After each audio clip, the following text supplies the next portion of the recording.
Black Star Network is here. Oh, no punches! I'm real revolutionary right now. Thank you for being the voice of Black America. All momentum we have now, we have to keep this going. The video looks phenomenal. See, there's a difference between Black Star Network and Black-owned media and something like CNN. You can't be Black-owned media and be scared. It's time to be smart. Bring your eyeballs home. You dig?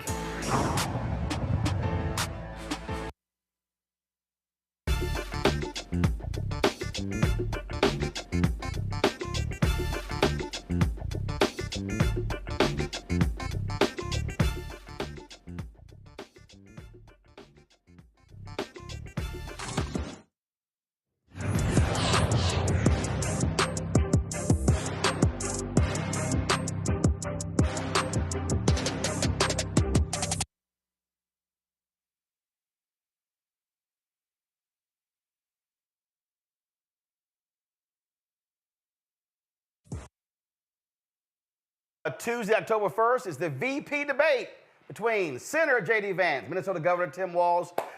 It is, of course, being broadcast on CBS. We'll be simulcasting right here on the Black Star Network. This, of course, the second debate with the Harris-Walz ticket. Of course, Vice President Kamala Harris destroyed Donald Trump in the last debate, and he is so scared of that. He's like, no, not going to be a second debate. And also, the breaking news today, Vice President Kamala Harris and Donald Trump were supposed to both sit down with 60 Minutes for a primetime special airing next week. Well, guess what? Vice President Kamala Harris, she's going to be there, but Donald Trump backed out like the weasel that he is because his campaign complained about live fact-checking. Well, that's what you can expect from them. We expect, of course, Governor Tim Walz to hit J.D. Vance on lying about Haitian immigrants in Springfield, Ohio. No doubt what happened today in terms of Iran sending 100 missiles into Israel is going to be a part of the debate as well. You can expect foreign policy to be a huge part of this. And I would hope, and I doubt it because it didn't happen last debate, that you're actually going to see Walz talk about the importance of criminal justice reform and having a strong Department of Justice on a variety of issues. Today, Kristen Clark, who leads the Civil Rights Division of the DOJ, announced their investigation into the Georgia prison conditions, which they said are flat out unconstitutional in a variety of ways. This is what she said earlier today. The findings report we issued today lays bare the horrific and inhumane conditions that people are confined to inside Georgia's state prison system. We uncovered long-standing systemic violations stemming from complete indifference and disregard to the safety and security of people Georgia holds in its prisons. People are assaulted, stabbed, raped, and killed, or left to languish inside facilities that are woefully understaffed. Our report outlines two central findings. First, we found that Georgia fails to protect incarcerated people from extreme violence inside the 34 state prisons and 4 private prisons that house people in medium and close security levels. By failing to adequately supervise the people it incarcerates, to control contraband in its prisons, to conduct adequate investigations into incidents that result in serious harm, or to remedy unsafe and unsecure living conditions in its facilities, the state has created a chaotic and dangerous environment. Second, we also found that Georgia's failures create an unconstitutional risk of harm from sexual violence at these prisons, including sexual assaults and sexual abuse of people who identify as or are perceived to be lesbian, gay, bisexual, transgender, or intersex. The department's work to protect the rights of incarcerated people is part of its mission to uphold the civil and constitutional rights of all people in the United States. That mission is also grounded in the pursuit of racial justice. We know that across the country, Black people are disproportionately represented in the prison population, and Georgia is no exception. 59% of people in Georgia's prisons are Black. compared to 31% of the state's population. I'll note that Georgia has the fourth largest prison population in the country. The findings we announced today cover approximately 50,000 incarcerated people in the state's care. Again, as I said, I wish topics like that would come up tonight. I doubt it very seriously, but we'll see what takes place over this 90-minute debate. We got a full house here in the studio, so let's walk on over there, talk to our panelists. Let's see here. Folks over here, most of them got here late, so they ain't liquored up yet. But I'm sure the post-debate conversation is going to be a little wild. So how's everybody doing? All right, cool. Glad to have everybody in the house. I was just talking about of course, what the DOJ announced today. And I hate the fact that this White House does not do more to talk about the great things happening in the Department of Justice, the Civil Rights Division. We've been talking about this for the past several weeks. You look at the patterns and practices investigation, 1 under Trump, 12 under this administration. When you look at cops being thrown in jail, when you look at jail wardens, correctional officers, the things that they have been doing is completely different than what happened under Donald Trump. You read Project 2025, you see exactly what's going to happen there as well. And so I wish they would elaborate on that a hell of a lot more. They simply have not been doing that. Scott, to me, if you look at some of these critical states, if you focus on some of that stuff, I think it plays to the base that you need to get out to vote, because at the end of the day, this election now ain't no undecided. This is about a turnout game right now. Yeah. Not only in the southern states, but in all of our urban centers, this plays well. It's a great story to tell. You know, you think when the FCC took up the issue of reducing how much it costs for prisoners, federal and state, to communicate with their families, and made that less expensive because of the black members on the FCC. This is right up there. You know, I can't think, I've been in the law game 37 years. I can't think of one DOJ administration that's done more in the civil rights movement, more on prison reform, and even looking at Tulsa. Tulsa is huge, not because they've looked at Emmett Till before and so forth and so on in the past. Well, Tulsa, as our colleague says, who's representing the last survivors, this was the largest crime scene in the history of America. And no justice was ever done, no one was ever charged. And so just to issue a report, there's going to be some kernels of not truth, but kernels of evidence that the plaintiff's lawyers can hang their hat on and try to get some justice done while these last 2 survivors are alive. And so bravo to them. I don't think the campaigns think it's sexy enough, think it sells enough, and they haven't taken time to package it the right way to incorporate it into her campaign presentation wherever she's campaigning. You know, there's a lot of white folks in prison too. A lot of white folks claim injustice, if you. I'm not talking about Donald Trump. I'm talking about people who've been incarcerated down south in the 10 southern most red states. And so, but poor people, black people, poor people, brown people, you name it, it sells, but they just haven't decided to do it yet. But it hasn't been. But it hasn't been just the campaign. This has been the administration. But yeah, even before the campaign. It's been the administration, and Monique. And this is the thing. And I think first of all, when they came in, they wanted to establish this wall between DOJ and the White House. Okay, I get that when it comes to cases, but after you've secured wins, you can talk about it. And I personally asked Corinne Jean-Pierre, how is it that y'all never bring it up, even from the White House podium? And they just don't do it. And I think they just swung the pendulum too far. You can talk about your wins, and you can do it in a way where you're not scaring white folks to think you soft on crime. I just think that this is an area that they have not done enough that could very well attract voters who have been questioning their commitment to civil rights and police reform. Right. I mean, but let me do it. So, agreeing with what Scott said. Yeah, but I need them to do it. That's my whole point. Hats off to Attorney DeMario. So they could just congratulate. But I mean, the thing is, we got 37 days. Hold on 1 second. For the people who don't understand what Scott was talking about, yesterday the Department of Justice announced they're going to be taking a review of the 1921 Tulsa Race Massacre. Not an investigation, but this will be the first actual federal review of what took place, and it really will establish, from the federal perspective, a fact-finding mission, if you will, that could very well be totally different than what has come out of the state of Oklahoma. Demario Solomon Simmons, who's attorney for To the Survivors, Justice for Greenwood, welcomed this, had him on the show yesterday. But again, so that's what happened yesterday for the folks who don't know. Right, and I mean, we're looking at the Biden-Harris administration and a President Biden appointing a black woman, Kristen Clark, who we all certainly know, and the work that she is doing is work that has never been done before by this Justice Department, not even under first-time black president of the United States, and it is work that is going to matter for generations. And so to me, 30 seconds before November, we all got to talk. I mean, I'm fine with, I wish they were doing more, and anything that the campaign puts out, I share it, but I got a mouth, I got a platform. Everybody watching right now has a mouth, has a platform. Something good happened yesterday, something good happened today. Tell a friend, tell a neighbor, you know, tell a liar, tell everybody, tell whoever you can tell, give them this to talk about, because these are things that matter in our community. And every time people in our family or our friends are saying, well, what did they do about? Well, what did they do about? Here's what they did about. And I know it, so I'm gonna say it. There we go.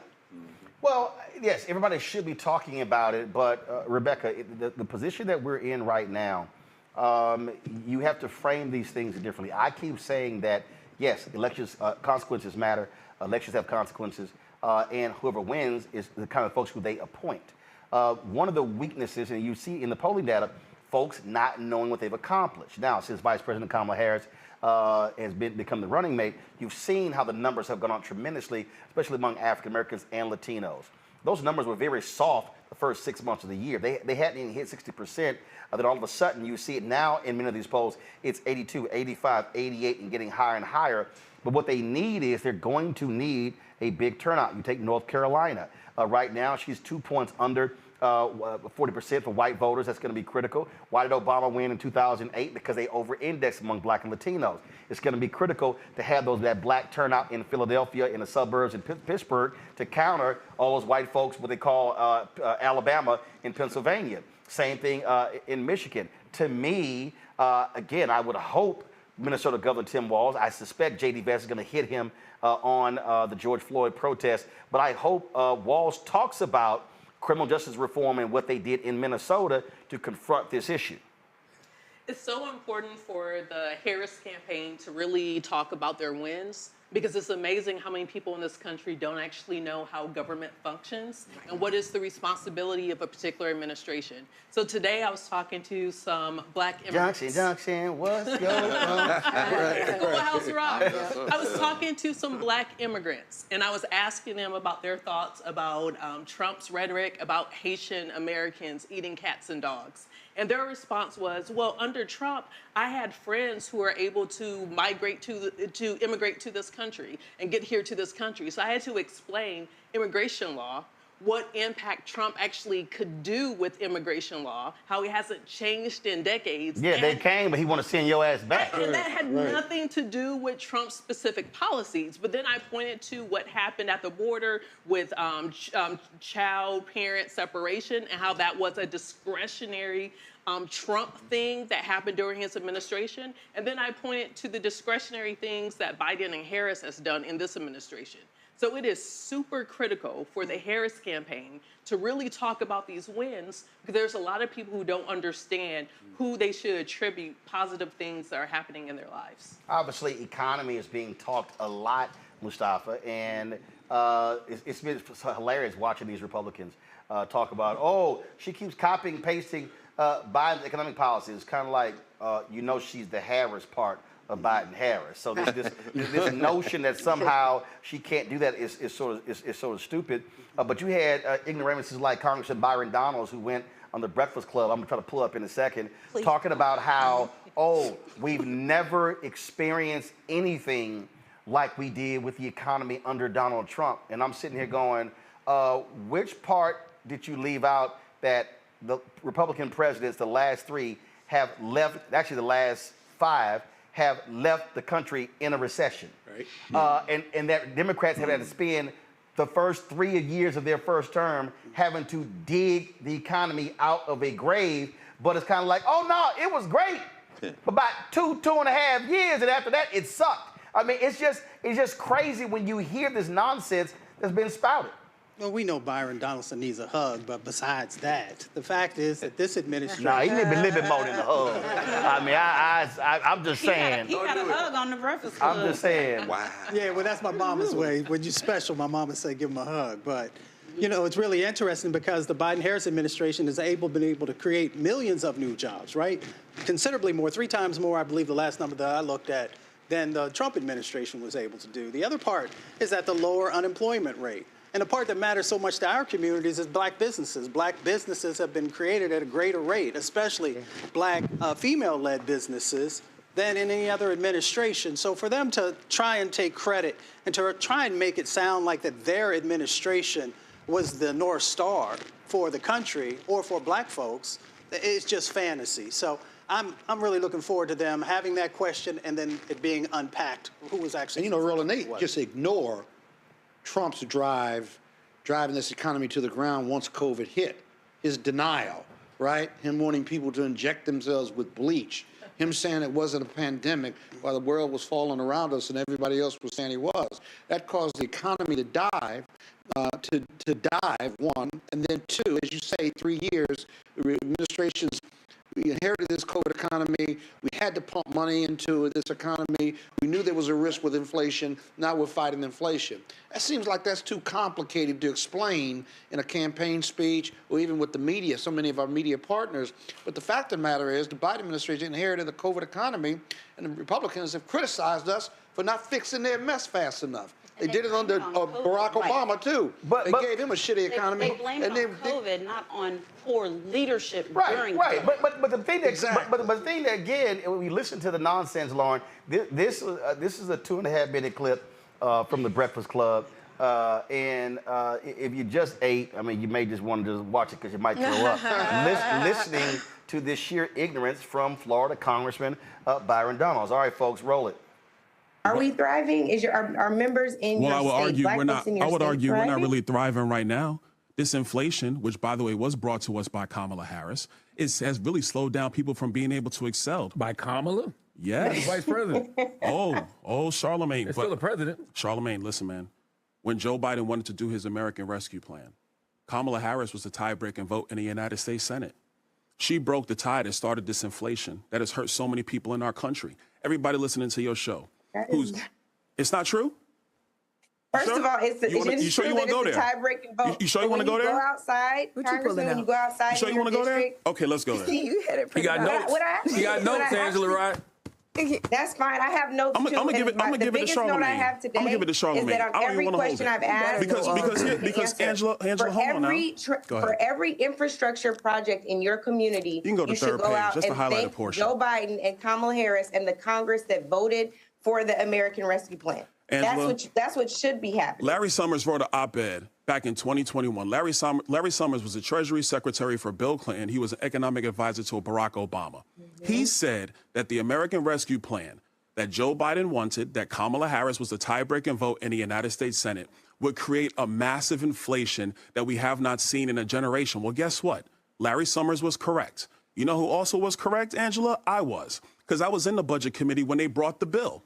And I said in that committee, it's going to cause massive inflation. That's what happened. So the problem we have in our economy today is that prices have gone up massively. Wages adjusted for inflation is down. People's pocketbooks are hurting. But we have a presidential election in 40 days. So, and I'm gonna ask Envy this question. Envy, you're in the housing business as well. I know because I listen to the show. Interviewed. No, I'm just asking them a question. Chill, Angela. So I listen to the show. I know you do a lot of business in housing. Mm-hmm. Would you hire somebody that broke up stuff in one of your houses to fix the other houses? No. Exactly. She broke the economy.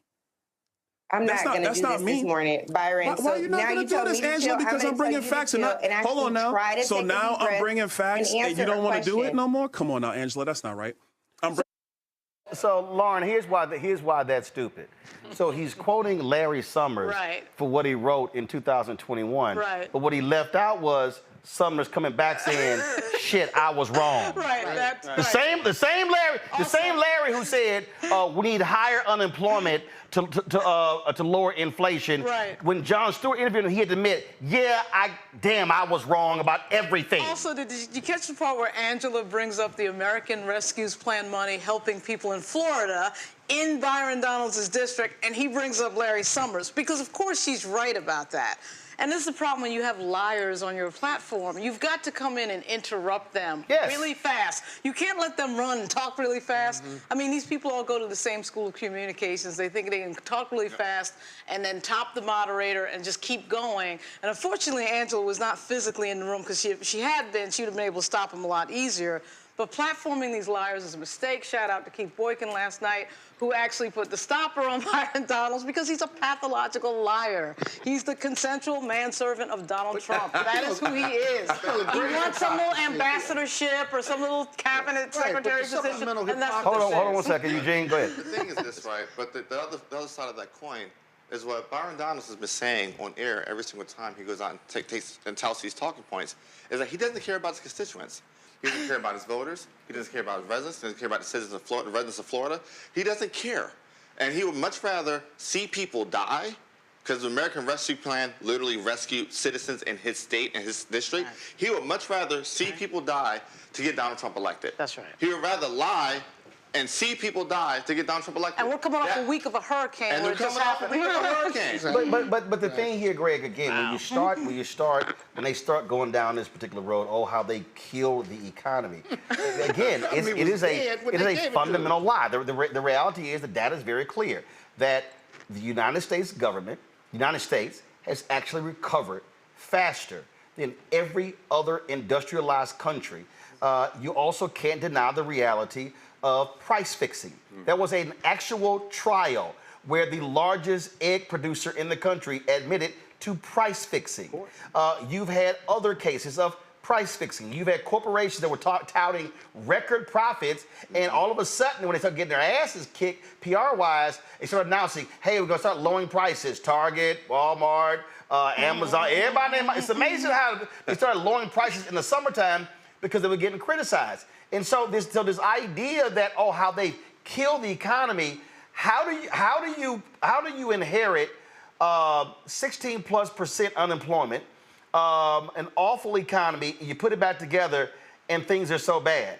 And so again, what they keep touting is how things were just amazing and wonderful in 2017, 2018, 2019. Okay, we're gonna leave out 2020, we're gonna leave out 2021, when in fact, Donald Trump was handed on a silver platter, which he's used to getting, a thriving economy from Obama, Biden.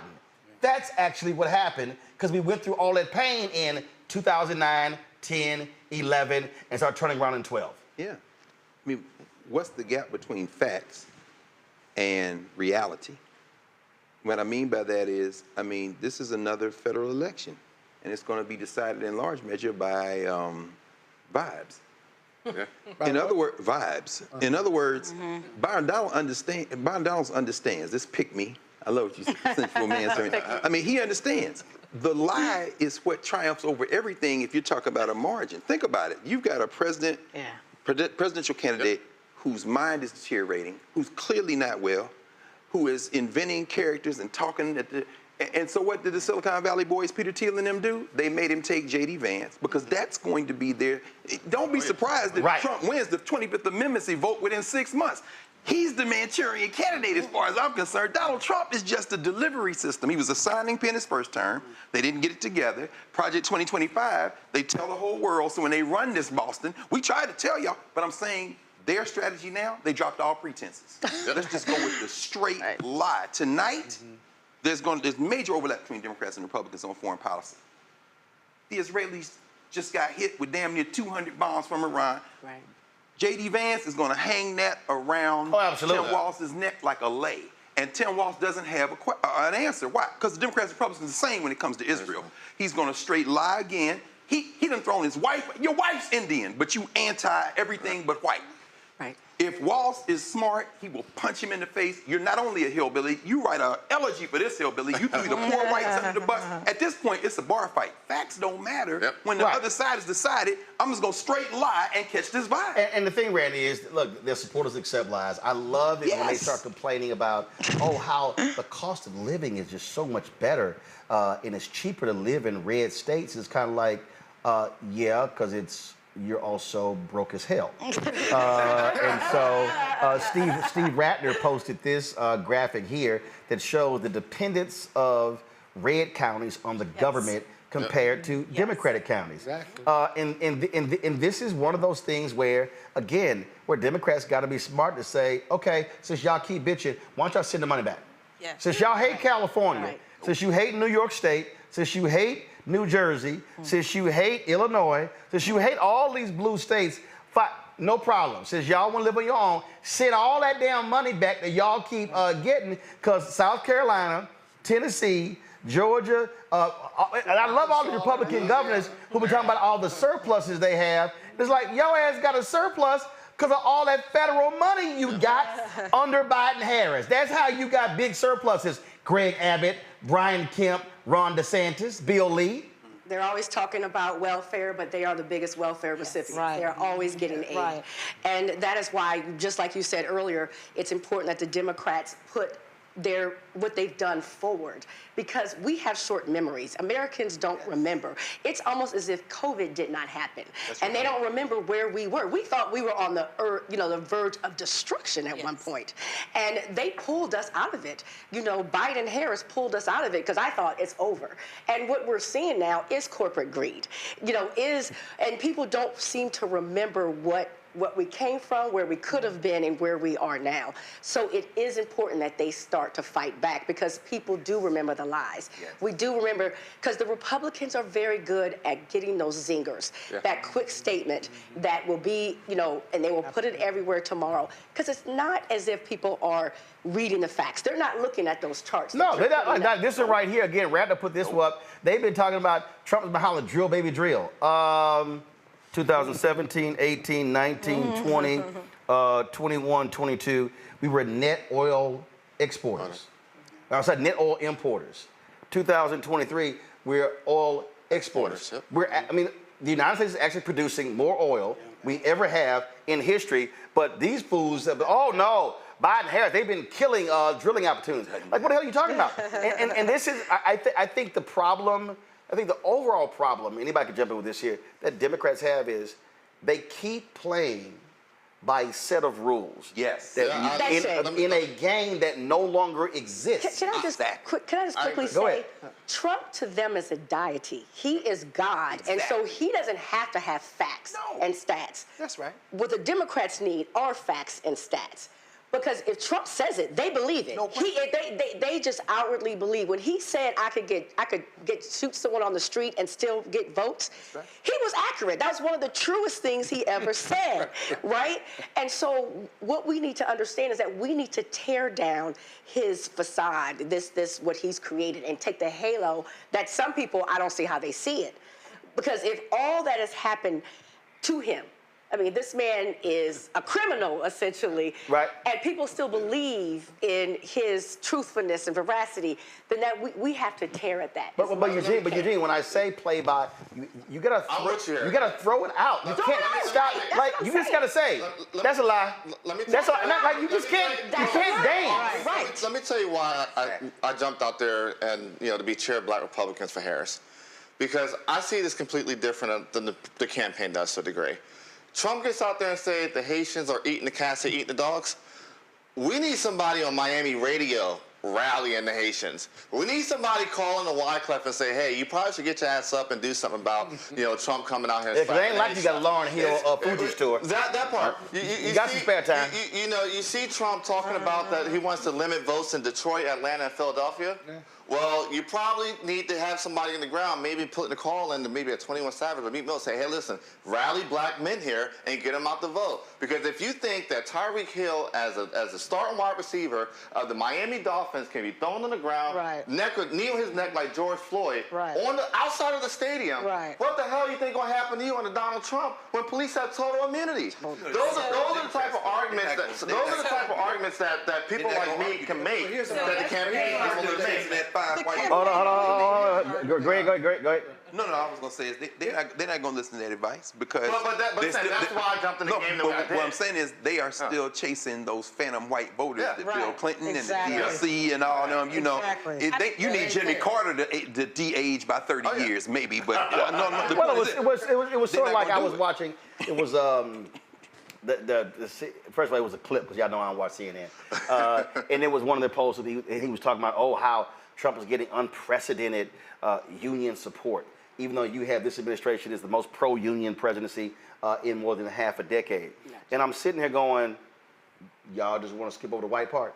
Right. And I literally have been responding, and all the people like, I just don't understand what's going on. I'm like, even David Sirota was complaining about, well, when the Democrats going to learn the lesson? And I tagged him back, David, when you going to start talking about the white part of union workers? The reality is, when you have a president and a vice president that save the pensions of 600,000 Teamsters, and they punk asses are still scared to endorse Harris Walz when they save your asses, when you have right now longshoremen striking in October today. Let's be real clear. Okay, y'all, we know who y'all doing it for. When you have white union workers in Pennsylvania, Wisconsin, Ohio, in these states, their whiteness is what's driving it, not their pocketbooks. You literally cannot find in the last 50 years a president or a vice president that has been as pro-union as these two, and you're a union worker and you're confused as to who you want to support. No, that's called whiteness at work. And mainstream media, because it's mostly white people, don't want to deal with that. Let me go ahead. So yesterday, amidst Trump's regular litany of lies, he said that the governor of Georgia was having a hard time getting in touch with the president. And he said that the administration had failed to reach out and was not helping North Carolina. And then the governors of both of those states refuted the lies that were told by the president, by the former president, and President Biden did something about that. Because Roland, you said, and in fact, hold on, all right. I mean, Biden cut right through it. Hold on. All right, listen. That's right.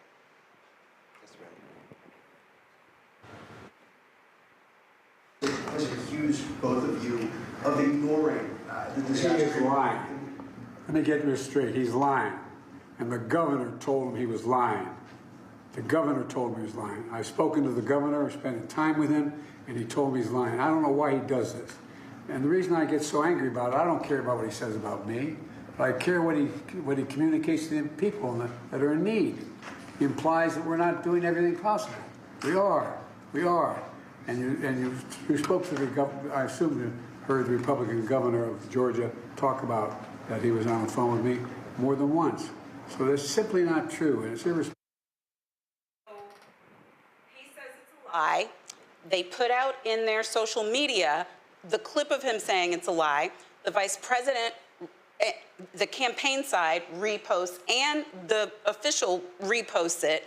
I'm just wondering how many of us with platforms reposted it? Oh, because of course, I did it and we played it. No, but because what we're saying is, and to everyone who's watching, that they need to do a thing. And I guess my pushback is, yeah, and they are. So like today, when Trump said, couldn't even read the notes. Exactly. The campaign immediately puts out a clip of him doing it, calls him feeble, and I think that that is a good attack route for them because, as you said, tearing down the deity, tearing down who people think the Godhead is. And I think the reason why we're seeing so many Republicans supporting this campaign and why the polls, no matter whether you like the polls or you don't, are so much closer in a Harris campaign and growing all the time is because the attacks that they are taking are effective and we have to get behind them. It's not because the campaign doesn't have a good strategy. The Democratic Party is terrible at joint communications. That union thing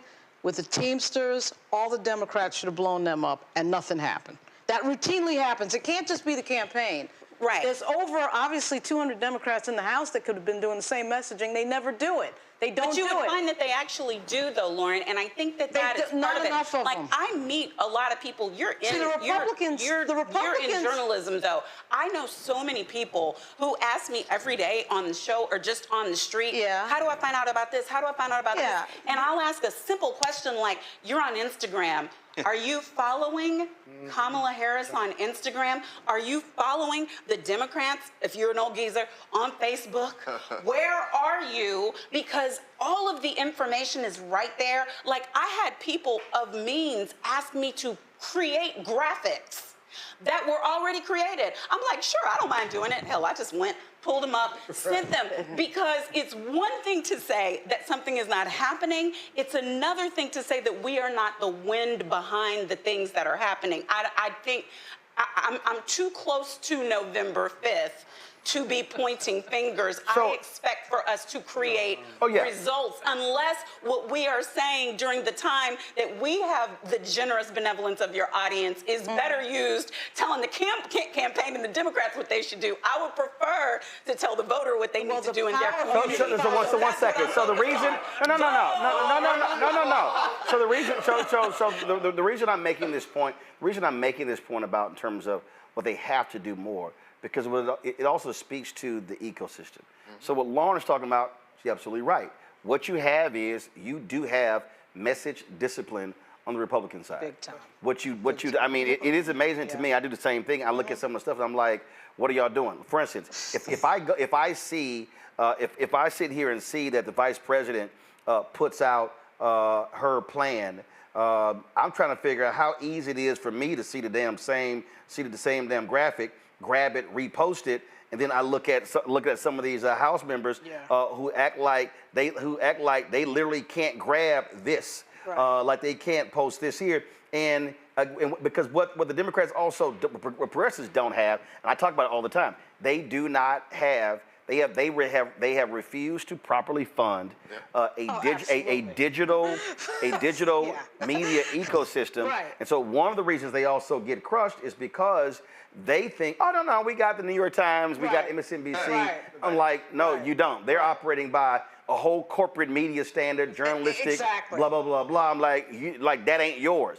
You actually have to fund this. Whereas what conservatives have, look, Fox News is 100% in line. Exactly. Then you've got conservative radio. First of all, you ain't gonna find no opposite voice on any Salem broadcast, and that's why Laura Ingraham and all of them are going crazy right now. That George Soros bought one of the radio stations that was actually bankruptcy, so the FCC approved him acquiring 200 stations. First of all, Soros ain't flipping these 200 stations to progressive radio stations. He's not. That's a business decision. But there's a reason why they're freaking out. They're freaking out because they're like, oh shit, what's gonna happen if Soros all of a sudden do what we did with Sinclair, do what we did with Salem, and start saying we're gonna start kicking out progressive content. That is their greatest fear. And I'm like, the Democrats, hello. And that feels like a memo goes out. Real quick, Lauren. Oh, a memo does go out. Eugene, go ahead, then we'll go to memo goes out. But think about the ecosystem, right? And at the peak of conservative media ecosystem, you would go from Breitbart, Daily Caller, Fox News, whatever little rinky-dink network over here, start back over at Breitbart, and now you didn't create a whole ecosystem of now conservative superstars that are now amplifying almost any upstart candidate overnight. Well, remember, it used to be Drudge. It was Drudge for a while. It was Drudge for a long time. But then Breitbart just came in. Well, first of all, Drudge hates Trump. And I can tell you, and I can tell you, when I was at CNN, every producer, they woke up and went to Drudge first. Oh, absolutely. And there were several times. There were several. First of all, the website sucks. I can't look at that. It's simple. I can't look at that. I can't look at that pre-AOL Netscape website. But the thing here, every producer, morning show, midday shows, primetime shows, would do Drudge. I remember several times they would hit me up and they would want, hey, we'll discuss this tonight. And I was like, where y'all get it from? I'm like, I'm not talking about that bullshit. Because there were two or three times when I said, that's a lie. I'm like, I'm telling y'all, that story is a lie. I remember they put out one lie. They said that that was massive dissension in Harpo, and Oprah was on the brink of having Sarah Palin on her show. And I was like, oh, I know that's a lie. And I was like, Sarah Palin ain't gonna come near Oprah Winfrey show, because when Oprah endorsed Obama, she said point blank, there would be no other candidate on the show, and he didn't actually come back. So I was like, I know this is a lie. But again, that's one of the things that they did. They would concoct these stories, put it out, mainstream would pick it up, because Christopher Rufo even talked about it. I'm going to go to Rebecca then Scott. Rufo talked about it. Their strategy is very simple. They said, our goal is to get it picked up by mainstream, and once mainstream picks it up, we're good. But that's their strategy. Rebecca, go ahead. So, look, we're about, 37 days out? No, but shit is 35. 35. Early voting. Yes, so we're 35 days out. So going back to my time as a campaign manager, at this point, everyone's tired. One thing that we know, almost every op-ed in every major newspaper, all that's filled between now and Election Day. They're no longer taking op-eds anymore, right? We know that most of your media buys are at complete saturation. There's no more media to buy. When it comes on the digital side, you're about at saturation. There's no more time that you could literally buy. You could have $1 billion and throw it into the race. There's nothing that you could do with it. The only thing you could do right now is talk directly to voters. Yes, ground game. The ground game. And so the reason why we're giving advice to the campaigns who support democracy and who want to listen to us is, bottom line, there's still things that they can do. They could turn on the spigots. They can increase money and resources to different groups on the ground. So in Milwaukee, Block is well known on the ground with connecting to people, getting them to turn out to vote, connecting them to issues. It's groups like that who are ready, willing, and able, if you give them resources, so then you can actually start pushing out turnout. And then for the people that Monique is referring to, great. It's great to share things on social media, but we need to make sure all of us are taking +1 to the polls. Are you talking to people in your daily life and encouraging them to vote? I remember in 2018, I was in Atlanta at a mall. It was GOTV weekend for Stacey Abrams. Friday, it's literally 3 hours until early voting is getting ready to be over. The person who's helping me at the mall, I asked her, hey, are you registered to vote? Well, yeah. Are you going to go vote? Well, no. I said, why aren't you going to go vote? Oh, well, I said, you know, Stacey Abrams is on the ballot, right? Well, yeah, but she got it. She don't need my vote. Of course. Nuts. So in your everyday life, as you're going about your day, the one thing you could do is talk to voters and encourage them and literally tell them, hey, go vote. I was in an Uber, and I asked my Uber driver, are you registered to vote? Well, yes. Do you have a plan to vote? Are you going to wait till Election Day? Are you driving people around? What's your plan? Oh, what's your voting issue? What is it that you care about? So now is the time to compel people and to get them out to the polls, because in many jurisdictions, you can vote now. I think you ought to be making a list of people, 10, 15, 20 people, and getting them to the polls. I'm working with a group right now who's investing in buses in the battleground states to just finance the buses and an operation to pick up people and drive them to the polls. Where it's still legal to do so. Well, okay, absolutely. Well, they haven't told me it's not illegal. But it's even simpler than you said on social media. And that is, if you follow the Kamala Harris campaign, they send you issues, news. They send you what Trump said. All of it. Graphic. It says, repost this so the world knows, right? Whether you got 200 people or 20,000 people, and all you got to do is push a button. And just repost it. That's all you have to do. But the point that Rebecca made, Rebecca made, and this is where I think also we actually had to go beyond the campaign.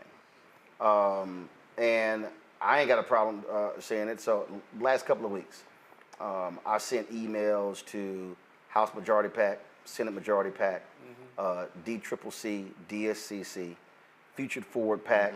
What is it, American Bridge, 21st Century, whatever. Super PACs. And to one, what's your black plan? What's your black plan? What's your black media plan?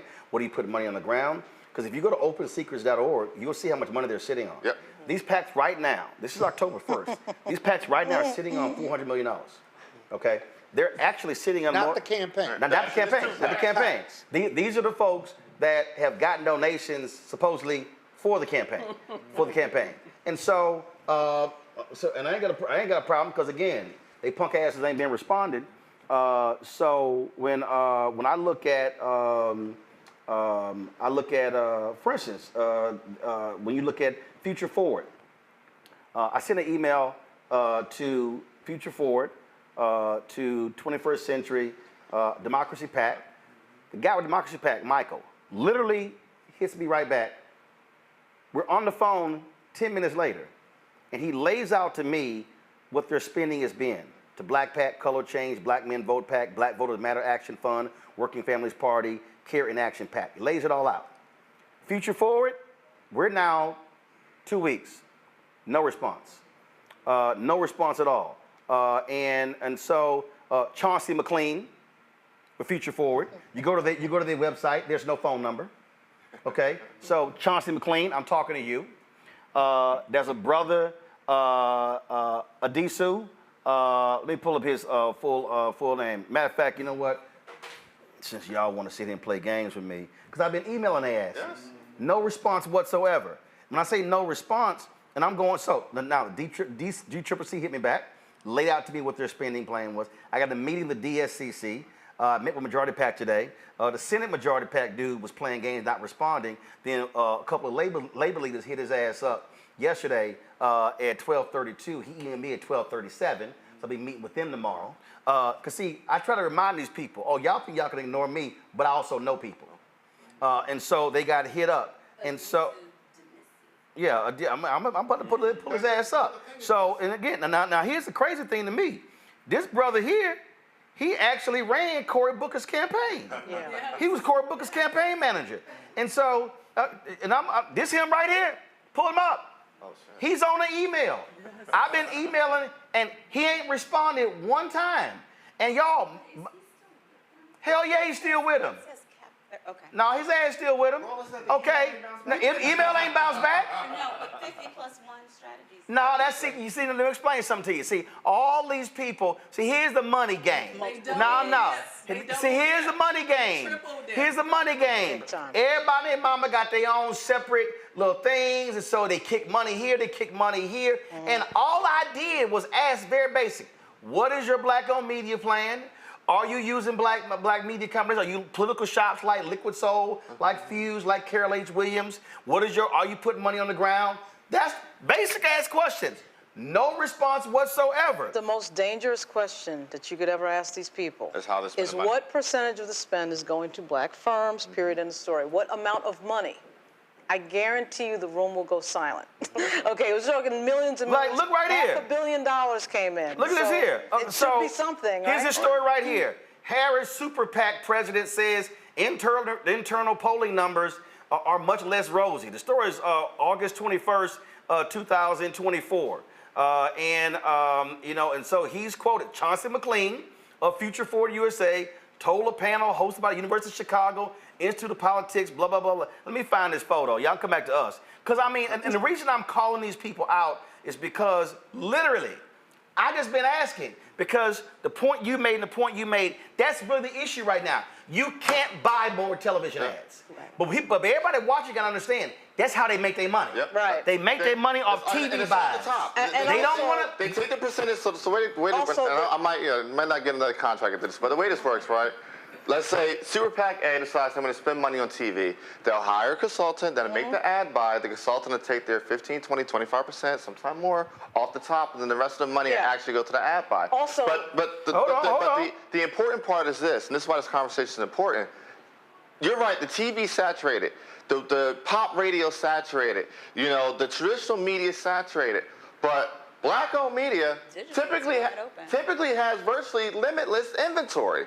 You know, you want to hit young black women and turn them out in key battleground states and places. Organizations like My Body Pack are ready and willing to just press play. Listen. These organizations are there. We in with black men. Literally, we got folks ready to go press a button. There are numerous on the ground, but when you talk about also, there are a lot of in North Carolina, Georgia, those rural places. You have these smaller gospel stations owned by different preachers. Okay, you can literally go in and buy all the inventory. This is where you can be shipping people in. This is Chauncey McLean right here. Okay, this is the one who leads Future Forward PAC. Again, no response. No, not even, hey, we acknowledge your email, we'll get back. No response. But see, he can't even lie because I text his ass. Oh, shit. I got his cell phone number. Oh, yeah, I don't play that. See, when you piss me off, I'm going to show your ass I can be a journalist. So you want to go play games. I text his ass. No response. And I'm sitting there going, y'all sitting on $40 million. Where you going to spend the money? Right. Where you going to spend the money? And they have so many other different PACs. And so everybody keeps focusing on the campaign without realizing the purpose of the PACs. I'm in Georgia. It's to do the job. It's to alleviate the campaign. I'm in Georgia 2 weeks ago. I'm seeing all these attack ads against Vice President Kamala Harris. And it's the Trump Super PAC. Only one of the ads I saw was from the Trump campaign. I was in Cincinnati last weekend. I'm sitting there watching the game. All these attack ads from the PACs. I'm sitting here going, all right, where are all these Democratic PACs who's supposed to have, who are sitting on hundreds of millions of dollars?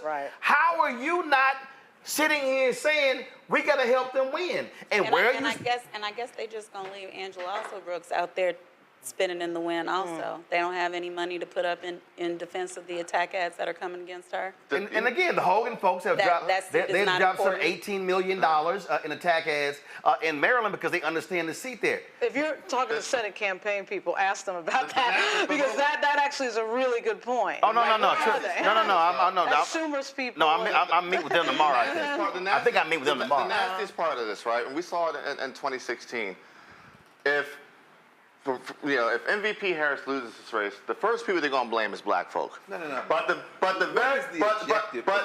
very last people they will invest in is black folk.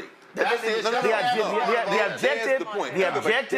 objective of these PACs is for individuals to make money. Exactly. And because when you talk about, because again, it's amazing how when you email these folk, you like, I don't know what this, like everybody and mama got a different firm. If you go to the 21st Century Fund website, it's a Google phone number. I called it. It's a Google number. It ain't even a real ass number. And so what they're doing is, and part of the deal here is, and this is also part of how the donor system works. You got these white donors who are like, oh, we're only going to deal with these people, these strategists. There are donors that say that they want the money to go to certain firms. You want my donation? Okay. You work with this person. Right. You want my donation? It goes to this. By the way, that Jasmine Wright story in Notice, which is why Jasmine Wright story in Notice did a good job. But here's the thing: we're talking about money in politics. If I'm a billionaire and I'm going to put money in politics, I want it to go where I want it to go to. I'm talking about 50,000. Somebody saying, I'm giving 50,000. I want it going to this firm. Yes, so that happens all the time. I'm using, and that's unlikely to be a black firm. So unless your candidate or your campaign manager says to people, we are investing in these people. You need to have a Ron Brown character in this story, or it will not happen. Hold on, Rebecca, go ahead. But Lauren, I'm also being a little using a little hyperbole here too, right? 50,000 people who max out and get, was it $926,000 is how much you could give to all of the Democratic across all the committees this year, right? We get it. So for those people, but there's an option to this. There's also campaign finance reform. And if you have campaign finance reform, you're going to have more black candidates. You're going to have more black candidates who have the ability to compete. The thing is, we're trying to play at a system that was never designed for us. So if we're playing the money game in politics, we will never keep up. Campaign finance reform. There is a section of we that is playing it and playing it very well. And they are very quiet right now. But they are doing very good work, and they are very well funded right now. And that's why they're not complaining. But this is also why. It's boom or bust. But this is also why I think. See them next year. But it's also why I believe when you are when you're having this battle, you also have to be willing to, when I say go as hard as you possibly can. So last year I was in Georgia when a group of black activists were meeting, and it was it March? It was like March. And when I spoke, I said, they were like, well, what do you think demand should be? I said, 500 million. Everybody looked at me like, the hell did he just say? I said, 500 million. Then they were like, whoa, hold up. I said, okay, $9 billion was spent on the political campaigns in 2020. Yep. I said, it's probably going to be 11 to 12 billion in 2024. I said, if you say the demand should be spending for black grassroots organizations, and I told them, I said, then they were like, well, we're concerned about black-owned media. I said, no, I don't need you fighting black-owned media. I said, I need you fighting on what you fighting on. I said, 500 million. I said, if you're gonna have a campaign that's gonna be spending 10, 11, 12 billion dollars, and you have to turn out black people in critical states, I said, the number's 500 million. I said, y'all need to make this demand public in June. Yep. I said, public, not privately, not quietly.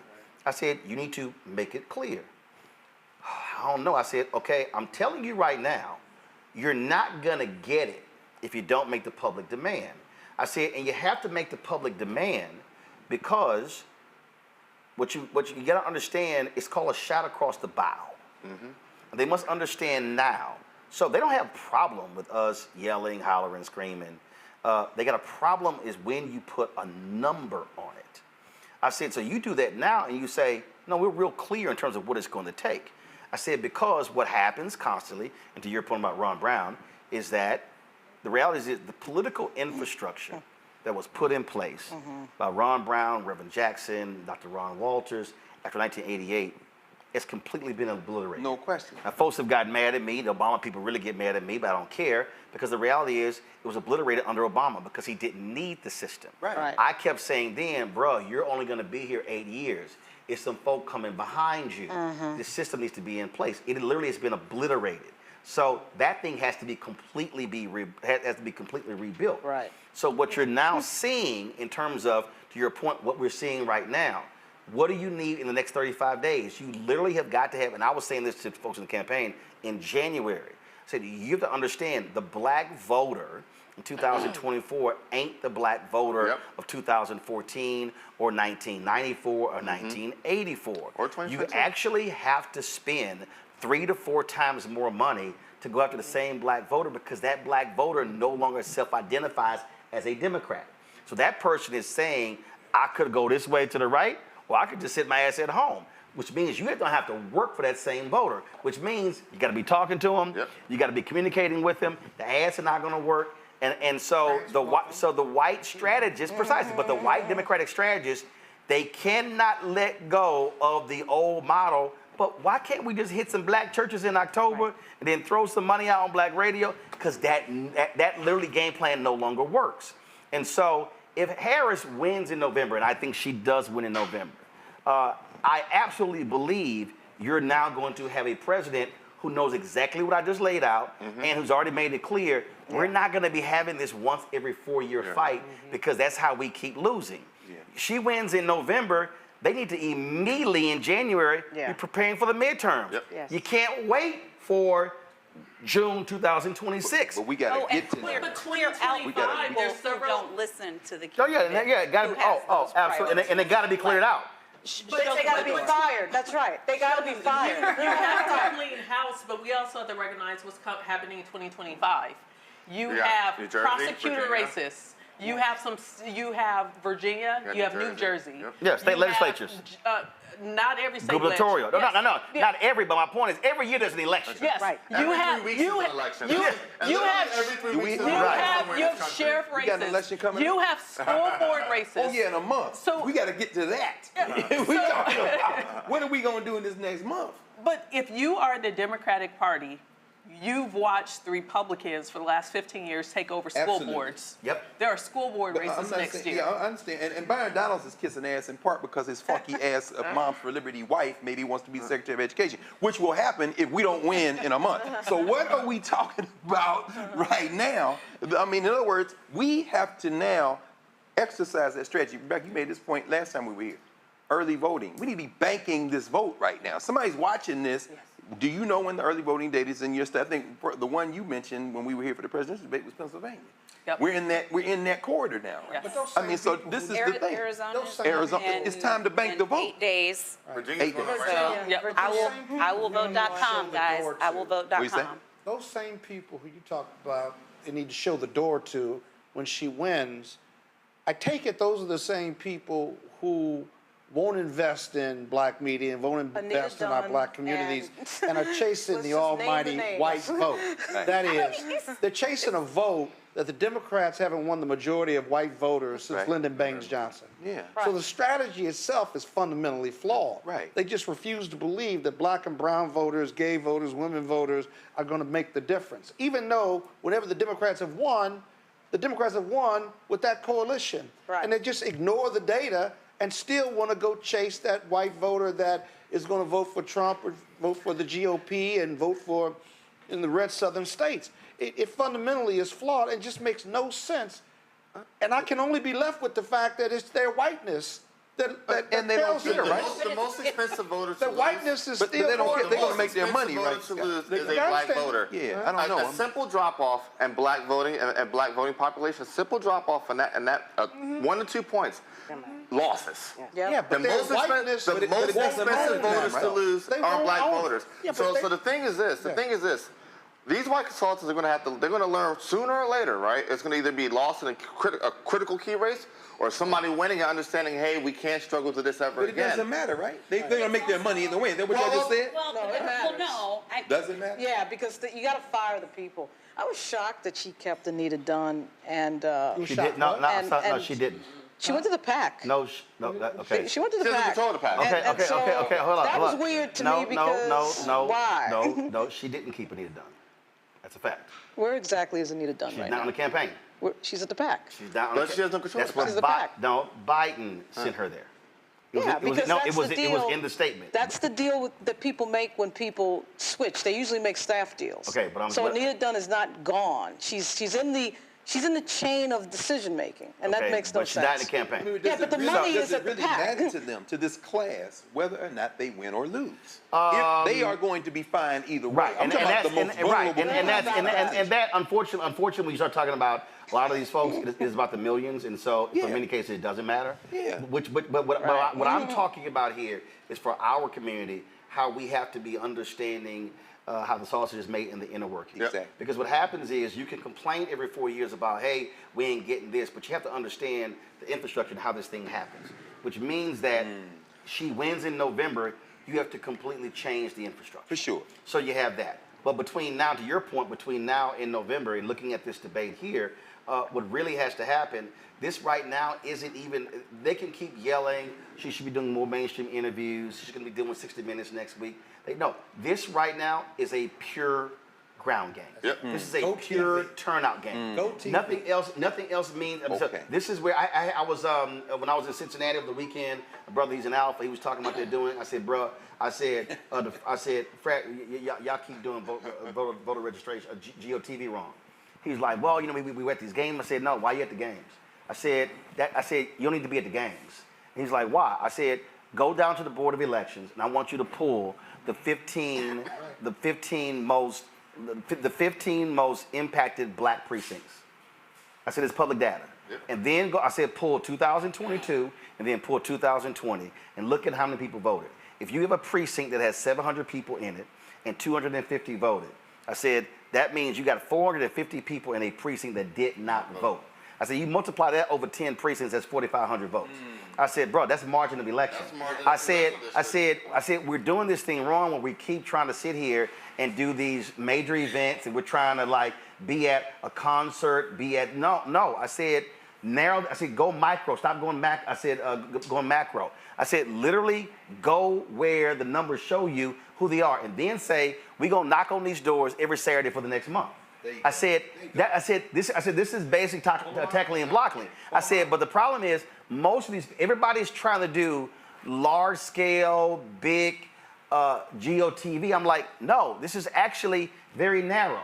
So when I was sitting here, so we're gonna be going to North Carolina so I went through the map and I said, okay, we're gonna do the show in 3 cities in North Carolina. I said, then we're gonna do a brown bag in 3 other cities, North Carolina. North Carolina ain't a big ass state. When you pull the map, you literally are 0 to an hour from about 5, 6 different cities. I said, hell, I drive 45 minutes to come to work. I said, so I could do a luncheon over here, 30, 40, 50, 100 people or whatever. I said, and then we do the show somewhere else. I said, that night, I said, and it's literally a 5-hour difference.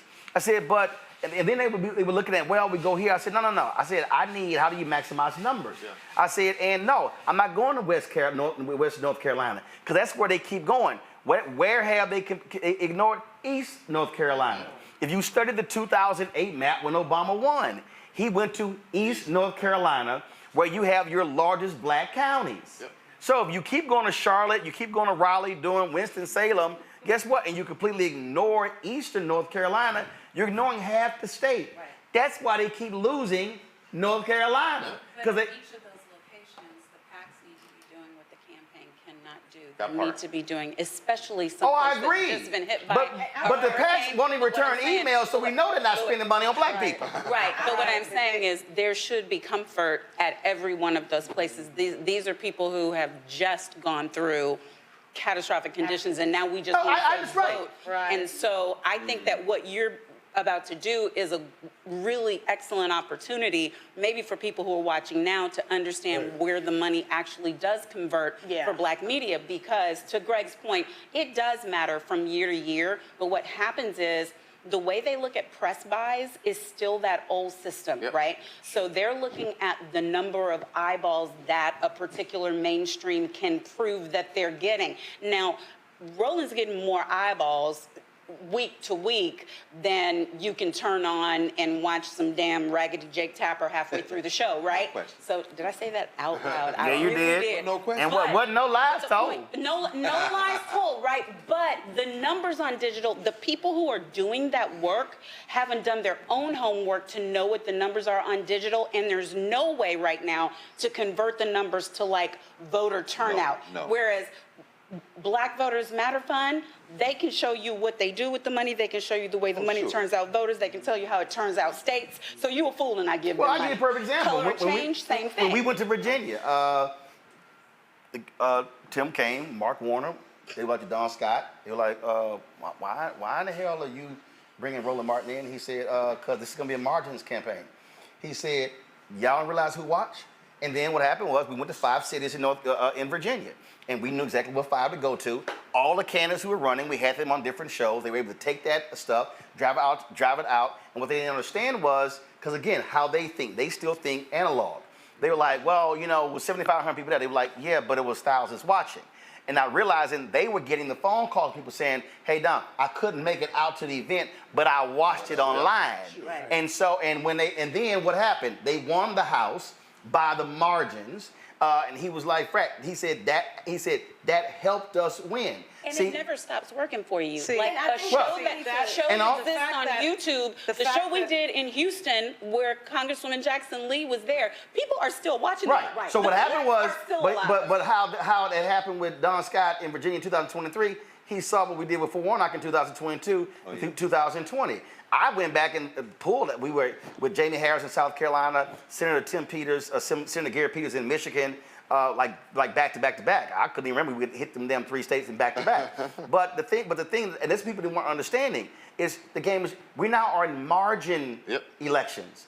Georgia was what, 12,000 votes. Arizona was like 10,000. Even Michigan, Pennsylvania. 16,000. You now are talking about elections where 10 to 20,000 votes are determining the election. So if you all of a sudden are hitting 200, 300, 400, 500, and then you're doing that 5, 10 different times, and now you're multiplying that, you're not talking about margins. This is where, like even right now, everybody keeps complaining. I saw people complaining. Well, why is it, Tim? Why isn't Walz out there more, doing more interviews? I'm like, cause he ain't doing interviews. I said we've been streaming his rallies. I said they're actually touching people. I'm like, y'all want them to sit down. Is that the strategy? Yes. I think they're going directly for the apathetic voter, which I think is smart. I think Harris is getting what's happening now. The HBCU tour that they're doing. Yeah, they're not hitting the largest HBCUs. I find that they're going to some of the smaller ones, which I think is very smart because those are the people who say, yes, I care, but I don't know if I feel like getting out of bed today. They know that they need those voters. So I think they're actually getting what you're saying a little bit. At least Harris seems to get it. Well, because what you're There's a huge plan for that. There's a huge plan for all the, homecoming games, all the tailgates, all that stuff. I'm sure that happens all around the country. Go back to the part of the story where the 2 U.S. senators questioned. No, I'm just trying. And then of course, after they won the House, he was like, "Didn't I tell you?" And then I got a problem. Don Scott told Tim Kaine's people, y'all need to be calling Roland to do the exact same thing. I ain't heard from him. But again, it goes to show you. There's a built-in contract conversation in all these states, and I specifically know Virginia. No. But it's very interesting to me that would have even been questioned at all, because of course, Don Scott is not some effing intern sitting back. He's the Speaker of the House. No, but it doesn't matter. The reason they question. But the reason you came in. Right. But the reason they're questioning, because again, what happens is when you come in and you upset the apple cart. Right. When you come in and say, no, actually there's a different kind of way we need to be reaching folk, and y'all normal way ain't the way that's guaranteed. And what I'm talking about, this is literally how you're gonna do it. I mean, we know the same thing happened with, especially. Yeah. I mean, I got an 18-year-old freshman in college. Mm-hmm. That was my point. Yeah. Can I get her to sit down and watch something on television at all? But wait, I'm about to mess you up. It ain't just the youth vote. It's not just the youth, but I do you know what? On their phone when they want to get it, turn it on. Follow me here. A woman tweeted me and she said, she pulled up our stats and she said, have you seen your stats? I'm like, of course I've seen my stats. She was shocked that the largest percentage of people who watch this show are 65 plus. Yeah. Cause she was like, what? I said, Mama and Papa are on the internet, baby. You thought older black people not on YouTube. They got Wi-Fi. What I'm saying is, the problem is, there's this assumption among all these people that, oh no, if you're gonna reach young people, you gotta go digital. Guess what? Everybody is now digital. It's not 1835. Different parts of digital. We've been talking about this over the last month. Micro-targeting. So you all know I lead a national voting rights organization. We're nonpartisan. So the work that we're doing with getting college students to register to vote, to know that there's an election. So literally doing micro-targeting across a variety of states, connecting. So once again, telling more trade secrets, but it's not really a trade secret. You literally take the voter file, you connect to social media, see who's not registered, and that's who you target, right? Yes. And so on the back end, I'm able to see that students in Texas and in Florida are the ones who have the most impressions, the most clicks of trying to figure out, hey, I'm in this state, bad things are happening, I get to do something about it, so I'm seeking out information. And so you will never hear these national parties or super PACs saying, hey, invest in Florida, invest in Texas, but I'm telling you, I'm seeing what's happening because we're actually targeting these people. Thank you, GSCC. Right. Thank you for sending money to Texas. Sure. Come on, Allred. They sent a whole lot of money. Hey, listen, I got to do what I got to do. I don't want no more Ted Cruz. Here's the thing. We sit around have this conversation. It's being broadcast. I've never heard a conversation like this, and I certainly am a big DNC contributor and Democratic candidate. You're damn sure not going to hear it on MSNBC. Are you at the 926,000? No, I don't know what I am. But I'm sitting here, one of the few times on this show that he ain't going to tell you if he is. No, listen. It's kind of at a different level. Listen, but one of the few times on this show where I have actually listened.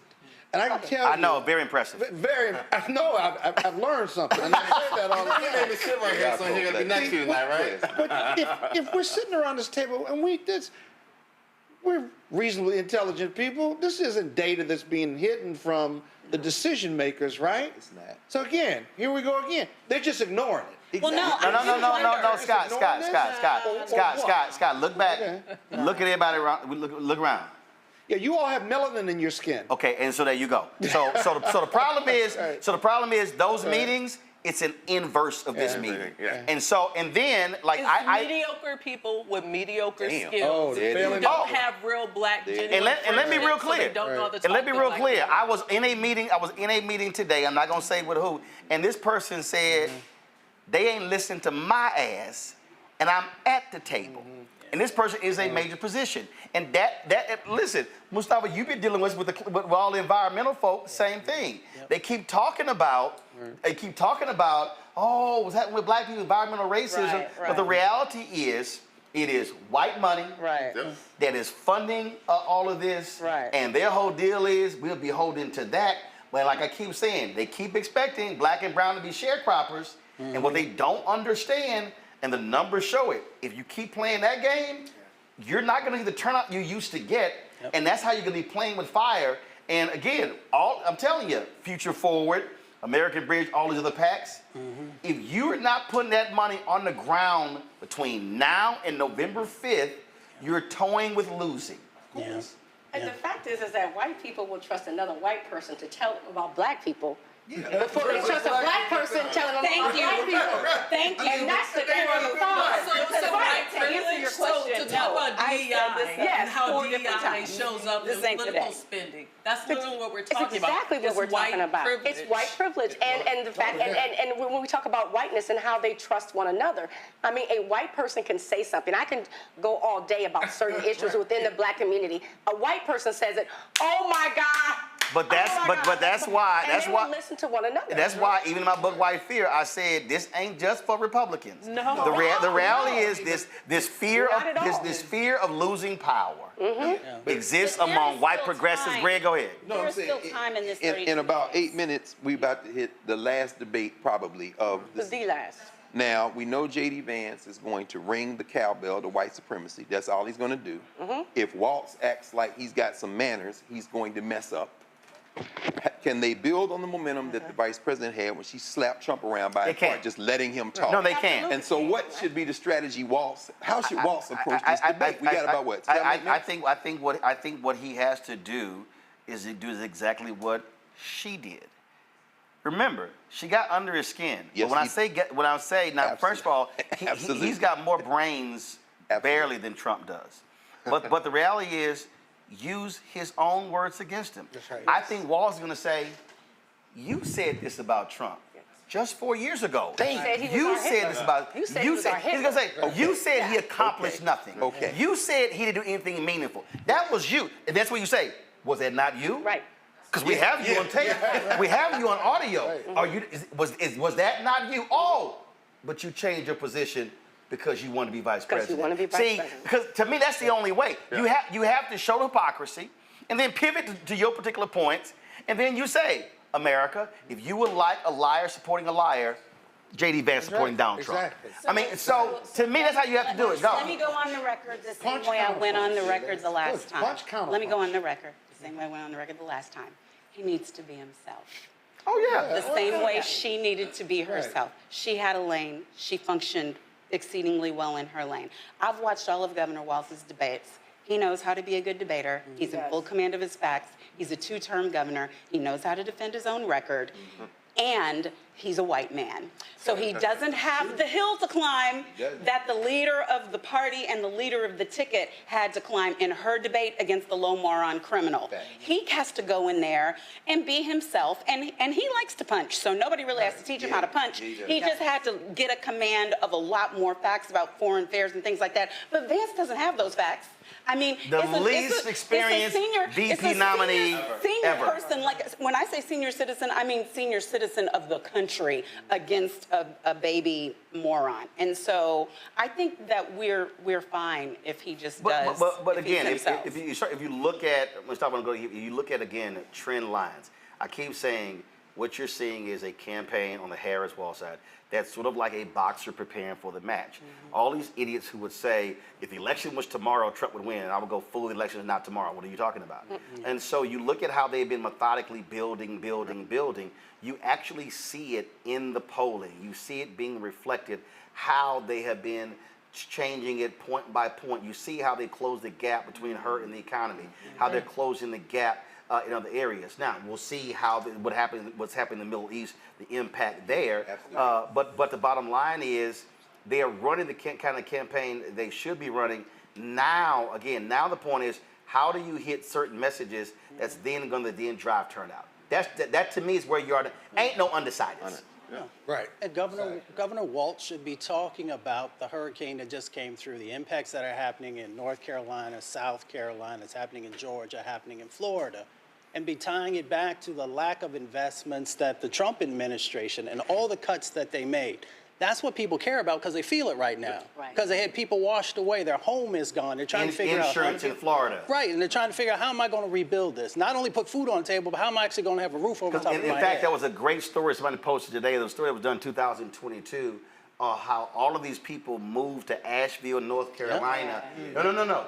They moved to Asheville, North Carolina to run away from climate change. Literally, that was they were like, yeah, we're really concerned about climate change, so they're moving to Asheville, North Carolina, because we're in the mountains. It's the western part. We're not near the ocean. It's a bunch of New Yorkers. And now they're like, oh damn, we got wiped out. In the western part, the most western part of the state, the furthest away from the ocean, and then they realize, that climate change can hit you anywhere in the state. Anybody can get there. And they got to talk about, so the Biden-Harris administration has an excellent story to talk about the sets of investments that they've made and projects that have come out of it so far. Still a lot of work to do. The other part of it, and I don't understand why Democrats haven't continued the messaging around Project 2025, because everything, Vance, actually, his relationship with the Heritage Fund is bosom buddies. He's actually, great friends with the founder who's there. But the thing is that no matter what they bring forward, all you got to do is go back to Project 2025 because everything in there is about weakening America, definitely about weakening what's going on in black communities. So all you got to do is keep going back there. But for some reason, folks hit on it for a little bit and then it just allowed it sort of died out after the convention. It did. I still hear about it. They still No. It was up to the convention. It was from the moment Taraji brought up the BET Awards through the convention, it was hot and heavy. But they, in many ways, backed off. And the reality is, that was significant. It was the traction on TikTok, the traction on Instagram was crazy. And so you're absolutely right. That needs to be rekindled. Go ahead. But Roland, I think tonight the audience isn't us. Thinking about CBS, we know what's on CBS. Older white people. Stereotypical Midwest, right? Middle America. Y'all know I talk about I'm from Nebraska. Tim Walz, also born and raised in Nebraska. He's actually perfect for a CBS audience. That's who watch all them procedurals on CBS.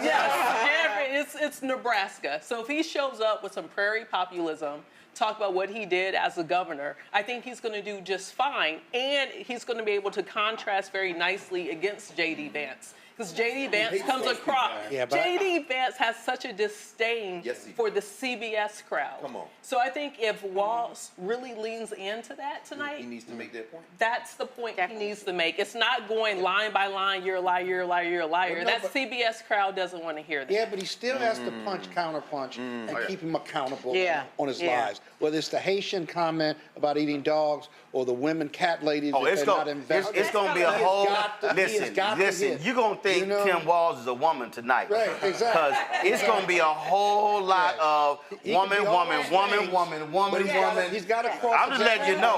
It's going to be a lot of tuna casserole How many tonight. daughters? How many daughters? That's right. Walz he gonna mention daughters, niece, wife. It's gonna be. I got you. Including all right, y'all. abortion. Mind your It's damn it's almost time. That's we're about 1 minute away before we go live to the debate. They're getting the folks in place. Of course, as we said, on CBS, and so I'll let y'all know. I gotta go. You over here pointing out like we got you. We know what you're doing. Trying to tell me what's going on. I got this. I got this. You sit down. Oh, God. Folk over here Leave her trying. alone, man. But no, first, Doc, this like a jazz. I see everything. I'm fully aware. There's a monitor right over your right shoulder, Ty. I see everything over your right shoulder. Don't think for a second. I don't know the debate about to start in about 45 seconds. And don't turn the music back up. I'm I'm gonna turn the older music people here. Yeah. I Take your hearing aid out. You'll be all right. Folks, let's go to the CBS Vice Presidential debate. No hearing aid here.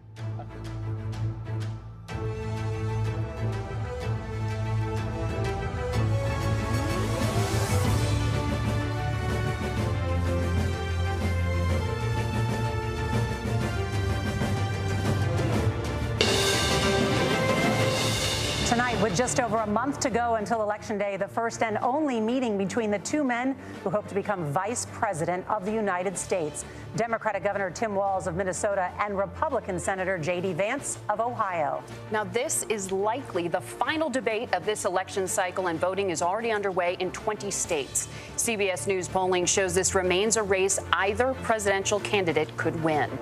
The CBS News vice presidential debate starts now. Fight for every single vote, and we're going to take this country back. And we are ready to continue to build the future together. We're going to turn this whole country red with President Donald J. Trump's leadership. You know what's at the end of this little journey? Kamala Harris as the next president of the United States. This is a CBS News special, live from CBS News headquarters in New York. America Decides, the Vice Presidential Debate. Good evening, I'm Nora O'Donnell, and thank you for joining us for tonight's CBS News Vice Presidential Debate. We want to welcome our viewers on CBS, on other networks here in the U.S. and around the world. We have a consequential night ahead, and our focus is the issues that matter to you, the voter. Let's introduce the candidates. Minnesota's Democratic Governor Tim Walz and Ohio's Republican Senator J.D. Vance, tonight meeting for the first time. I'm Margaret Brennan. In order to have a thoughtful and civil debate, these are the rules that both campaigns have agreed to. Questions will be directed at one candidate, who will have 2 minutes to respond. The other candidate will be allowed 2 minutes for rebuttal. Then each candidate will get another minute to make further points, with an additional 1 minute each at the discretion of the moderator. The primary role of the moderators is to facilitate the debate between the candidates, enforce the rules, and provide the candidates with the opportunity to fact-check claims made by each other. CBS News reserves the right to mute the candidates' microphones to maintain decorum. We have not shared the questions or topics with the campaigns. The stage is set. Governor, Senator, thank you for joining us. Let's get started. Tonight, our country is facing several unfolding crises. The Middle East is on the brink of war. Americans are suffering from the catastrophic impact of Hurricane Helene, and now a labor strike as 25,000 dock workers from Maine to Texas are picketing. We're going to begin tonight with the Middle East. Margaret. Thank you, Nora. Earlier today, Iran launched its largest attack yet on Israel, but that attack failed, thanks to joint U.S. and Israeli defensive action. President Biden has deployed more than 40,000 U.S. military personnel and assets to that region over the past year to try to prevent a regional war. Iran is weakened, But the U.S. still considers it the largest state sponsor of terrorism in the world, and it has drastically reduced the time it would take to develop a nuclear weapon. It is down now to 1 or 2 weeks' time. Governor Walz, if you were the final voice in the Situation Room, would you support or oppose a preemptive strike by Israel on Iran? You have 2 minutes. Well, thank you, and thank you for those joining at home tonight. Let's keep in mind where this started. October 7th, Hamas terrorists massacred over 1,400 Israelis and took prisoners. Israel's ability to be able to defend itself is absolutely fundamental. Getting its hostages back, fundamental, and ending the humanitarian crisis in Gaza. But the expansion of Israel and its proxies is an absolute fundamental necessity for the United States to have the steady leadership there. You saw it experienced today, where along with our Israeli partners and our coalition, able to stop the incoming attack. But what's fundamental here is that steady leadership is going to matter. It's clear, and the world saw it on that debate stage a few weeks ago, a nearly 80-year-old Donald Trump talking about crowd sizes is not what we need in this moment. But it's not just that. It's those that were closest to Donald Trump that understand how dangerous he is when the world is this dangerous. His chief of staff, John Kelly, said that he was the most flawed human being he'd ever met. And both of his secretaries of defense and his national security advisors said he should be nowhere near the White House. Now, the person closest to them, Donald Trump, said he's unfit for the highest office. That was Senator Vance. What we've seen out of Vice President Harris is we've seen steady leadership. We've seen a calmness that is able to draw on the coalitions to bring them together, understanding that our allies matter. When our allies see Donald Trump turn towards Vladimir Putin, turn towards North Korea, when we start to see that type of fickleness around holding the coalitions together, we will stay committed. And as the Vice President said today we will protect our forces and our allied forces, and there will be consequences. Governor, your time is up. Senator Vance, the same question. Would you support or oppose a preemptive strike by Israel on Iran? You have 2 minutes. So, Margaret, I want to answer the question. First of all, thanks, Governor. Thanks to CBS for hosting the debate. And thanks, most importantly, to the American people who are watching this evening and caring enough about this country to pay attention to this vice presidential debate. I want to answer the question, but I want to actually give an introduction to myself a little bit, because I recognize a lot of Americans don't know who either one of us are. I was raised in a working class family. My mother required food assistance for periods of her life. My grandmother required Social Security help to raise me. And she raised me in part because my own mother struggled with addiction for a big chunk of my early life. I went to college on the GI Bill after I enlisted in the Marine Corps and served in Iraq. And so I stand here asking to be your vice president with extraordinary gratitude for this country, for the American dream that made it possible for me to live my dreams. And most importantly, I know that a lot of you are worried about the chaos in the world and the feeling that the American dream is unattainable. I want to try to convince you tonight over the next 90 minutes that if we get better leadership in the White House, if we get Donald Trump back in the White House, the American dream is going to be attainable once again. Now, to answer this particular question, we have to remember that as much as Governor Walz just accused Donald Trump of being an agent of chaos, Donald Trump actually delivered stability in the world, and he did it by establishing effective deterrence. People were afraid of stepping out of line. Iran, which launched this attack, has received over $100 billion in unfrozen assets thanks to the Kamala Harris administration.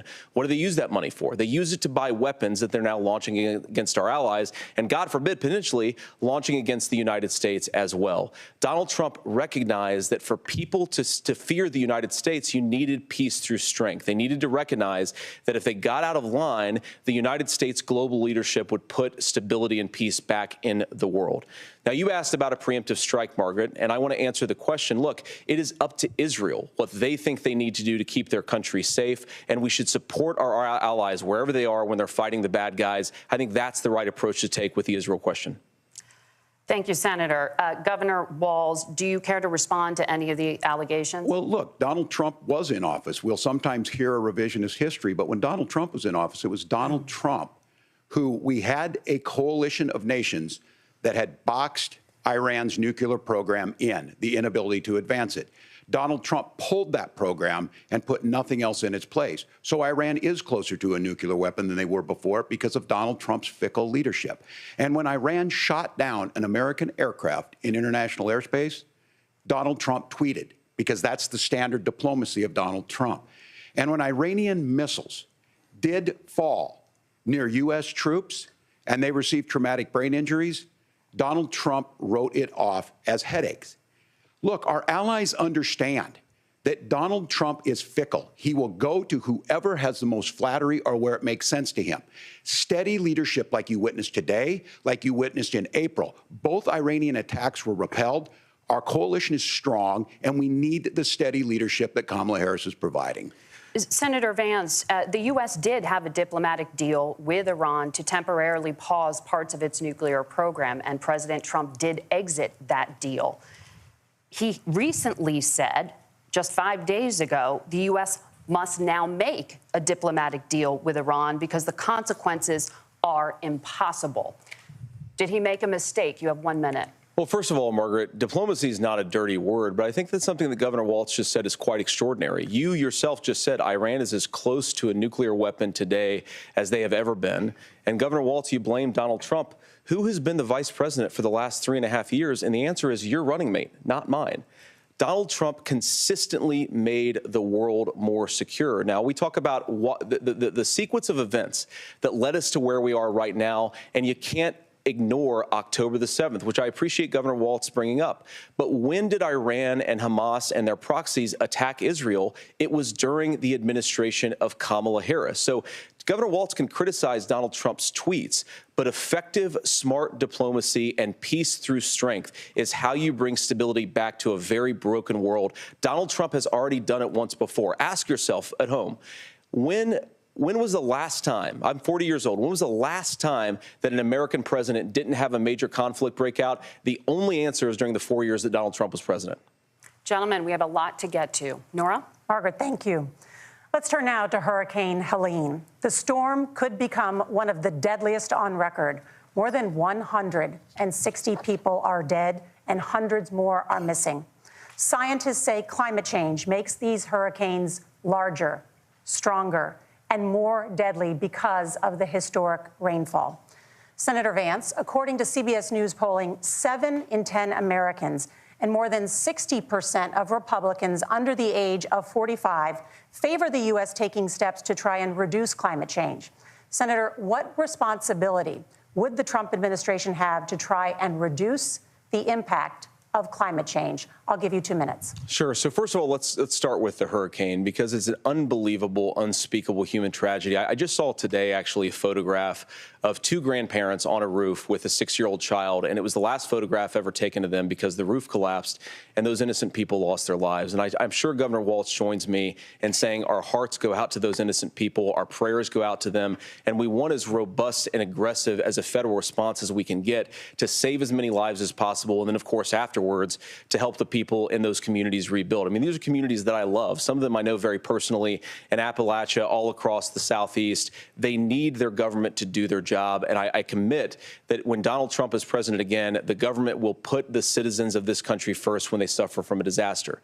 Now, Nora, you asked about climate change. I think this is a very important issue. Look, a lot of people are justifiably worried about all these crazy weather patterns. I think it's important for us, first of all, to say, Donald Trump and I support clean air, clean water. We want the environment to be cleaner and safer. But one of the things that I've noticed some of our Democratic friends talking a lot about is a concern about carbon emissions, this idea that carbon emissions drives all of the climate change. Well, let's just say that's true, just for the sake of argument, so we're not arguing about weird science. Let's just say that's true. Well, if you believe that, what would you want to do? The answer is that you'd want to reshore as much American manufacturing as possible, and you'd want to produce as much energy as possible in the United States of America because we're the cleanest economy in the entire world. What have Kamala Harris's policies actually led to? More energy production in China, more manufacturing overseas, more doing business in some of the dirtiest parts of the entire world. And when I say that, I mean the amount of carbon emissions they're doing per unit of economic output. So if we actually care about getting cleaner air and cleaner water, the best thing to do is to double down and invest in American workers and the American people. And unfortunately, Kamala Harris has done exactly the opposite. Governor Walz, you have 2 minutes to respond. Well, we got close to an agreement because all those things are happening. Look, first of all, it is a horrific tragedy with this hurricane, and my heart goes out to the folks that are down there in contact with the governors. I serve as co-chair of the Council of Governors as we work together on these emergency managements. Governors know no partisanship. They work together. So all of the governors and the emergency responders are on the ground. Those happen on the front end. The federal government comes in, makes sure they're there that we recover, but we're still in that phase where we need to make sure that they're staying there, staying focused. Now, look, coming back to the climate change issue, there's no doubt this thing roared onto the scene faster and stronger than anything we've seen. Senator Vance has said that there's a climate problem in the past. Donald Trump called it a hoax and then joked that these things would make more beachfront property to be able to invest in. What we've seen out of the Harris administration now, the Biden-Harris administration, is we've seen this investment. We've seen massive investments, the biggest in global history that we've seen in the Inflation Reduction Act, has created jobs all across the country. 2,000 in Jeffersonville, Ohio, taking the EV technology that we invented and making it here. 200,000 jobs across the country. The largest solar manufacturing plant in North America sits in Minnesota. But my farmers know climate change is real. They've seen 500-year droughts, 500-year floods back to back. But what they're doing is adapting, and this has allowed them to tell me, look, I harvest corn, I harvest soybean, and I harvest wind. We are producing more natural gas and more oil at any time than we ever have. We're also producing more clean energy. So the solution for us is to continue to move forward, that climate change is real. Reducing our impact is absolutely critical, but this is not a false choice. You can do that at the same time you're creating the jobs that we're seeing all across the country. That's exactly what this administration has done. We are seeing us becoming an energy superpower for the future, not just the current. And that's what absolutely makes sense. And then we start thinking about how do we mitigate these disasters. Thank you. Senator, I want to give you an opportunity to respond there. The governor mentioned that President Trump has called climate change a hoax. Do you agree? Well, look, what the president has said is that if the Democrats, in particular Kamala Harris and her leadership, if they really believe that climate change is serious, what they would be doing is more manufacturing and more energy production in the United States of America, and that's not what they're doing. So clearly, Kamala Harris herself doesn't believe her own rhetoric on this. If she did, she would actually agree with Donald Trump's energy policies. Now, something Governor Walz said I think is important to touch upon, because when we talk about clean energy, I think that's a slogan that often the Democrats will use here. And I'm talking, of course, about the Democratic leadership. And the real issue is that if you're spending hundreds of millions or even billions of dollars of American taxpayer money on solar panels that are made in China, number one, you're going to make the economy dirtier. We should be making more of those solar panels here in the United States of America. Some of them are, Tim, but a lot of them are being made overseas in China, especially the components that go into those solar panels. So if you really want to make the environment cleaner, you've got to invest in more energy production. We haven't built a nuclear facility, I think, one in the past 40 years. Senator. Natural gas, we got to invest more in it. Kamala Harris has done the opposite. That's raised energy prices and also meant that we're doing Senator, worse by the climate. Senator, your time is up. Governor, would you like to respond? Well, look, we're producing more natural gas than we ever have. There's no moratorium on that. We're producing more oil. But the folks know, and like I said again, these are not liberal folks. These are not folks that are Green New Deal folks. These are farmers that have been drought one year, massive flooding the next year. They understand that it makes sense. Look, our number one export cannot be topsoil from erosion from these massive storms. We saw it in Minnesota this summer. And thinking about how do we respond to that, we're thinking ahead on this. And what Kamala Harris has been able to do in Minnesota, we're starting to weatherproof some of these things. The infrastructure law that was passed allows us to think about mitigation in the future. How do we make sure that we're protecting by burying our power lines? How do we make sure that we're protecting lakefronts and things that we're seeing more and more of? But to call it a hoax and to take the oil company executives to Mar-a-Lago, say, give me money for my campaign, and I'll let you do whatever you want. We can be smarter about that, and an all-above energy policy is exactly what she's doing, creating those jobs right here. Governor, your time is up. The overwhelming consensus among scientists is that the Earth's climate is warming at an unprecedented rate. Margaret? Thank you, Nora. We're going to turn now to immigration. The crisis at the U.S.-Mexico border consistently ranks as one of the top issues for American voters. Senator Vance, Your campaign is pledging to carry out the largest mass deportation plan in American history and to use the U.S. military to do so. Could you be more specific about exactly how this will work? For example, would you deport parents who have entered the U.S. illegally and separate them from any of their children who were born on U.S. soil? You have 2 minutes. So first of all, Margaret, before we talk about deportations, we have to stop the bleeding. We have a historic immigration crisis because Kamala Harris started and said that she wanted to undo all of Donald Trump's border policies. 94 executive orders suspending deportations, decriminalizing illegal aliens, massively increasing the asylum fraud that exists in our system. That has opened the floodgates. And what it's meant is that a lot of fentanyl is coming into our country. I had a mother who struggled with opioid addiction and has gotten clean. I don't want people who are struggling with addiction to be deprived of their second chance because Kamala Harris let in fentanyl into our communities at record levels. So you've got to stop the bleeding. You've got to re-implement Donald Trump's border policies, build the wall, re-implement deportations. And that gets me to your point, Margaret, about what do we actually do? So we've got 25 million illegal aliens who are here in the country. What do we do with them? I think the first thing that we do is we start with the criminal migrants. About 1 million of those people have committed some form of crime in addition to crossing the border illegally. I think you start with deportations on those folks. And then I think you make it harder for illegal aliens to undercut the wages of American workers. A lot of people will go home if they can't work for less than minimum wage in our own country. And by the way, that'll be really good for our workers who just want to earn a fair wage for doing a good day's work. And the final point, Margaret, is you ask about family separation. Right now in this country, Margaret, we have 320,000 children that the Department of Homeland Security has effectively lost. Some of them have been sex trafficked. Some of them hopefully are at homes with their families. Some of them have been used as drug trafficking mules. The real family separation policy in this country is unfortunately Kamala Harris's wide open southern border. And I'd ask my fellow Americans to remember when she came into office, she said she was going to do this. Real leadership would be saying, you know what, I screwed up. We're going to go back to Donald Trump's border policies. I wish that she would do that. It would be good for all of us. Governor, do you care to respond to any of those specific allegations, including that the vice president is, quote, letting in fentanyl and using kids as drug mules, among other things regarding children? The drug mule is not true, but I will say about this, about the fentanyl, because this is a crisis of this, the opioid crisis. And the good news on this is the last 12 months saw the largest decrease in opioid deaths in our nation's history, 30% decrease in Ohio. But there's still more work to do.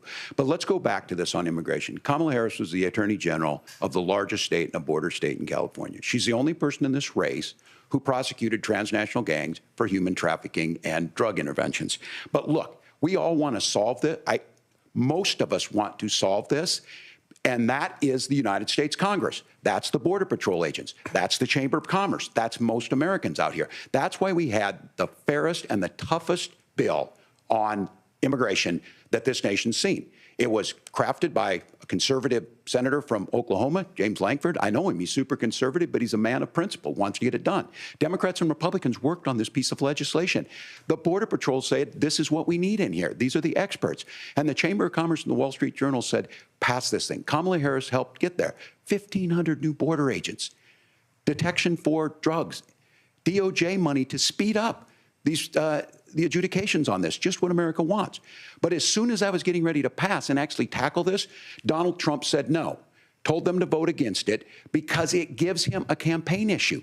It gives him to, what would Donald Trump talk about if we actually did some of these things? And they need to be done by the legislature. You can't just do this through the executive branch.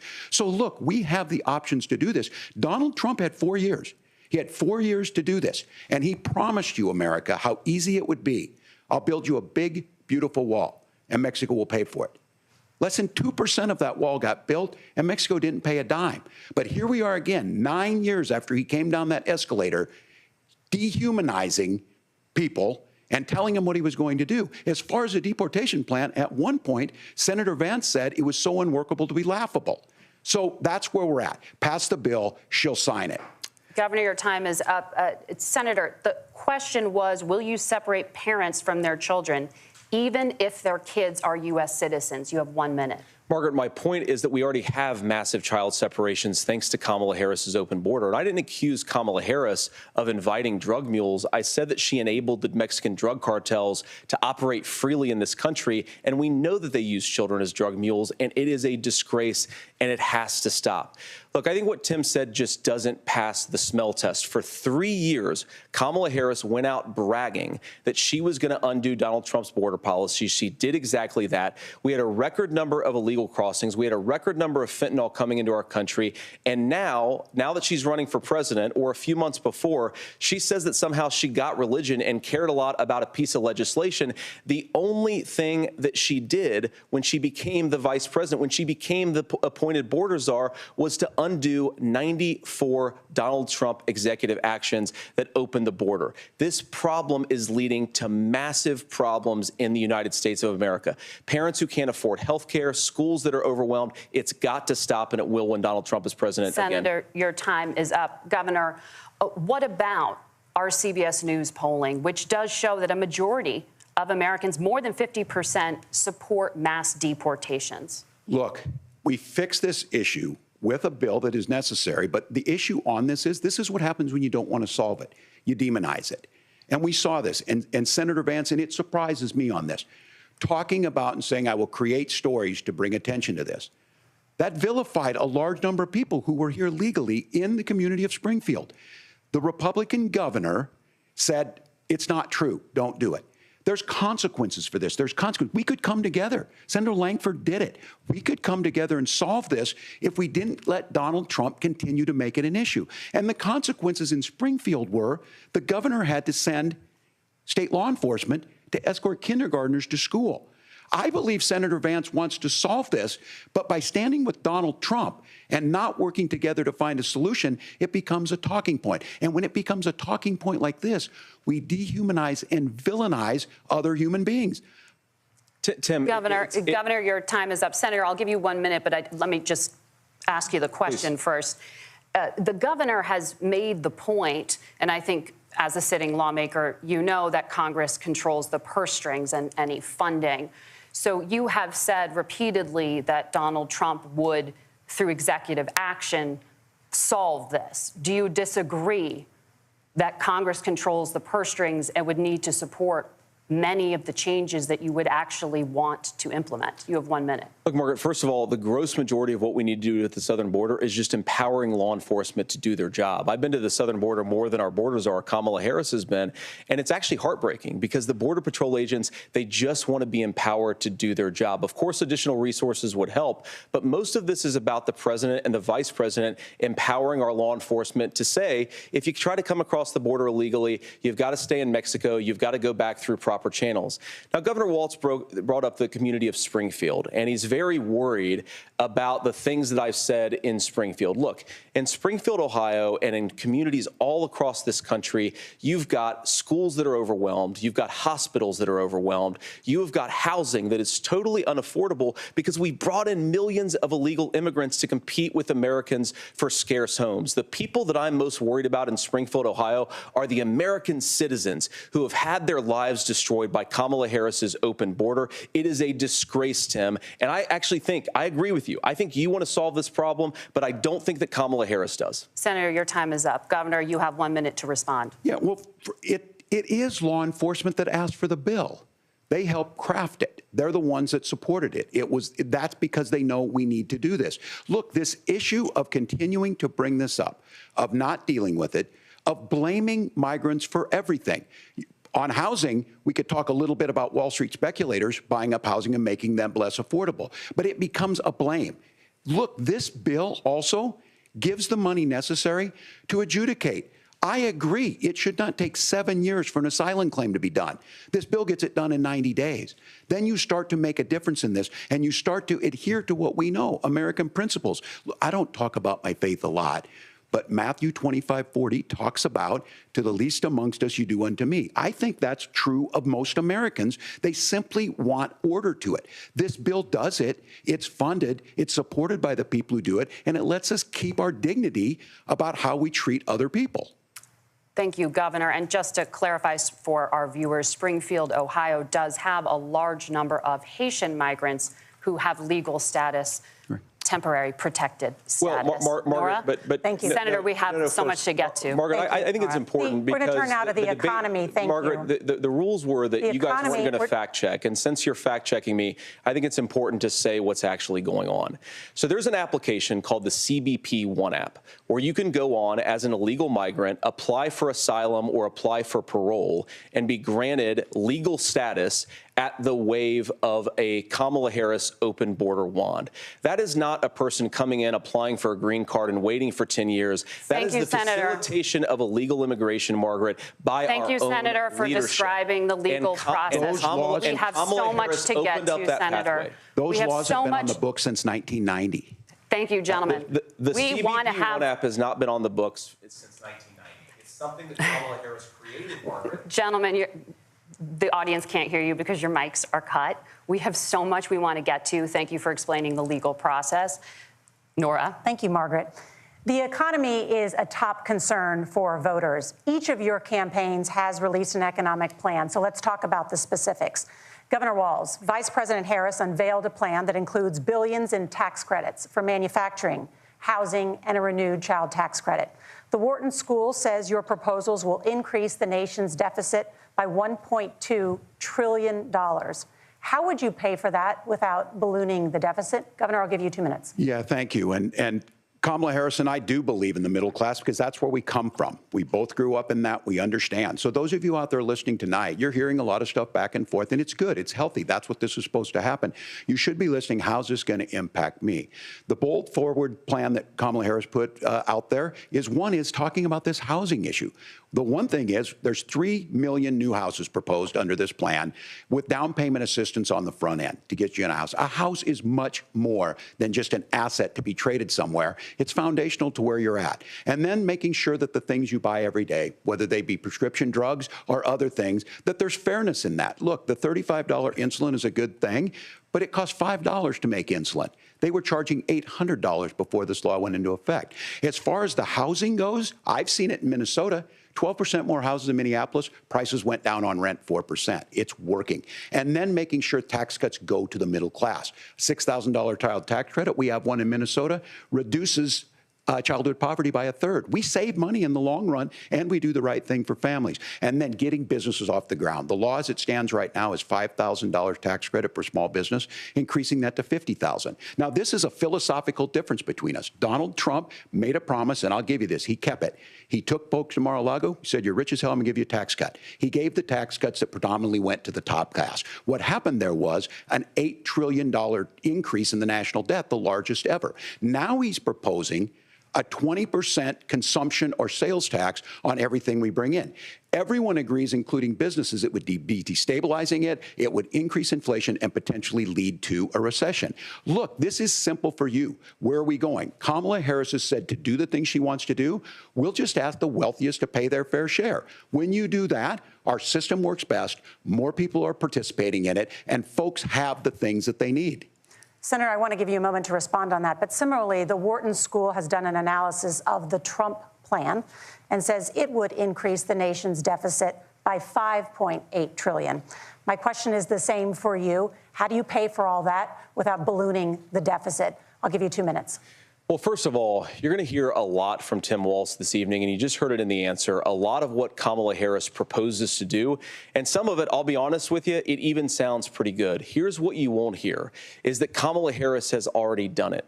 Because she's been the vice president for 3.5 years. She had the opportunity to enact all of these great policies, and what she's actually done instead is drive the cost of food higher by 25%, drive the cost of housing higher by about 60%, open the American southern border and make middle-class life unaffordable for a large number of Americans. If Kamala Harris has such great plans for how to address middle-class problems, then she ought to do them now, not when asking for a promotion, but in the job the American people gave her 3.5 years ago. And the fact that she isn't tells you a lot about how much you can trust her actual plans. Now, Donald Trump's economic plan is not just a plan, but it's also a record. A lot of those same economists attack Donald Trump's plans, and they have PhDs, but they don't have common sense and they don't have wisdom, because Donald Trump's economic policies delivered the highest take-home pay in a generation in this country, 1.5% inflation, and to boot, peace and security all over the world. So when people say that Donald Trump's economic plan doesn't make sense, I say look at the record. He delivered rising take-home pay for American workers.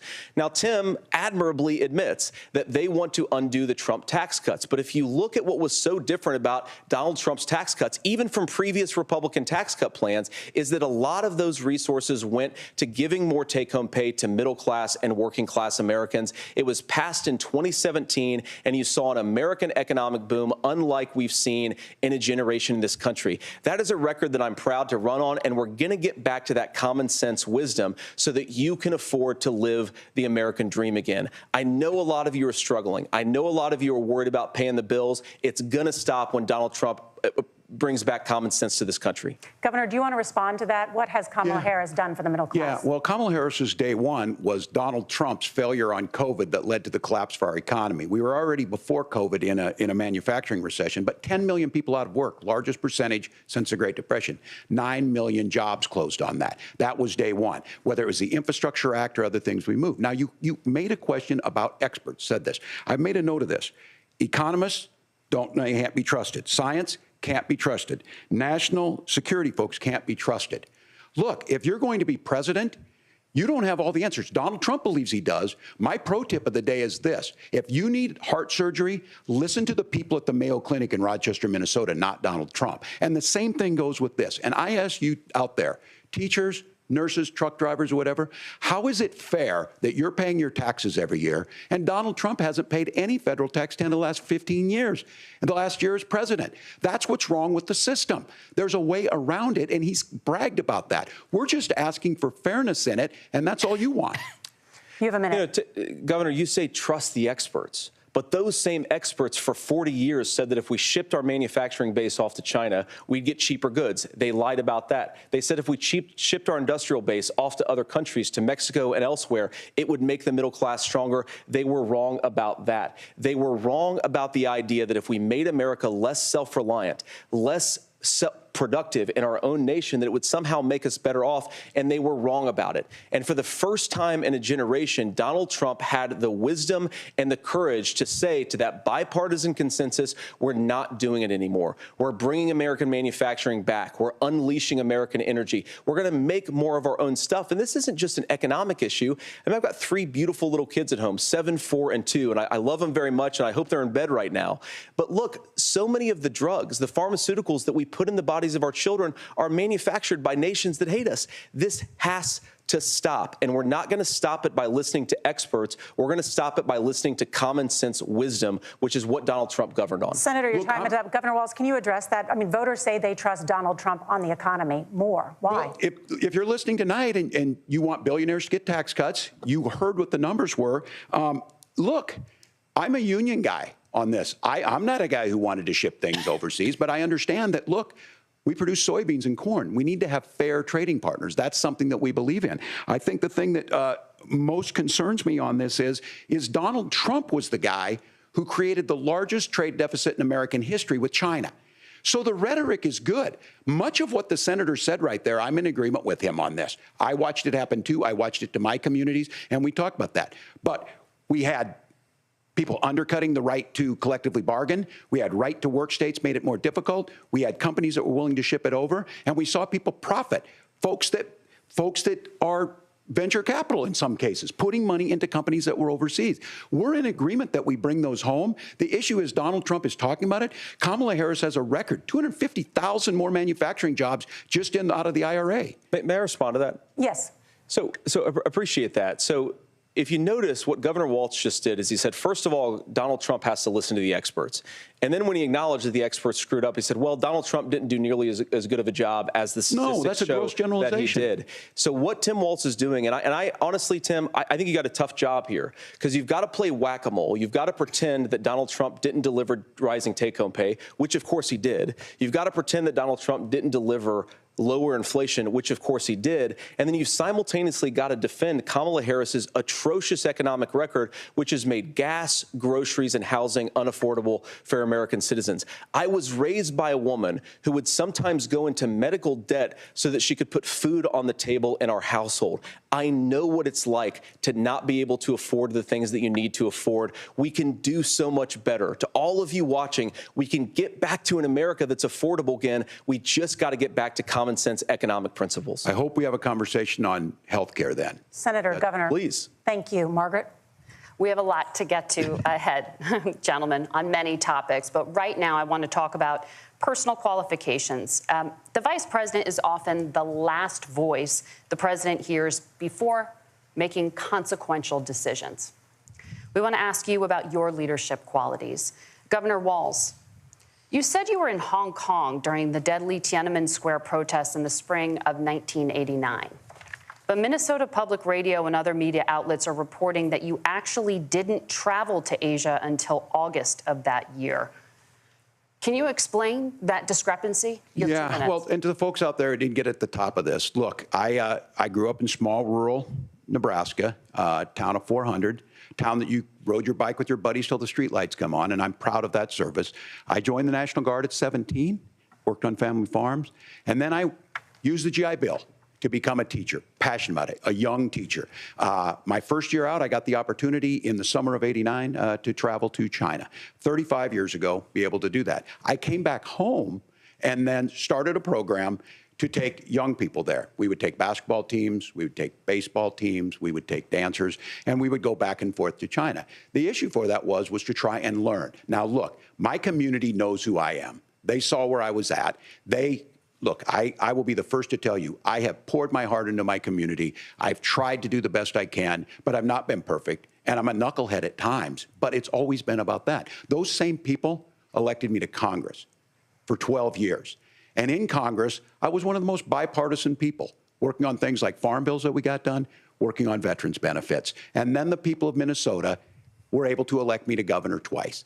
So look, my commitment has been from the beginning to make sure that I'm there for the people, to make sure that I get this right. I will say more than anything, many times I will talk a lot, I will get caught up in the rhetoric, but being there, the impact it made, the difference it made in my life, I learned a lot about China. I hear the critiques of this. I would make the case that Donald Trump should have come on one of those trips with us. I guarantee you he wouldn't be praising Xi Jinping about COVID, and I guarantee you he wouldn't start a trade war that he ends up losing. So this is about trying to understand the world. It's about trying to do the best you can for your community, and then it's putting yourself out there and letting your folks understand what it is. My commitment, whether it be through teaching, which I was good at, or whether it was being a good soldier, or was being a good member of Congress, those are the things that I think are the values that people care about. Governor, just to follow up on that, the question was, can you explain the discrepancy? All I said on this was I got there that summer and misspoke on this. So I will just, that's what I've said. So I was in Hong Kong and China during the democracy protests went in. And from that, I learned a lot of what needed to be in governance. Thank you, Governor. Senator Vance, in 2016, you called your running mate, Donald Trump, unfit for the nation's highest office, and you said he could be America's Hitler. I know you've been asked many times, and you've said you regret those comments and explained you then voted for Donald Trump in 2020.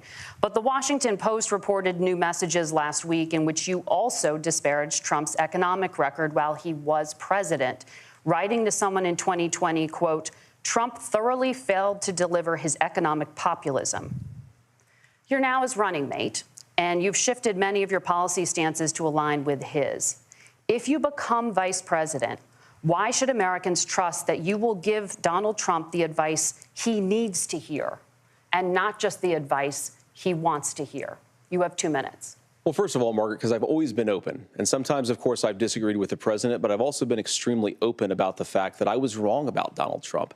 I was wrong, first of all, because I believed some of the media stories that turned out to be dishonest fabrications of his record. But most importantly, Donald Trump delivered for the American people. Rising wages, rising take-home pay, an economy that worked for normal Americans, a secure southern border, a lot of things, frankly, that I didn't think he'd be able to deliver on. And yeah, when you screw up, when you misspeak, when you get something wrong and you change your mind, you ought to be honest with the American people about it. It's one of the reasons, Margaret, why I've done so many interviews is because I think it's important to actually explain to the American people where I come down on the issues and what changed. Now, you pointed out to messages from 2020. Margaret, I've been extremely consistent that I think there were a lot of things that we could have done better in the Trump administration the first round if Congress was doing its job. I strongly believe, and I've been a United States Senator, that Congress is not just a high-class debating society. It's not just a forum for senators and congressmen to whine about problems. It's a forum to govern. So there were a lot of things on the border, on tariffs, for example, where I think that we could have done so much more if the Republican Congress and the Democrats in Congress had been a little bit better about how they govern the country. They were so obsessed with impeaching Donald Trump, they couldn't actually govern. And I want to talk about this tariff issue in particular, Margaret, because Tim just accused this of being a national sales tax. Look, the one thing, and you're probably surprised to hear me praising Joe Biden, but the one thing that Joe Biden did is he continued some of the Trump tariffs that protected American manufacturing jobs. And it's the one issue, the most pro-worker part of the Biden administration, it's the one issue where Kamala Harris has run away from Joe Biden's record. Think about this. If you're trying to employ slave laborers in China at $3 a day, you're going to do that and undercut the wages of American workers unless our country stands up for itself and says you're not accessing our markets unless you're paying middle-class Americans a fair wage. Senator, your time is up. Nora? Thank you. Now to the issue of reproductive rights. Governor Walz, after Roe versus Wade was overturned, you signed a bill into law that made Minnesota one of the least restrictive states in the nation when it comes to abortion. Former President Trump said in the last debate that you believe abortion, quote, in the 9th month is absolutely fine. Yes or no? Is that what you support? I'll give you 2 minutes. That's not what the bill says, but look, this issue is what's on everyone's mind. Donald Trump put this all into motion. He brags about how great it was that he put the judges in and overturned Roe versus Wade, 52 years of personal autonomy. And then he tells us, oh, we send it to the states. It's a beautiful thing. Amanda Zaworski would disagree with you on it's a beautiful thing. A young bride in Texas waiting for their child at 18 weeks. She has a complication, a tear in the membrane. She needs to go in. The medical care at that point needs to be decided by the doctor. And that would have been an abortion. But in Texas, that would have put them in legal jeopardy. She went home, got sepsis, nearly dies, and now she may have difficulty having children. Or in Kentucky, Hadley Duvall, a 12-year-old child raped and impregnated by her stepfather. Those are horrific. Now, when God asked about that, Senator Vance said 2 wrongs don't make a right. There is no right in this. So in Minnesota, what we did was restore Roe versus Wade. We made sure that we put women in charge of their health care. But look, this is not where, if you don't know Amanda or a Hadley, you soon will. Their Project 2025 is going to have a registry of pregnancies. It's going to make it more difficult, if not impossible, to get contraception and limit access, if not eliminate access to infertility treatments. For so many of you out there listening, me included, infertility treatments are why I have a child. That's nobody else's business, but those things are being proposed. And the catch-all on this is, well, the states will decide what's right for Texas might not be right for Washington. That's not how this works. This is basic human right. We have seen maternal mortality skyrocket in Texas, outpacing many other countries in the world. This is about health care. In Minnesota, we are ranked first in health care for a reason. We trust women, we trust doctors. Senator, do you want to respond to the governor's claim? Will you create a federal pregnancy monitoring agency?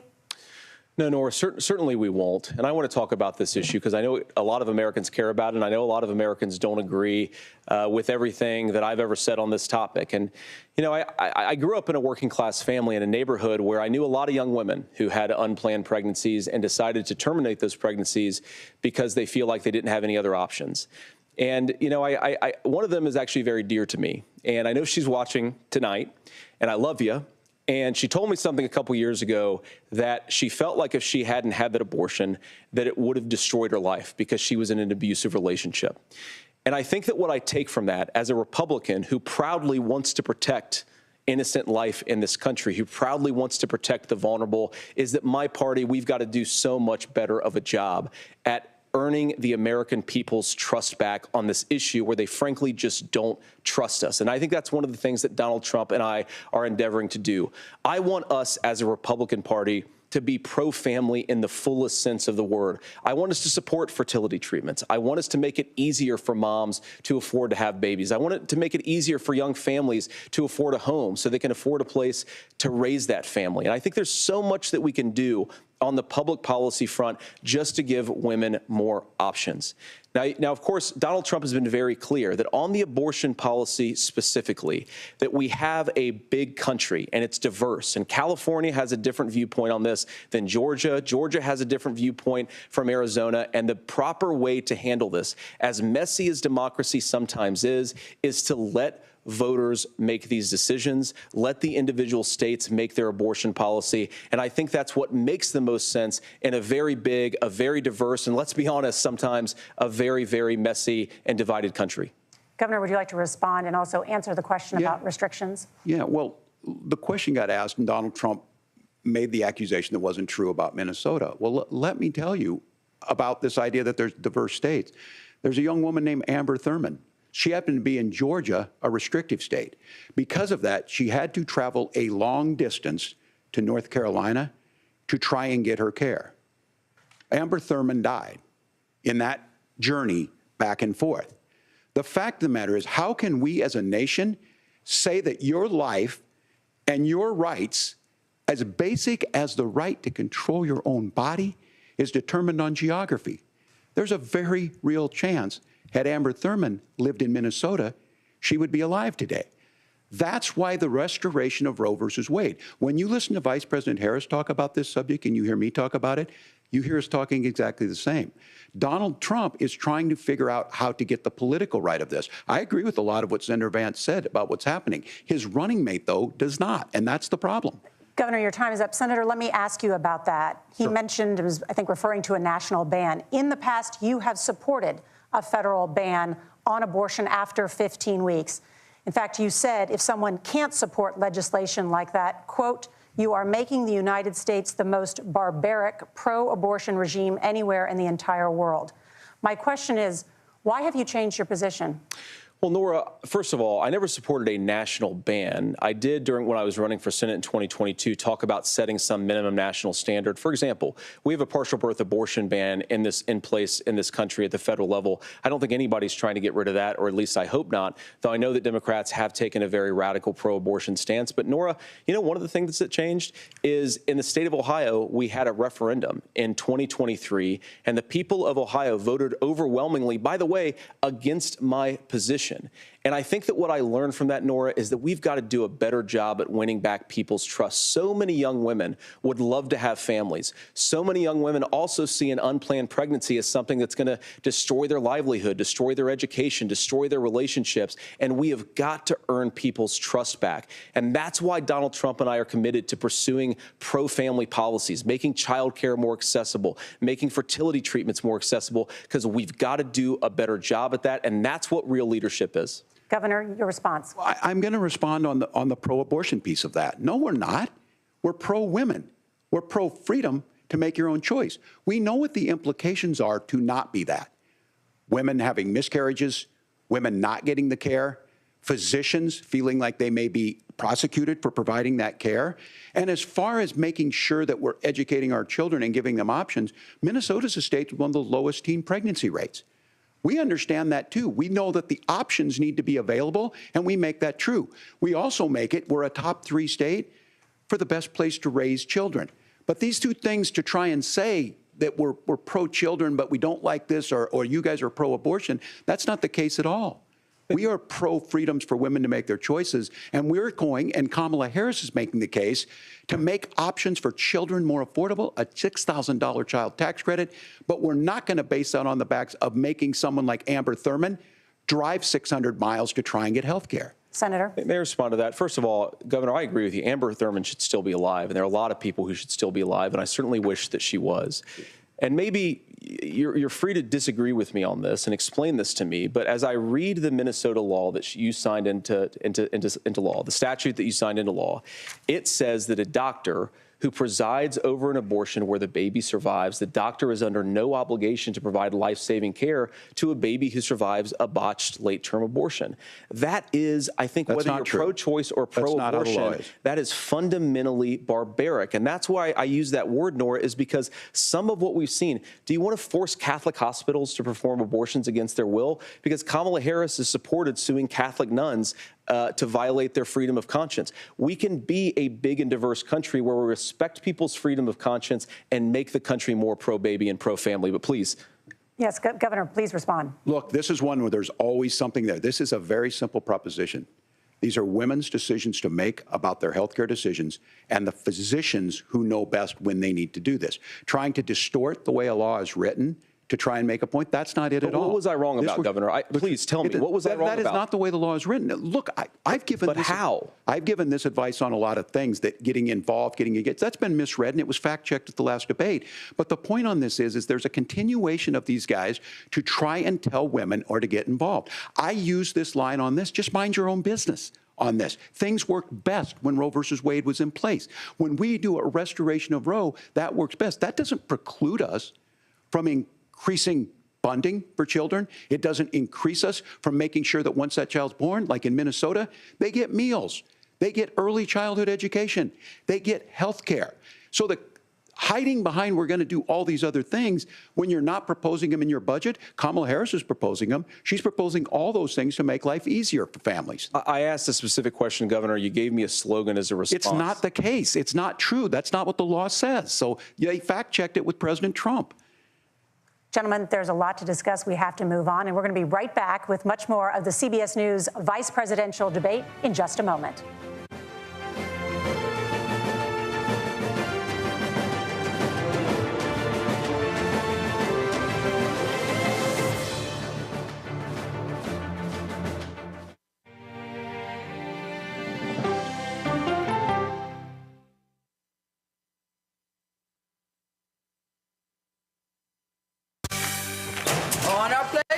Bright, shiny faces. When you wake up in the morning, we want to be your go-to team. Nate has one of the quickest minds I've ever seen. Tony has a way of making people feel comfortable. Gail has this unbelievable knack to ask the question that you're asking at home. I've been told I could talk to a tree, and that's pretty much true. I don't go to work in the morning. I go for coffee with my two good friends, and we talk about the world. Your morning routine just got better. CBS Mornings, weekdays at 7. It didn't seem like anything could happen, because nothing ever happens in East Palestine, but it did. Authorities released toxic fumes from 5 derailed train cars. Resident, please evacuate. Acute bronchitis due to chemical fumes. Did you ever have these problems before the derailment? No, ma'am. This neighborhood's not safe no more. We can assure the community that there's not vinyl chloride entering their communities. Then why are there so many people feeling these various symptoms of bloody noses or difficulty breathing or bronchitis? That's a hard question to answer. We're talking about one of the most blatant releases of a mixture of some of the most toxic chemicals that we've seen in America. I feel like now I have a duty to warn other communities. If my daughter has to watch me die of cancer, at least it saves someone else.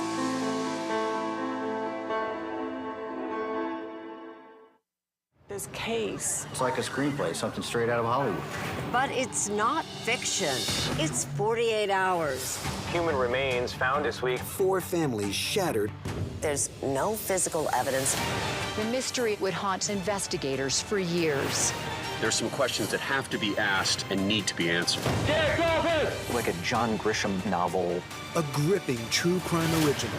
48 hours. Now streaming on the free CBS News app. Stories that inform. Or you can be really old at 60, and you can be really young at 85. Inspire. How do we unlock the power within ourselves to be who we want to be? And brighten your day. The best part of fame is making people feel good. Always send the people home happy. Make every day a little more like Sunday morning. Here comes the sun. Stream now on the free CBS News app. Hello, everyone, and welcome to our Dragon capsule here in space. Sightseers in space, the thrill of a lifetime. Seeing the Earth from space, it was so exhilarating. But the risks that come with the territory. There have been 4 fatal accidents. That's a 1% fatal accident rate. Might make you look before you launch. If you had 1 out of 100 airplanes falling out of the sky, we'd have a public crisis. Space tourism, now streaming on the free CBS News app. Superstar approaching, superstar approaching. Just get your popcorn and get ready. Come on, Julia. Oh, no. I will if you will. You go, gal. Yeah, boy. She's the first black woman on the Supreme Court, and she's determined she won't be the last. My parents had raised me to believe that I could do anything I wanted to do. Justice Ketanji Brown Jackson on Person to Person.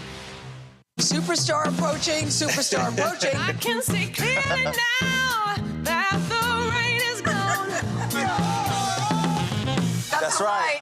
Look at his outfit. Give me some love, baby. Up top. It's gonna be a bright, sunshiny day. All right.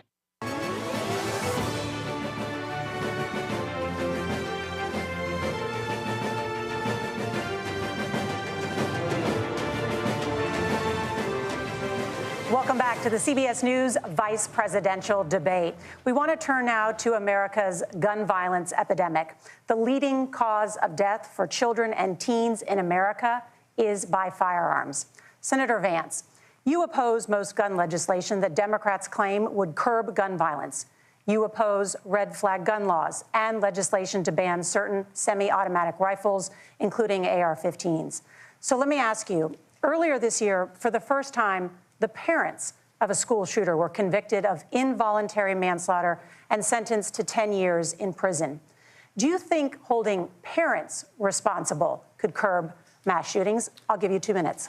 Yeah, well, Nora, on that particular case, I don't know the full details, but I certainly trust local law enforcement and local authorities to make those decisions. I think in some cases the answer is going to be yes, and in some cases the answer is going to be no. And the details really matter here, of course. For example, if a kid steals a gun, that's going to be different than if a parent hands over a gun knowing that their kid is potentially dangerous. But look, I want to just sort of speak as a father of 3 beautiful little kids, and our oldest is now in 2nd grade. And like a lot of parents, we send our kids to school with such hope and such joy and such pride at their little faces on the first day of school. And we know, unfortunately, that a lot of kids are going to experience this terrible epidemic of gun violence. And of course, our hearts go out to the families that are affected by this terrible stuff. And we do have to do better. And I think that Governor Walz and I actually probably agree that we need to do better on this. The question is just, how do we actually do it? Now, here's something that really bothers me and worries me about this epidemic of violence. The gross majority, close to 90% in some of the statistics I've seen, of the gun violence in this country is committed with illegally obtained firearms. And while we're on that topic, we know that thanks to Kamala Harris's open border, we've seen a massive influx in the number of illegal guns run by the Mexican drug cartels. So that number, the amount of illegal guns in our country is higher today than it was 3.5 years ago. But what do we do about the schools? What do we do to protect our kids? And I think the answer is, and I say this not loving the answer, because I don't want my kids to go to school in a school that feels unsafe or where there are visible signs of security. But I unfortunately think that we have to increase security in our schools. We have to make the doors lock better. We have to make the doors stronger. We've got to make the windows stronger. And of course, we've got to increase school resource officers, because the idea that we can magically wave a wand and take guns out of the hands of bad guys, it just doesn't fit with recent experience. So we've got to make our schools safer. And I think we've got to have some common sense bipartisan solutions for how to do that. Governor, you have 2 minutes. Well, I think all the parents watching tonight, this is your biggest nightmare. Look, I got a 17-year-old, and he witnessed a shooting at a community center playing volleyball. Those things don't leave you. As a member of Congress, I sat in my office surrounded by dozens of the Sandy Hook parents, and they were looking at my 7-year-old picture on the wall. Their 7-year-old were dead, and they were asking us to do something. And look, I'm a hunter. I own firearms. The vice president is. We understand that the Second Amendment is there, but our first responsibility is to our kids to figure this out.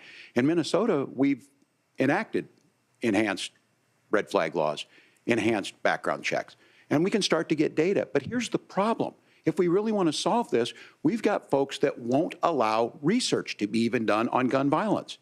And this idea that we should just live with it, and here's what I do think, that this is a good start to the conversation.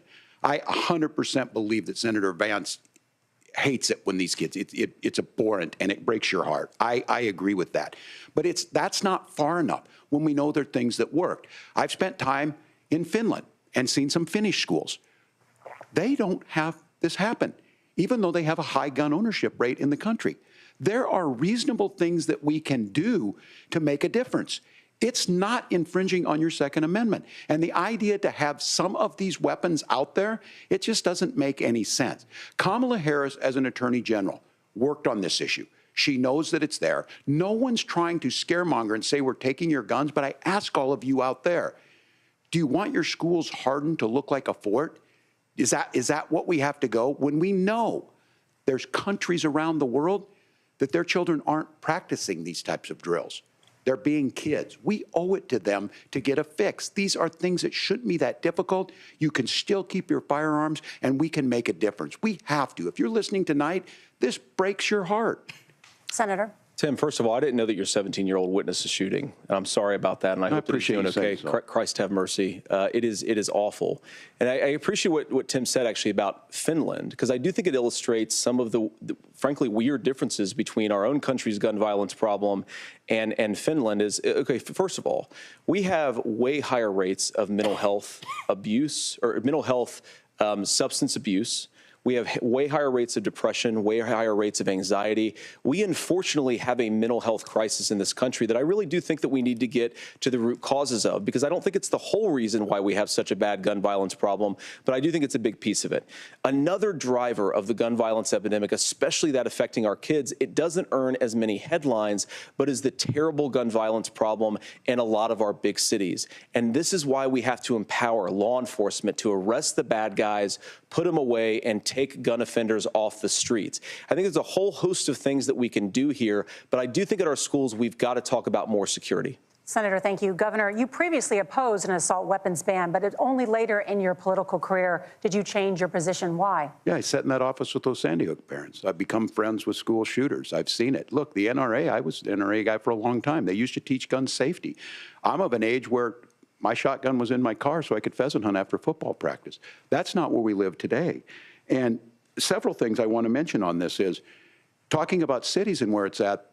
The number one where the most firearm deaths happen in Minnesota are rural suicides. And we have an epidemic of children getting guns and shooting themselves. And so we have, and we should look at all of the issues. Making sure folks have health care and all that, but I want to be very careful. This idea of stigmatizing mental health, just because you have a mental health issue doesn't mean you're violent. And I think what we end up doing is we start looking for a scapegoat. Sometimes it just is the guns. It's just the guns. And there are things that you can do about it. But I do think that this is one, and I think this is a healthy conversation. I think there's a capacity to find solutions on this that work, protect Second Amendment, protect our children. That's our priority. Gentlemen, thank you. Margaret? Thank you, Nora. Let's turn now to the top contributor to inflation, the high cost of housing and rent. There's a shortage of more than 4 million homes in the United States, and that contributes to the high housing prices. Governor Walz, the Harris campaign promises a $25,000 down payment assistance for first-time home buyers and a $10,000 tax credit. They also promise to build 3 million new homes. Where are you building these homes, and won't handing out that kind of money just drive up prices higher? No, it's not handing out. We have, first, let me say this issue of housing, and I think those of you listening on this, the problem we've had is that we've got a lot of folks that see housing as another commodity. It can be bought up. It can be shifted. It can be moved around.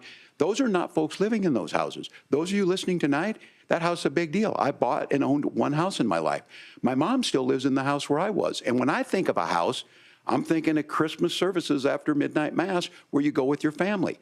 We need to make it more affordable. And one of the things, as I said, this program that the Vice President is pushing forward and bringing a new way of approaching this is something we're doing in Minnesota from that lead. We in the state invested in making sure our housing was the biggest investment that we'd ever made in housing. It starts to make it easier. We cut some of the red tape. Local folks, look, we can't do it at the federal level, but local folks make it easier to build those homes. And then that down payment assistance. I can tell all of you out there, certainly for me, using the GI Bill was one thing, but a veteran's home loan, the big thing about a veteran's home loan is you don't have to pay the down payment. Those are things that make it there. Now, look, you're going to pay it back, and you're going to pay your mortgage. Those are things that we know in the long run, the appreciated value, the generational wealth that's created from it. And I will give Minneapolis an example. Minneapolis is the one city where we've seen the lowest inflation rates.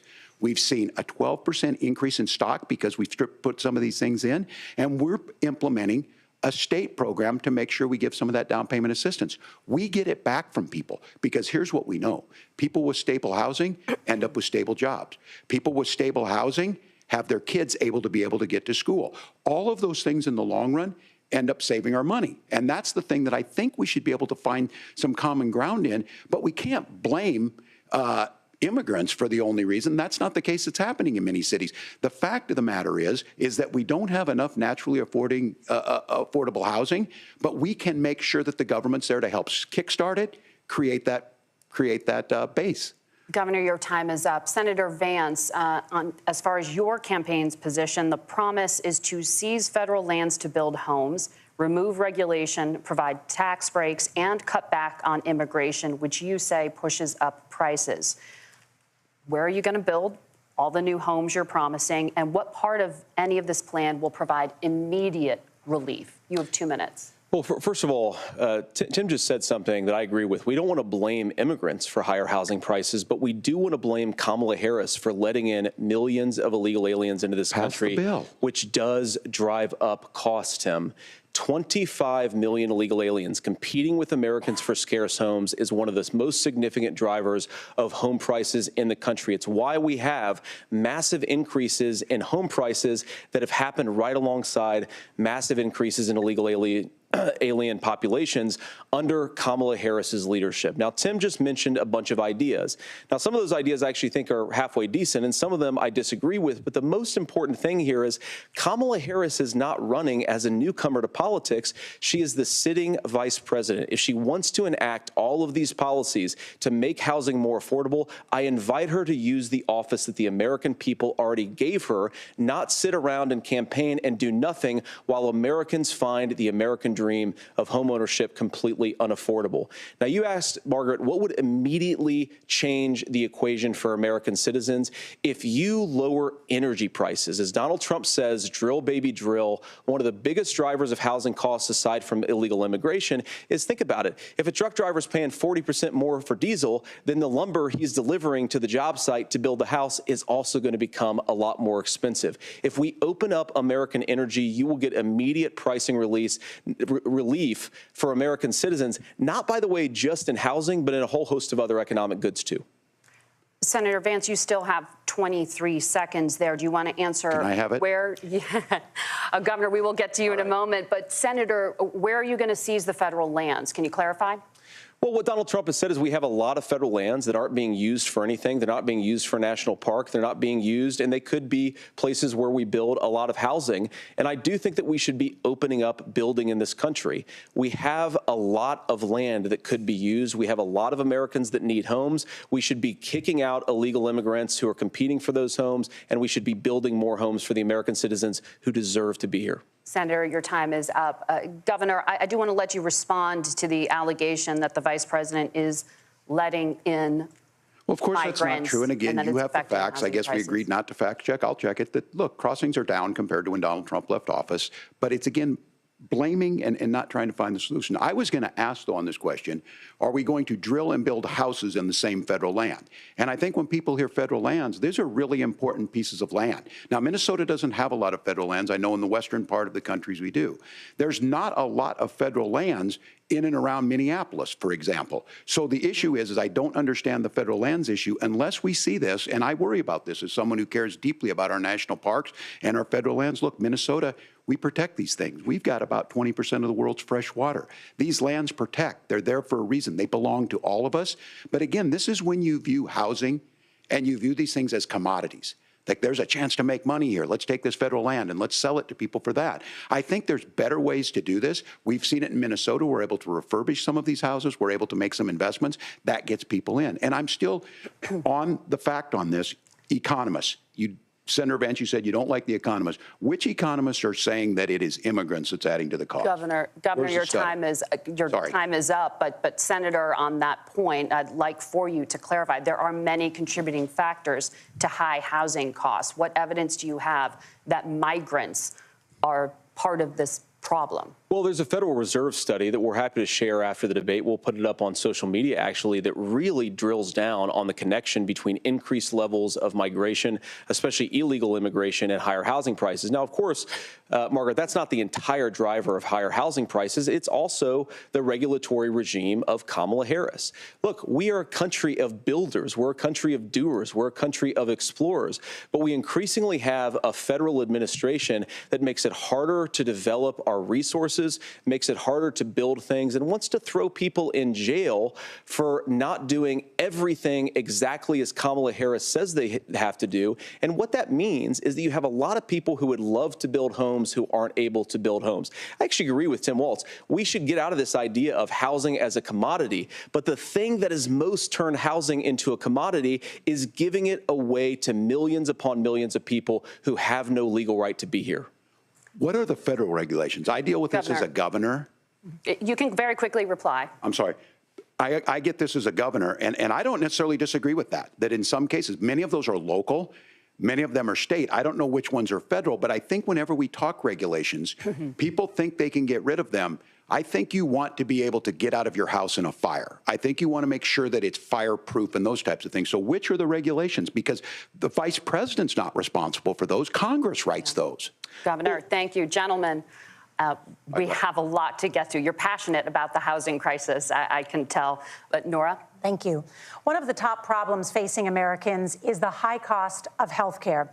Senator Vance, at the last presidential debate, former President Trump was asked about replacing the Affordable Care Act. In response, he said, "I have concepts of a plan." Since then, Senator, you've talked about changing how chronically ill Americans get health insurance. Can you explain how that would work? And can you guarantee that Americans with pre-existing conditions won't pay more? I'll give you 2 minutes. Well, of course, we're going to cover Americans with pre-existing conditions. In fact, a lot of my family members have gotten health care.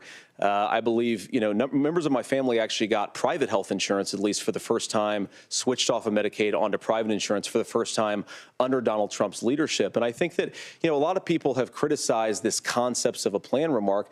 Look, it's very simple common sense. I think as Tim Walz knows from 12 years in Congress, you're not going to propose a 900-page bill standing on a debate stage. It would bore everybody to tears, and it wouldn't actually mean anything because part of this is the give and take of bipartisan negotiation.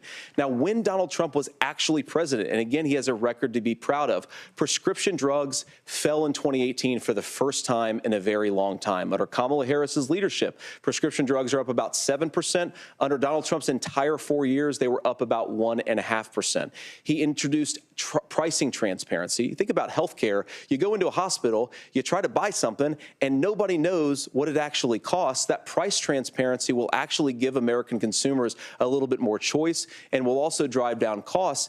And we talked about, the reinsurance regulations is what I was talking about. Look, Donald Trump has said that if we allow states to experiment a little bit on how to cover both the chronically ill but the non-chronically ill, it's not just a plan. He actually implemented some of these regulations when he was president of the United States. And I think you can make a really good argument that it salvaged Obamacare, which was doing disastrously until Donald Trump came along. And I think this is an important point about President Trump. Of course, you don't have to agree with every everything that President Trump has ever said or ever done. But when Obamacare was crushing under the weight of its own regulatory burden and health care costs, Donald Trump could have destroyed the program. Instead, he worked in a bipartisan way to ensure that Americans had access to affordable care. It's not perfect, of course, and there's so much more that we can do, but I think that Donald Trump has earned the right to put in place some better health care policies. He's earned it because he did it successfully the first time. Governor? All right, here's where being an old guy gives you some history. I was there at the creation of the ACA. And the reason it was so important is I come from a major healthcare state, home of the Mayo Clinic, home to Medical Alley, 3M, Medtronic, all of those. We understand healthcare. It's why we're ranked first on affordability and accessibility and quality of healthcare. And so what I know is under Kamala Harris, more people are covered than they have before. And those of you listening, this is critical to you. Now, Donald Trump all of a sudden wants to go back and remember this. He ran on the first thing he was going to do on day one was to repeal Obamacare. On day one, he tried to sign an executive order to repeal the ACA. He signed on to a lawsuit to repeal the ACA, but lost at the Supreme Court. And he would have repealed the ACA had it not been for the courage of John McCain to save that bill. Now, fast forward, what that means to you is you lose your pre-existing conditions. If you're sitting at home and you got asthma, too bad. If you're a woman, probably not. Broke your foot during football, might kick you out. Your kids get kicked out when they're 26. Kamala Harris negotiated drug prices for the first time with Medicare. We have 10 drugs that will come online, the most common ones that'll be there. But look, this issue, and when Donald Trump said, I've got a concept of a plan, it cracked me up as a fourth grade teacher because my kids would have never given me that. But what Senator Vance just explained might be worse than a concept, because what he explained is pre-Obamacare. And I'll make this as simple as possible because I have done this for a long time. What they're saying is, if you're healthy, why should you be paying more? So what they're going to do is let insurance companies pick who they insure, because guess what happens? You pay your premium, it's not much. They figure they're not going to have to pay out to you. But those of you a little older, gray, got cancer, you're going to get kicked out of it. That's why the system didn't work. Kamala Harris will protect and enhance the ACA. Governor, thank you. Senator, you have not yet explained how you would protect people with pre-existing conditions or laid out that plan. Well, look, we currently have laws and regulations in place right now that protect people with pre-existing conditions. We want to keep those regulations in place, but we also want to make the health insurance marketplace function a little bit better. Now, what Governor Walz just said is actually not true. A lot of what happened, and the reason that Obamacare was crushing under its own weight, is that a lot of young and healthy people were leaving the exchanges. Donald Trump actually helped address that problem, and he did so in a way that preserved people's access to coverage who had pre-existing conditions. But again, something that these guys do is they make a lot of claims about if Donald Trump becomes president, all of these terrible consequences are going to ensue. But in reality, Donald Trump was president. Inflation was low. Take-home pay was higher. And he saved the very program from a Democratic administration that was collapsing and would have collapsed absent his leadership. He did his job, which is govern in a bipartisan way and get results, not just complain about problems, but actually solve them. Governor, did enrollment under the Affordable Care Act go up under the Trump administration? It's higher now that we've seen it go up. Look, people are using it. The system works. And the question about this of young people or whatever, that's the individual mandate piece of this. And Republicans fought tooth and nail saying, well, Americans should be free to do this. Well, then what happens is— So you think the individual mandate's a good idea? You shrink. I think the idea of making sure the risk pool is broad enough to cover everyone, that's the only way insurance works. When it doesn't, it collapses. You are asking pre-ACA where we get people out. Look, people know that they need to be on health care. People expect it to be there. And when we are able to make it, and we are making it this way, when we incentivize people to be in the market, when we help people who might not be able to afford it get there, and we make sure then when you get sick and old, it's there for you. Because I heard people say, well, I don't want to buy into Medicare or whatever. Good luck buying health care once you get past 70. So look, the ACA works. We can continue to do better. Kamala Harris did that. The way she made everything better was negotiating those 10 drugs on Medicare for the first time in American history. Thank you. Margaret? Can I address that? I apologize. We're out of time. We have a number of subjects to discuss. Margaret? Let's talk about families in America. There is a child care crisis in this country, and the United States is one of the very few developed countries in the world without a national paid leave program for new parents. Governor Walz, you've said that if Democrats win both the White House and Congress, this is a day one priority for you. How long should employers be required to pay workers while they are home taking care of their newborns? You have 2 minutes. Yeah, well, that's negotiable, and that's what Congress worked. But here's what the deal is. Americans sitting out there right now, you may work for a big company. Look, we're home in Minnesota to some of the largest Fortune 500 companies. Kamala Harris knows that in California. Those companies provide paid family and medical leave. One is, I think they're moral and they think it's a good thing, but it also keeps their employees healthy. We in Minnesota passed a paid family and medical leave. You have a child, and I had to go back to work 5 days after my kids were born. This allows you to stay home a certain amount of time. What we know is that gets the child off to a better start, the family works better, we stay in their employers, we get more consistency in that. So Kamala Harris has made it a priority. We implemented it in Minnesota and we see growth. That's how you become a pro-business state. But the negotiations on it, and here's the issue, those big companies are able to offer it. Those of you out there who don't have it, just imagine what happens if you get cancer or your child gets sick. We know what happens. You end up staying home. In some places, that means no paycheck because you've got no protection on that.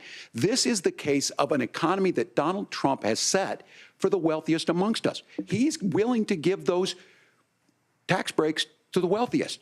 He's willing to say, bust those unions up, do whatever.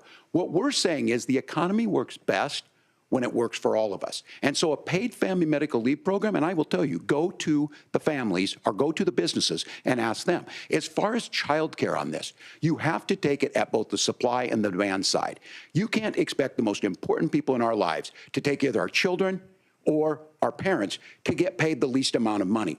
And we have to make it easier for folks to be able to get into that business and then to make sure that folks are able to pay for that. We were able to do it in Minnesota, and I'm still telling you this.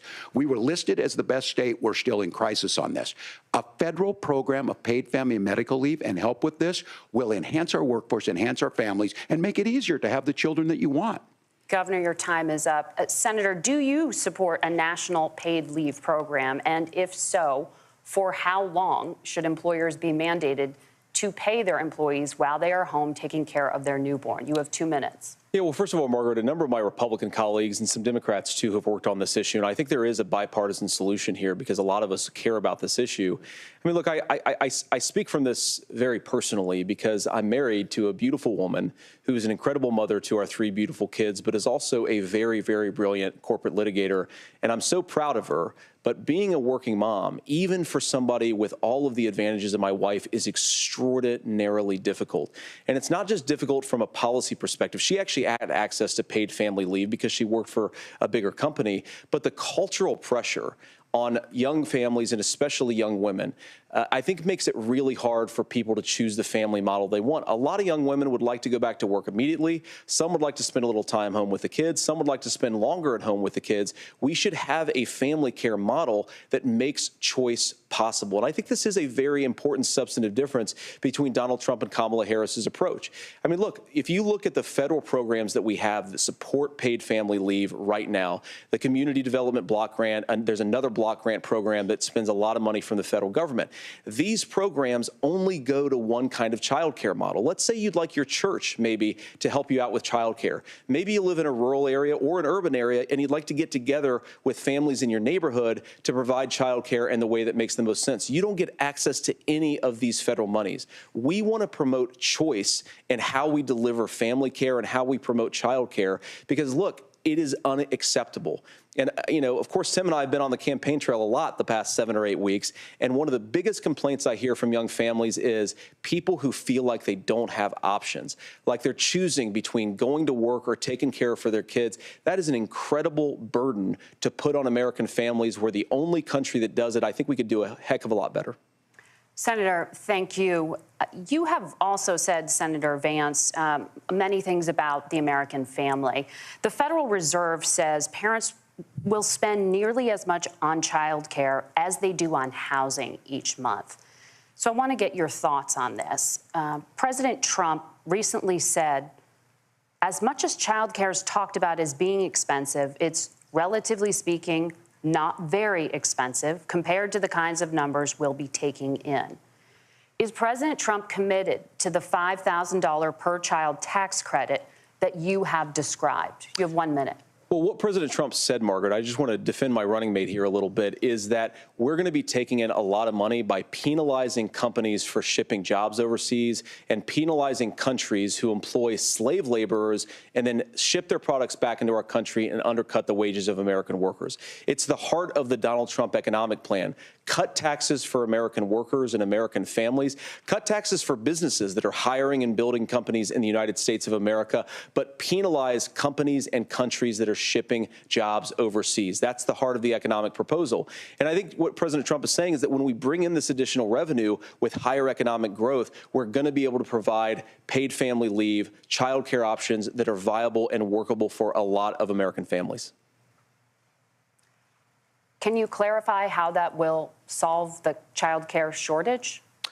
Well, because as Tim said, a lot of the child care shortage is we just don't have enough resources going into the multiple people who could be providing family care options. And we're going to have to, unfortunately, look, we're going to have to spend more money. We're going to have to induce more people to want to provide child care options for American families, because the reason it's so expensive right now is because you've got way too few people providing this very essential service. Thank you, Senator. Governor Walz, your ticket also has some child care tax credit proposals. Do you think Congress will agree to the $6,000 credit for newborns and $3,000 credit for children over the age of 6, as your campaign has promised? Is that realistic? Well, if these members of Congress are listening to anybody, I can tell you, and this is the biggest issue. Everybody listening tonight knows. I mean, I'm sure they were shocked to hear it's not that expensive. And let's be clear, whether it's $5,000 or $6,000, that pays you about 3 or 4 months. Let's be clear of where we're at on this. It's because we got out of an imbalance on this. We thought we were going to get by not paying people. I don't think Senator Vance and I are that far apart. I'm not opposed to what he's talking about on options. We've done scholarships types of things. I think we need to be open to making the case. But the issue here is, the question you asked is, you're not going to pay for it with these tariffs. That's just adding another $4,000 on the family and taking less. So not only do they not get the money to pay for that, they're $4,000 in the hole. That's Wharton School. That's his alma mater. And so I think the issue here is, those members of Congress, I can't believe they're not. When I go to businesses, sure, they'll talk about taxes sometime, but they will lead with child care and they will lead with housing, because we know the problem is, especially in a state like Minnesota, we need more workers because our economy's growing, but we need the workforce. Governor, thank you. We need to move on. Nora? Let's talk about the state of democracy, the top issue for Americans after the economy and inflation. After the 2020 election, President Trump's campaign and others filed 62 lawsuits contesting the results. Judges, including those appointed by President Trump and other Republican presidents, looked at the evidence and said there was no widespread fraud. The governors of every state in the nation, Republicans and Democrats, certified the 2020 election results and sent a legal slate of electors to Congress for January 6th. Senator Vance, you have said you would not have certified the last presidential election and would have asked the states to submit alternative electors. That has been called unconstitutional and illegal. Would you again seek to challenge this year's election results, even if every governor certifies the results? I'll give you 2 minutes. Well, Nora, first of all, I think that we're focused on the future. We need to figure out how to solve the inflation crisis caused by Kamala Harris's policies, make housing affordable, make groceries affordable, and that's what we're focused on. But I want to answer your question because you did ask it. Look, what President Trump has said is that there were problems in 2020, and my own belief is that we should fight about those issues, debate those issues peacefully in the public square, and that's all I've said, and that's all that Donald Trump has said. Remember, he said that on January the 6th, the protesters ought to protest peacefully. And on January the 20th, what happened? Joe Biden became the president, Donald Trump left the White House, and now, of course, unfortunately, we have all of the negative policies that have come from the Harris-Biden administration. I believe that we actually do have a threat to democracy in this country, but unfortunately, it's not the threat to democracy that Kamala Harris and Tim Walz want to talk about. It is the threat of censorship. It's Americans casting aside lifelong friendships because of disagreements over politics. It's big technology companies silencing their fellow citizens. And it's Kamala Harris saying that rather than debate and persuade her fellow Americans, she'd like to censor people who engage in misinformation. I think that is a much bigger threat to democracy than anything that we've seen in this country in the last 4 years, in the last 40 years. Now, I'm really proud, especially given that I was raised by two lifelong blue-collar Democrats, to have the endorsement of Bobby Kennedy Jr. and Tulsi Gabbard, lifelong leaders in the Democratic coalition. And of course, they don't agree with me and Donald Trump on every issue. We don't have to agree on every issue, but we're united behind a basic American First Amendment principle that we ought to debate our differences. We ought to argue about them. We ought to try to persuade our fellow Americans. Kamala Harris is engaged in censorship at an industrial scale. She did it during COVID. She's done it over a number of other issues. And that, to me, is a much bigger threat to democracy than what Donald Trump said when he said that protesters should peacefully protest on January the 6th. Governor? Well, I've enjoyed tonight's debate, and I think there was a lot of commonality here. And I'm sympathetic to misspeaking on things, and I think I might have with the senator. Me too, man. There's one though that this one is troubling to me, and I say that because I think we need to tell the story. Donald Trump refused to acknowledge this. And the fact is that I don't think we can be the frog in the pot and let the boiling water go up. He was very clear. I mean, he lost this election, and he said he didn't. 140 police officers were beaten at the Capitol that day, some with the American flag. Several later died. And it wasn't just in there. In Minnesota, a group gathered on the state capitol grounds in St. Paul and said, we're marching to the governor's residence, and there may be casualties. The only person there was my son and his dog, who was rushed out crying by state police. That issue, and Mike Pence standing there as they were chanting, hang Mike Pence. Mike Pence made the right decision. So, Senator, it was adjudicated over and over and over. I worked with kids long enough to know, and I said as a football coach, sometimes you really want to win, but the democracy is bigger than winning an election. You shake hands, and then you try and do everything you can to help the other side win. That's what was at stake here. Now, the thing I'm most concerned about is the idea that imprisoning your political opponents, already laying the groundwork for people not accepting this. And a president's words matter. A president's words matter. People hear that. So I think this issue of settling our differences at the ballot box, shaking hands when we lose, being honest about it, but to deny what happened on January 6th, the first time in American history that a president or anyone tried to overturn a fair election and the peaceful transfer of power. And here we are 4 years later in the same boat. I will tell you this, that when this is over, we need to shake hands this election, and the winner needs to be the winner. This has got to stop. It's tearing our country apart. Margaret? Senator Vance, did you want to respond to that?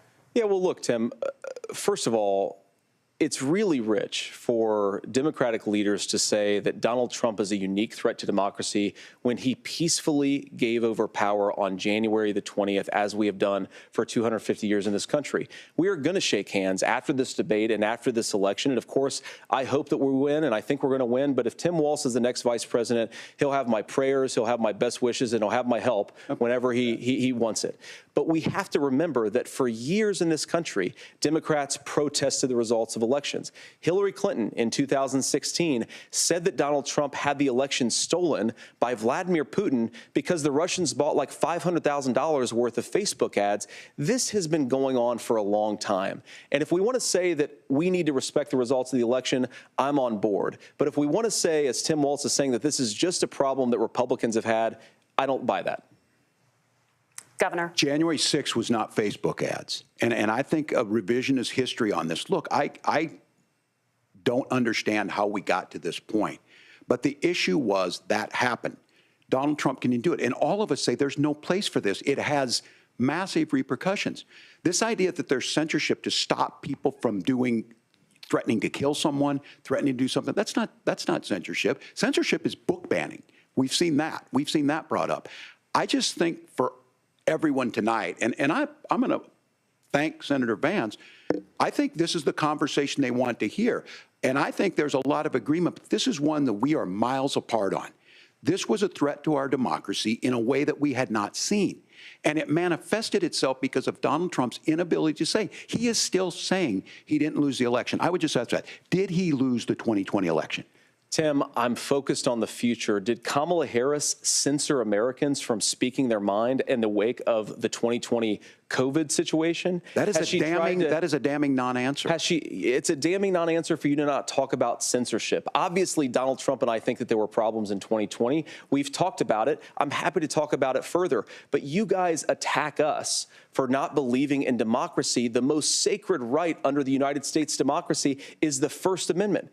You yourself have said there's no First Amendment right to misinformation. Kamala Harris wants to use the power of government and big tech to silence people from speaking their minds. That is a threat to democracy that will long outlive this present political moment. I would like Democrats and Republicans to both reject censorship. Let's persuade one another. Let's argue about ideas, and then let's come together afterwards. You can't yell fire in a crowded theater.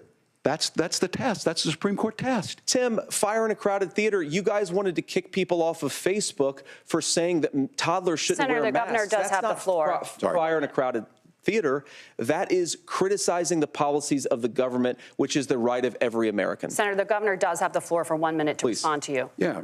Well, I don't run Facebook. What I do know is I see a candidate out there who refused, and now again, and this, I'm pretty shocked by this. He lost the election. This is not a debate. It's not anything anywhere other than in Donald Trump's world. Because look, when Mike Pence made that decision to certify that election, that's why Mike Pence isn't on this stage. What I'm concerned about is, where is the firewall with Donald Trump? Where is the firewall if he knows he could do anything, including taking an election, and his vice president's not going to stand to it? That's what we're asking you, America. Will you stand up? Will you keep your oath of office, even if the president doesn't? And I think Kamala Harris would agree. She wouldn't have picked me if she didn't think I would do that, because of course that's what we would do. So, America, I think you've got a really clear choice on this election of who's going to honor that democracy and who's going to honor Donald Trump. Governor, your time is up. Thank you, gentlemen. We will be right back with both of our candidates. The CBS News vice presidential debate continues.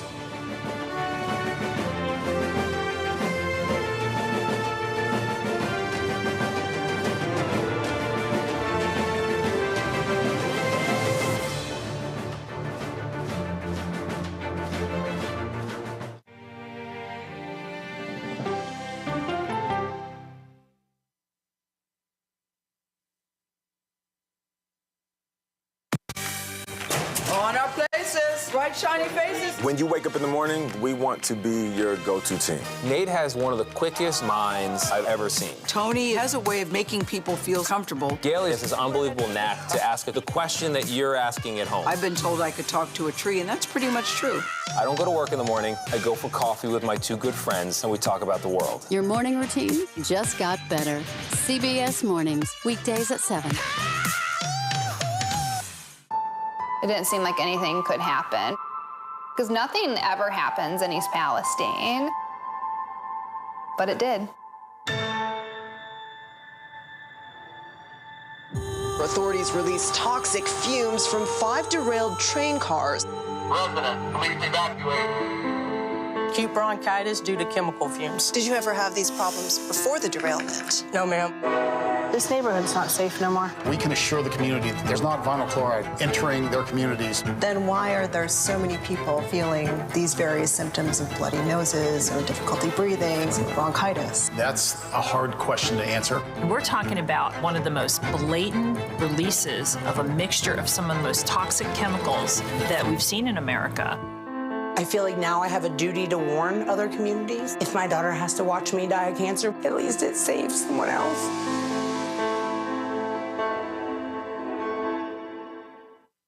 This case. It's like a screenplay, something straight out of Hollywood. But it's not fiction. It's 48 hours. Human remains found this week. 4 families shattered. There's no physical evidence. The mystery would haunt investigators for years. There's some questions that have to be asked and need to be answered. Take office! like a John Grisham novel. A gripping true crime original, 48 Hours, now streaming on the free CBS News app. Stories that inform. You can be really old at 60, and you can be really young at 85. Inspire. How do we unlock the power within ourselves to be who we want to be? And brighten your day. The best part of fame is making people feel good. Always send the people home happy. Make every day a little more like Sunday morning. Here comes the sun. Stream now on the free CBS News app. Hello, everyone, and welcome to our Dragon capsule here in space. Sightseers in space, the thrill of a lifetime. Seeing the Earth from space, it was so exhilarating. But the risks that come with the territory. There have been 4 fatal accidents. That's a 1% fatal accident rate. Might make you look before you launch. If you had 1 out of 100 airplanes falling out of the sky, we'd have a public crisis. Space tourism, now streaming on the free CBS News app. She's the first black woman on the Supreme Court, and she's determined she won't be the last. My parents had raised me to believe that I could do anything I wanted to do. Justice Ketanji Brown Jackson on Person to Person. It's like a screenplay, something straight out of Hollywood. Human remains found this week.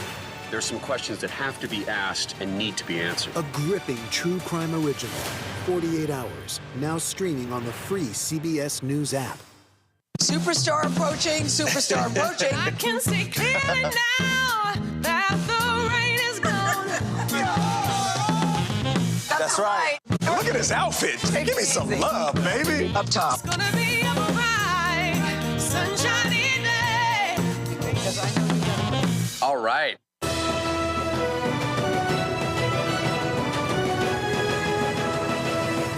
Welcome back to the CBS News Vice Presidential Debate. It is now time for the closing statement. Senator Vance won the virtual coin toss and elected to go last. So, Governor Walz, you are first. You have 2 minutes. Well, thank you, Senator Vance. Thank you to CBS News. And most importantly, thank you to all of you. If you're still up and the folks who miss Dancing with Our Stars, I appreciate it. But look, the support of the democracy matters. It matters that you're here.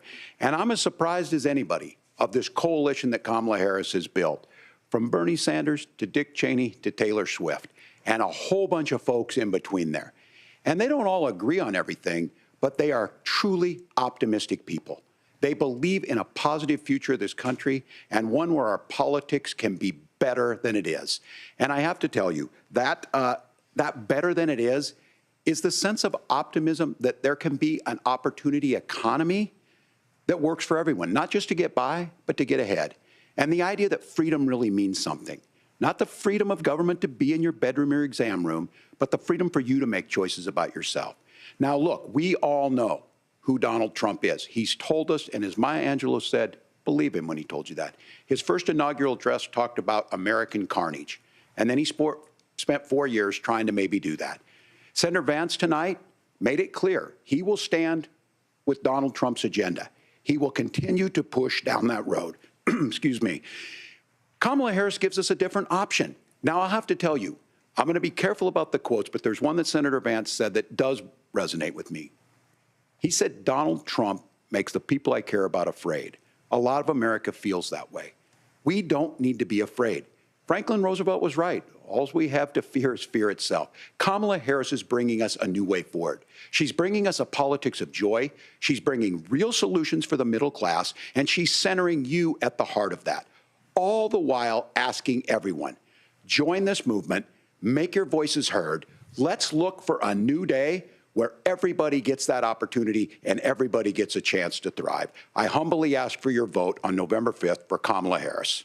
Governor Walz, thank you. Senator Vance, your closing statement. Well, I want to thank Governor Walz, you folks at CBS, and of course the American people for tuning in this evening. And one of the issues we didn't talk about was energy. And I remember when I was being raised by my grandmother, when she didn't have enough money to turn on the heat some nights because Ohio gets pretty cold at night and because money was often very tight. And I believe, as a person who wants to be your next vice president, that we are a rich and prosperous enough country where every American, whether they're rich or poor, ought to be able to turn on their heat in the middle of a cold winter night. That's gotten more difficult thanks to Kamala Harris's energy policies. I believe that whether you're rich or poor, you ought to be able to afford a nice meal for your family. That's gotten harder because of Kamala Harris's policies. I believe that whether you're rich or poor, you ought to be able to afford to buy a house. You ought to be able to live in safe neighborhoods. You ought to not have your communities flooded with fentanyl. And that, too, has gotten harder with because of Kamala Harris's policies. Now, I've been in politics long enough to do what Kamala Harris does when she stands before the American people and says that on day one, she's going to work on all these challenges I just listed. She's been the vice president for 3.5 years. Day one was 1,400 days ago, and her policies have made these problems worse. Now, I believe that we have the most beautiful country in the world. I meet people on the campaign trail who can't afford food, but have the grace and generosity to ask me how I'm doing and to tell me they're praying for my family. What that has taught me is that we have the greatest country, the most beautiful country, the most incredible people anywhere in the world. But they're not going to be able to achieve their full dreams with the broken leadership that we have in Washington. They're not going to be able to live their American dream if we do the same thing that we've been doing for the last 3.5 years. We need change. We need a new direction. We need a president who has already done this once before and did it well. Please vote for Donald Trump. And whether you vote for me or vote for Tim Walz, I just want to say I'm so proud to be doing this, and I'm rooting for you. God bless you, and good night. Senator Vance, thank you. And thank you both for participating in the only vice presidential debate of this election cycle. I'm Margaret Brennan. And I'm Nora O'Donnell. And a reminder, there are just 35 days until Election Day.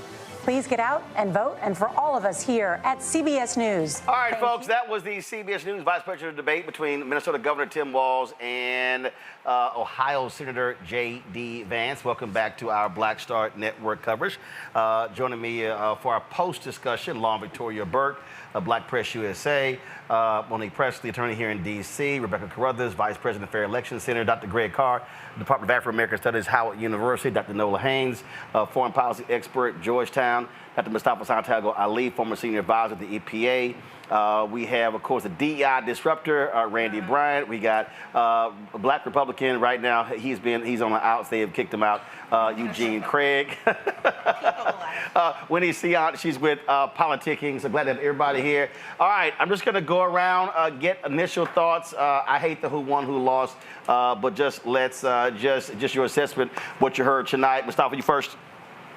I mean, I heard a lot of tap dancing. You know, James Baldwin once said that I can't believe what you say because I see what you do. You saw J.D. Vance trying to normalize very destructive policies, everything from a woman's right to choose to what's happening with the climate crisis, especially in relationship to what's going on with the hurricane right now, and not actually honestly answering people about what the former president's policies were. You know, they played a role in some of the things that we see currently going on right now, both inside of our country and across, you know, and also just whitewashing the things that are going on in relationship to gun violence and not really zeroing in on what needs to happen. So there was a number of opportunities to actually help the American people to have a better understanding of what opportunity looks like and transformation looks like, and I think that it was missed. There was a lot of cordiality that was there, but the one thing that I did not hear is about how you're going to help black folks. What is exactly are some of these policies that are needed to actually help our communities to heal? Now, I know that that's not always what is going to happen in this space, but I think that there were opportunities to at least talk about vulnerable communities so that all the folks, whether you're black or brown or indigenous or lower wealth, that you know that you're seen and heard. And I think there was an opportunity to do that, and I did not hear that. Lauren? Yeah, this is one of the worst and stupidest debates I've seen in terms of moderation and questions, okay? We're looking at a situation now where our democracy is on the line. We have a lunatic running for president, right? A guy that just said that he wanted a day of violence just less than 72 hours ago. Today he said something racist about the Congo. And these two people at CBS don't bring any of that up. Nothing. None of that comes up. To say that there was no black question is a vast understatement. Obviously, the job of J.D. Vance was to look like a normal human being because he's a right-wing lunatic. So he needs to look like a normal guy, like the dude next door, which of course he's not. So his abortion answer was laughable. It was crazy laughable. Of course, the constant attacks on the vice president because he wants that to play over and over again, which is why these people don't want any fact-checking. Because if you fact-check these people, it's game over. Their entire strategy is to lie and lie and lie on the air and amplify it, have millions of people see it, and just do that over and over again. And of course, you win in that environment. For CBS not to have fact-checking is an absolute disgrace and an embarrassment to journalism. It is not journalism. It's nonsense. You're amplifying a liar, and you're rewarding these liars when they come back again on your air again and again and again. Noah. Okay, so amen. You just preached the whole sermon just now. Honestly, first of all, J.D. Vance did not answer one question. Not one question. He is a slick oil salesman, and Tim Walz is not. Tim Walz is honest. He's earnest, and he was up against a very slippery character, and that's what I saw. It wasn't about, oh, J.D. Vance did better on the foreign policy questions or he's winning. That is not what I saw. I saw someone who did not answer one question, who made everything about the vice president, can I clarify, who is not the president. I mean, listen, if he want to manifest vice president to be POTUS, okay. I'm with that. If you want to manifest her being a president, she is not the president. And that man kept saying over and over and over, Harris policies, Harris. She is not the president. How the government works. Exactly. It was insane. Right. It was insane. But it lands on certain people. It lands. They knew what they were doing in terms of talking to certain demographics, right? Because you can walk away saying, well, Harris didn't do this, Harris didn't do that. Well, no, she didn't because she's not the president yet. So I saw someone who lied the entire time, and I saw Tim Walz who took a minute to try and catch up to this man who he's not used to wheeling and dealing with. And once he got his rhythm, once he understood, what was going on, I think he wound up doing a great job, and I think he did a great close. But J.D. Vance is not normal. That man is extreme to the extremist end. I cannot punctuate that even further. And tonight, like what Lauren said about trying to normalize him, the way that they did that was by him not answering a question, by him giving these broad statements as if Donald Trump and J.D. Vance are normal Americans who just want to work for the American people. Lies. Eugene. So look, I think that we got a Midwestern debate tonight.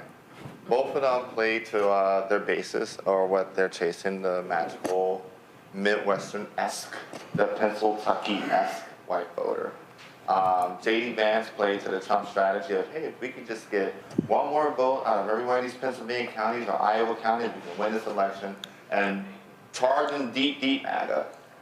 Everything from, we're going to talk about Facebook censorship instead of real issues.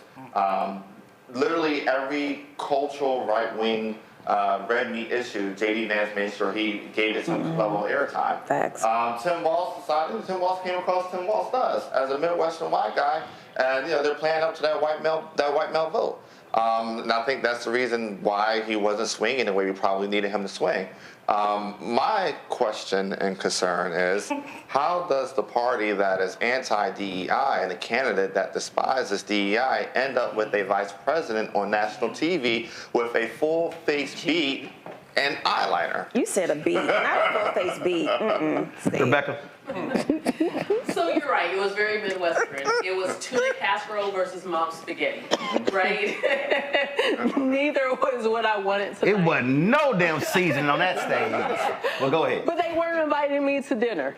I wasn't the guest tonight. I was the guest in the presidential debate that happened last month.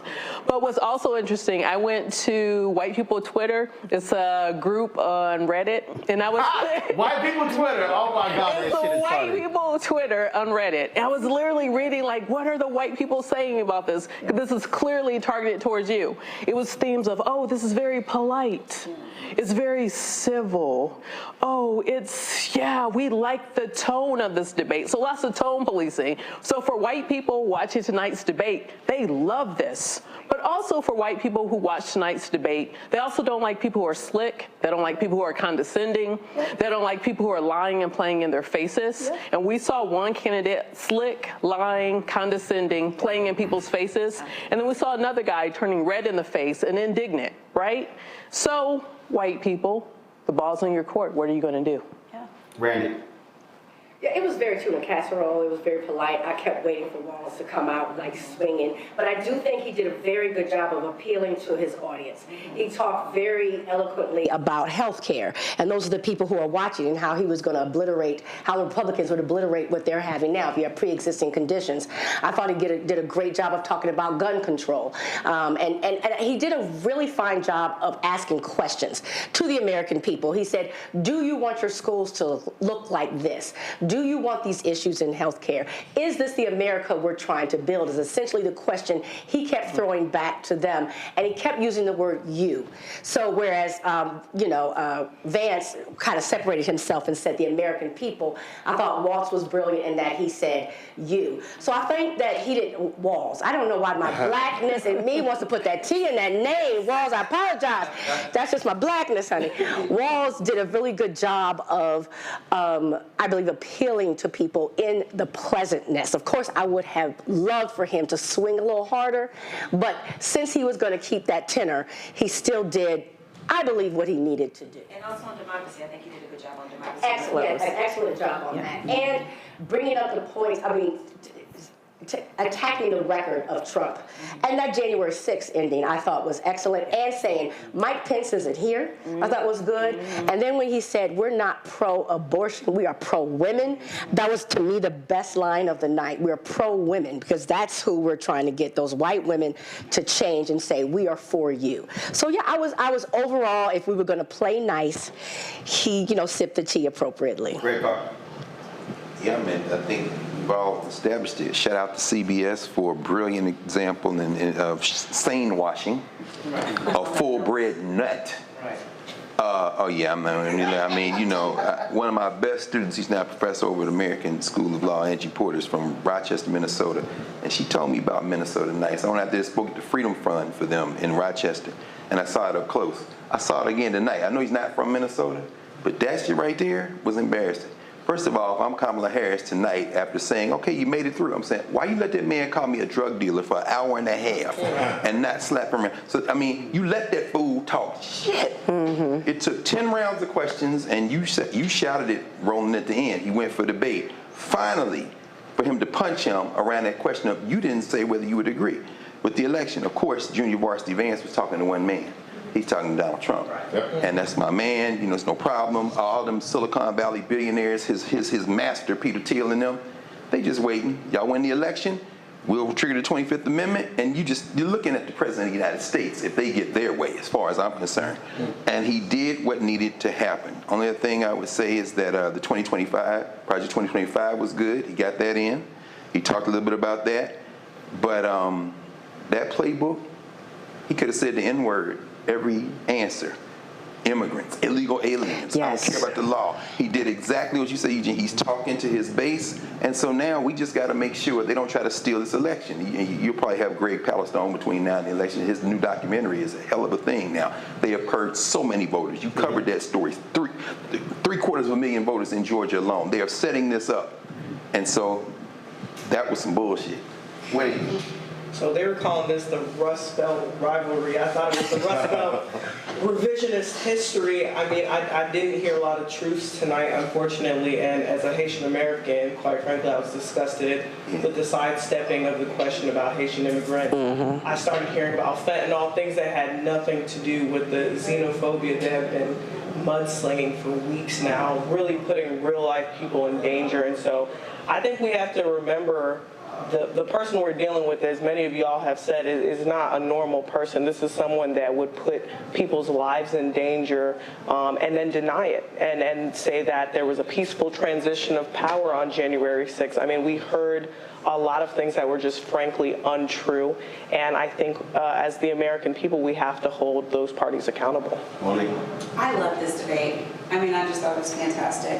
I thought it accomplished exactly what it was supposed to do. It wasn't for me, so I didn't go into it expecting to be impressed. I don't, in general, look at these debates and want it to be boom, pound, boom, the way, like, when you watch, you know, Batman, da-na-na-na-na-na. Yeah, that was a straight-ass Batman right there. I'm doing the old Batman. I'm aging myself, because when I think Batman, I think da-na-na-na-na-na-na. Adam West. Yes. Same. And so, boom. Yeah, and so there were a couple of those, but unnecessary, because this was for people who, as Rebecca said, and I'm watching the same thing on my chat, I'm watching him get called slick. I tweeted about it because, and it's not just the makeup, shame on you, Eugene. It's the whole young guy just showed up on the scene, don't know shit, ain't from shit, switches up on everything, kissing Donald Trump's butt. I'm from Texas. We don't like that. The black folks don't like that. The white folks don't like that. The brown folks don't like that. We universally don't like slick. Yeah. It's not what we do. Right. The voters who were watching tonight, who also watched the presidential debate, because they're going to look at the numbers and see that there's nobody who was extra interested tonight who didn't watch the first round. So we watched the varsity round, and the person who's leading the ticket did what she had to do. She punched way above class. Like, she went up there and knockout, knockout, knockout, knockout. And everybody's like, okay, she's in charge. Then here came the JV round, and they don't necessarily know a lot. Like, the foreign policy answers, universally horrible, right? Governor Walz, decent person, looks you straight in the eyes, says exactly what's true, appeal to conservatives with the McCain thumbs up, with the farmers, with the I know how to govern, I know how to lead, I'm still learning the rest of this stuff, I'm gonna tell you the truth. And then we got Slick Rick. And he don't know nothing, and he lies the whole time, and he talks fast. And for people inside the Beltway, some of us get impressed by that. But if you look at these people who are talking, who are voters, that's not true. And I don't think that he really stands for us, and he doesn't believe that. And so I understand, my wrap up, because Roland's looking at me crazy, my wrap up is we might have wanted more fisticuffs, but we decided at the last debate, I decided 4 years ago. We who were thinking about it decided at the last debate. What I love about this is out of the 4 people in this election, there is one leader who is cream at the top, and everybody else is tearing under her, and her running mate is under her. And then there's J.D. Vance, because complete sentences, and then there's the guy under him, who tonight was doing tampon Tim and all caps and tweeting about things that don't have nothing to do with the debate. I can tell by the way he's tweeting what he thought about his running mate's performance, and I agree with him. So we're gonna do a quick break. We gotta fix an audio issue, and then I'll give my thoughts when we come right back. Yes. You're watching the Black Star Network's post-debate coverage of the vice presidential debate between Senator J.D. Vance and Minnesota Governor Tim Walz. We'll be right back.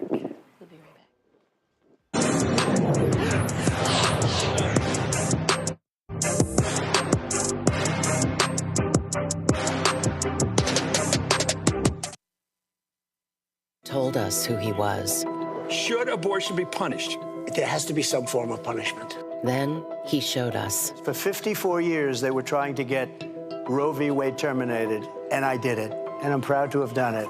Now Donald Trump wants to go further with plans to restrict birth control, ban abortion nationwide, even monitor women's pregnancies. We know who Donald Trump is. He'll take control. We'll pay the price. I'm Kamala Harris, and I approve this message. Bob and I both voted for Donald Trump. I voted for him twice. I won't vote for him again. January 6th was a wake-up call for me. Donald Trump divides people. We've already seen what he has to bring. He didn't do anything to help us.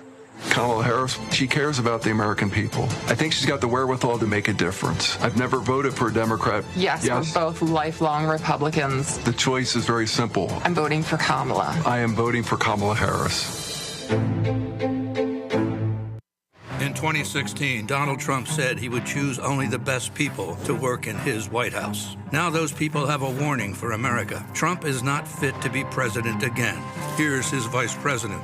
Anyone who puts themselves over the Constitution should never be president of the United States. It should come as no surprise that I will not be endorsing Donald Trump this year.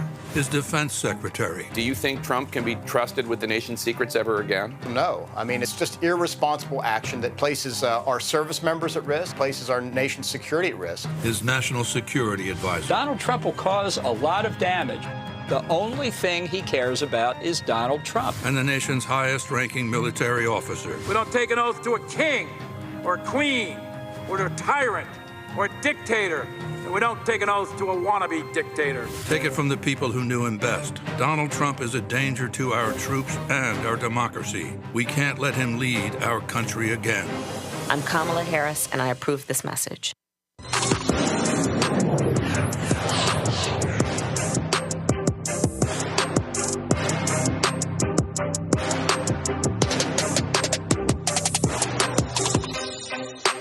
All right, folks, welcome back to our Black Star Network post-debate coverage. So here are my thoughts. Walz starts very shaky. He was very nervous. J.D. Vance, Senator J.D. Vance is a smooth liar. And when you have someone who lies that smoothly, he can sound convincing when he's lying. And so I thought, even though initially CBS said they were not going to fact check, I think Margaret Brennan and Nora O'Donnell was like, y'all ain't gonna make us look like some goddamn fools. And so so the fact checking was good. And I appreciate when somebody had the common sense, turn the damn microphones off. They're like, oh, you're not listening to us? Right, kill the damn microphone. So, of course, trash ass Megyn Kelly didn't like it, but then again, she also thinks Santa is white. So what jumped out at me is, I mean, Monica's right, Eugenia's right, in that if you look at audience, Tim Walz isn't, we normally look at a vice presidential pick as being the attack dog for the candidate. But that's not the candidate she picked. She purposely picked somebody who was an attack dog. She could have gone with a Josh Shapiro, the Pennsylvania governor. She could have gone with Brashear, the governor of Kentucky. She could have gone with Roy Cooper, governor of North Carolina. But I think wanting to have a different appeal, which is why she went with Governor Tim Walz. That's what it was about tonight. He wasn't going to say lie. He wasn't going to attack him. Where I thought what drove me crazy, not one time did Governor Walz say, Senator, you're in the United States Senate. Right. You could have proposed this. Right. You could have pushed this. Mm-hmm. I mean, the conversation tonight was as if he wasn't even an elected member of Congress. So I was sitting there like, okay, you take that opportunity to say that. So I thought that was a miss on his part. Where I think Walz was very strong, first part of the debate, was on the reproductive rights issue. Mm. That's when he sort of got his sea legs. I would say to him, dude, just simply say, I misspoke on the damn Tiananmen Square thing. Right. That long-ass, winding-ass answer, and you like, look, stick and move. That's all you got. Look, if you screwed up, stick and move and get out of it. Now, the strongest part to me for Walz tonight, absolutely, was on January 6th. Now, I think when they go back and look at it, they're gonna tell J.D. Vance, dude, what the hell? They gave your ass an out and you didn't take it. Because he gave the first answer, Walz, then they said, Senator, would you like to respond? And I'm sitting there going, no, do not respond. Tell them, no, thank you. No, his ass took the bait. And then that's when Walz was able to go. He's like, like you can't even say? Yeah. To me, that was a total screw up there. You're right, Greg. Walz was talking to one person. As long as Donald Trump is satisfied, is happy, that's where you have it. So I don't think, I think probably what's going to happen is you're going to see a bunch of media people are going to say, oh, J.D. Vance won because, again, J.D. Vance was smooth with the line. That's what you saw going on right there. But again, Walz was not going to attack him because Walz's strategy tonight was not to focus on Vance. If you look at what Walz kept doing, he kept bringing it back to Trump. Yep. He wasn't going to make it about Vance. Kind of like, okay, yeah, we know you're crazy. Cat Lady, I think, came up one time tonight or something along those lines. So there were so many openings where he could have literally attacked Vance. but he chose not to. So I don't think. I mean, again, looking back, if I go back to 2012 when Obama sucked in the first debate, and then Biden needed to come out and just destroy Paul Ryan, which he did. I just think this is a whole different deal here. And so did Walz lose? No. Did Vance lose? No. They did exactly what they were supposed to do. So now you move on to October 2nd between now and November 5th, and then what do these other two candidates do? I think that is simply where that's where we go from now. But I certainly do think, though, that for the Harris of Walz campaign, I do think for them, ramping up more of a media strategy over the next 35 days will be helpful to them, even if it's non-traditional outlets, because they're able to get their message out. The one thing that Vance has been very good at, he's done a lot more media than anyone else, and so they're constantly in the news cycle. There have been stretches where Walz has disappeared, and so they need to make sure that they're constantly, whatever's happening every single day, whether it's rallies, but whether it's also interviews, that's going to be critical. What do y'all see moving forward? Anybody can jump in. Vance is in the media because he is so good at just repeating the same nonsense on immigration against the vice president over and over again. And one of the disappointments for me tonight was that Walz knows coming into this debate that he's going to say these things about immigration again and again, which he's been saying for a month. He's been saying when he's right, it was a total screw up on the Haitian immigrant deal. No. What he quoted was he said immigrants in Springfield, Ohio, they're here legally. And so again, to me, where the miss was, he didn't mention Haitian. And again, what I would have done was to the moderator do it, but I would have mentioned these Haitian immigrants are. This is where he should have said, Senator, these Haitian immigrants, they're your constituents. No question. They're in your state. Yeah, exactly.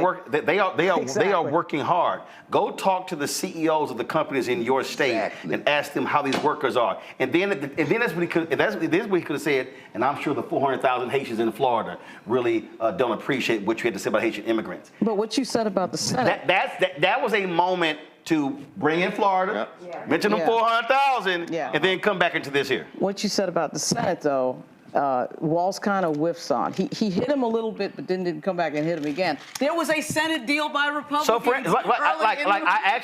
Trump killed it. I actually thought he mentioned that, but I actually thought he was going to say, "You're a senator." Right. Why didn't you? I mean, I did thought that was going to happen. Just a senator in favor of the deal. Right. But Roland, there's a reason why governors usually don't make the presidential ticket. And tonight we saw why. He was a member of Congress. He was a member of Congress, but right now he's a governor. As many governors who want to lead this country, they don't know how the campaign is if they're going to lead this country. They want to stay in that pocket, and to be able to be versatile and to talk about the 400,000 Haitian Americans in Florida, knowing that U.S. Senate race right now is very close. Governors become presidents. But he actually did it.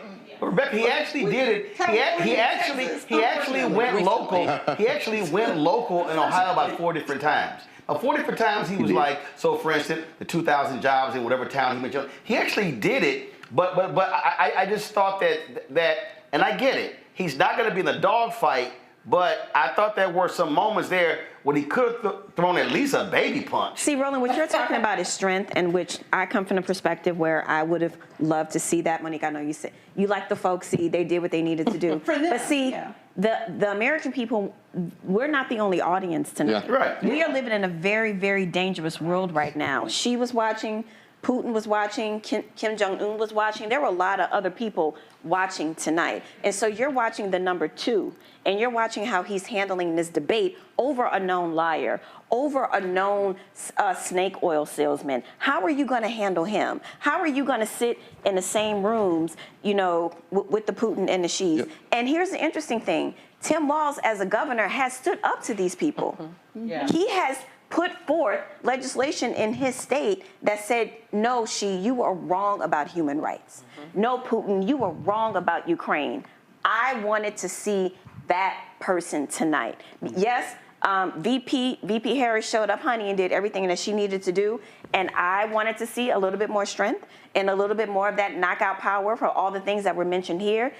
The points that should have been made about Haitians should have been stronger. There were at least 3 areas that should have been stronger. And by them opening with foreign policy, the fact that what we are not talking about is how the Trump administration pulled out of JCPOA, the Iran nuclear deal that destabilized the region. The fact that that is not the #1 thing we are talking about tonight irritates me. And of course it did. Of course it did. Of course that came up. It came up. Right, I got you. Talking about I got you. Americans are thoroughly ignorant when it comes to foreign policy. I understand.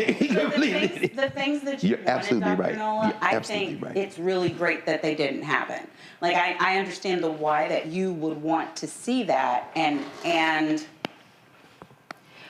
we know that he has that. But we are in such an unknown, unfortunately, territory with this woman leading this ticket that I think that her coming out as the strongest person on foreign policy, the most knowledgeable on foreign policy, the puncher, and I want to give him credit that it was strategic, but even if it wasn't, I'm gonna give him credit like it was strategic because he really was putting her name forward, and that's the VP job, right? The other guy, he seemed like he was confused about the job. Like every time he said Kamala Harris has been in and she could have been doing this all the time, I'm like, you don't have me look like you have no idea what the job is, because Americans, I'm a quote Kendrick, hey Drake, they're not dumb.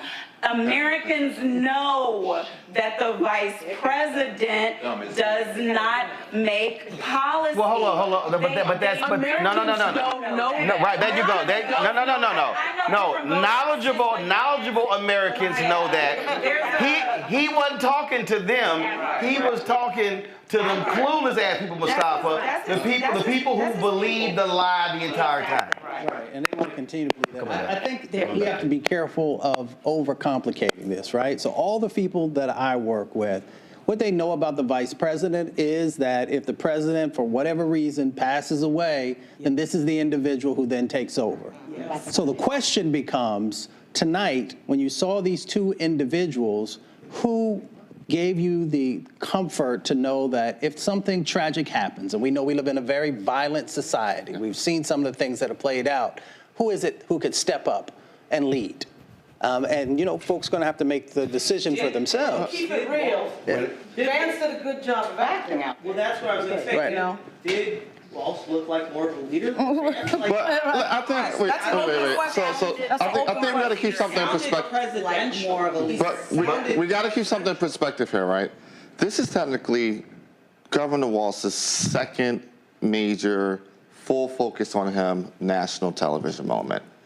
And if I'm Team Harris, and I know that, hey, this debate is our fight for the white voter, I actually probably want him to less strength, remind them you're the guy that's going to be out there for Nebraska football or Ohio State football or Penn State football. If they branded him as this borderline average Joe personality, football coach, come kiss my baby. That you want and you have an hour and a half of presenting him to the world. That if you have an hour, if you have Donald Trump was right. Well, I would say this. I will proffer you this. You will see Saul Trump at a Bama Georgia game. Yeah. But that combination of Ohio State, a Michigan State, a Penn State, that Pennsylvania voter, that Michigan, Kentucky voter, those are the voters that they're going for that are quote unquote their swing voters right now. What was the first question in this 10-round set of questions tonight? About the longshoreman strike. Yep. Understand that is going to have an outsized impact, like you said before, Roland. Yeah. And the fact that 200 missiles hit Israel today. This time tomorrow, we're not going to be talking about debate. We cannot say that we're not doing politics the same, but then say we need to do politics the same. Because baking the apple pie, to talk about the kind of casseroles we're baking and shucks, oh, geely, wow, golly, wow. Yeah. If we're not in a normal political time, then we're not in a normal political time. But I think that this was tone. It was, again, it was tone. That is, you pick a guy who supportive of the VP, folksy charm, down-home guy, I love guns, I got my dog, all this sort of stuff along those lines. So he did what he was supposed to do. Again, the problem, and again, I think we're all looking at it, you're absolutely right. From a debate standpoint, debates are television performances. Yes.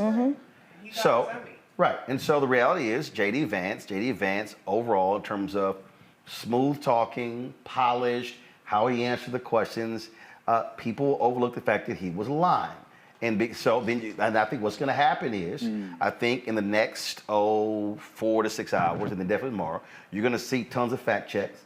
You're going to see tons of breakdown on how much he lied, stuff along those lines. You're not necessarily going to have the same large audience, but the other pieces is here. You also do no harm, and that's really where your goal here. Did Walz do no harm? He didn't do any harm. Right. Did Vance do no harm? He didn't do any harm. That's true. But I will. But I will go back to the two issues that came out that were Walz's strongest were the two issues that Democrats are focused on. Reproductive rights and January 6th.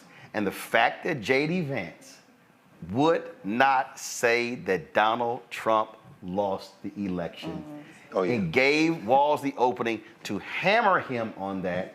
And then Walz, well, can't we just move on? I'm focused on the future.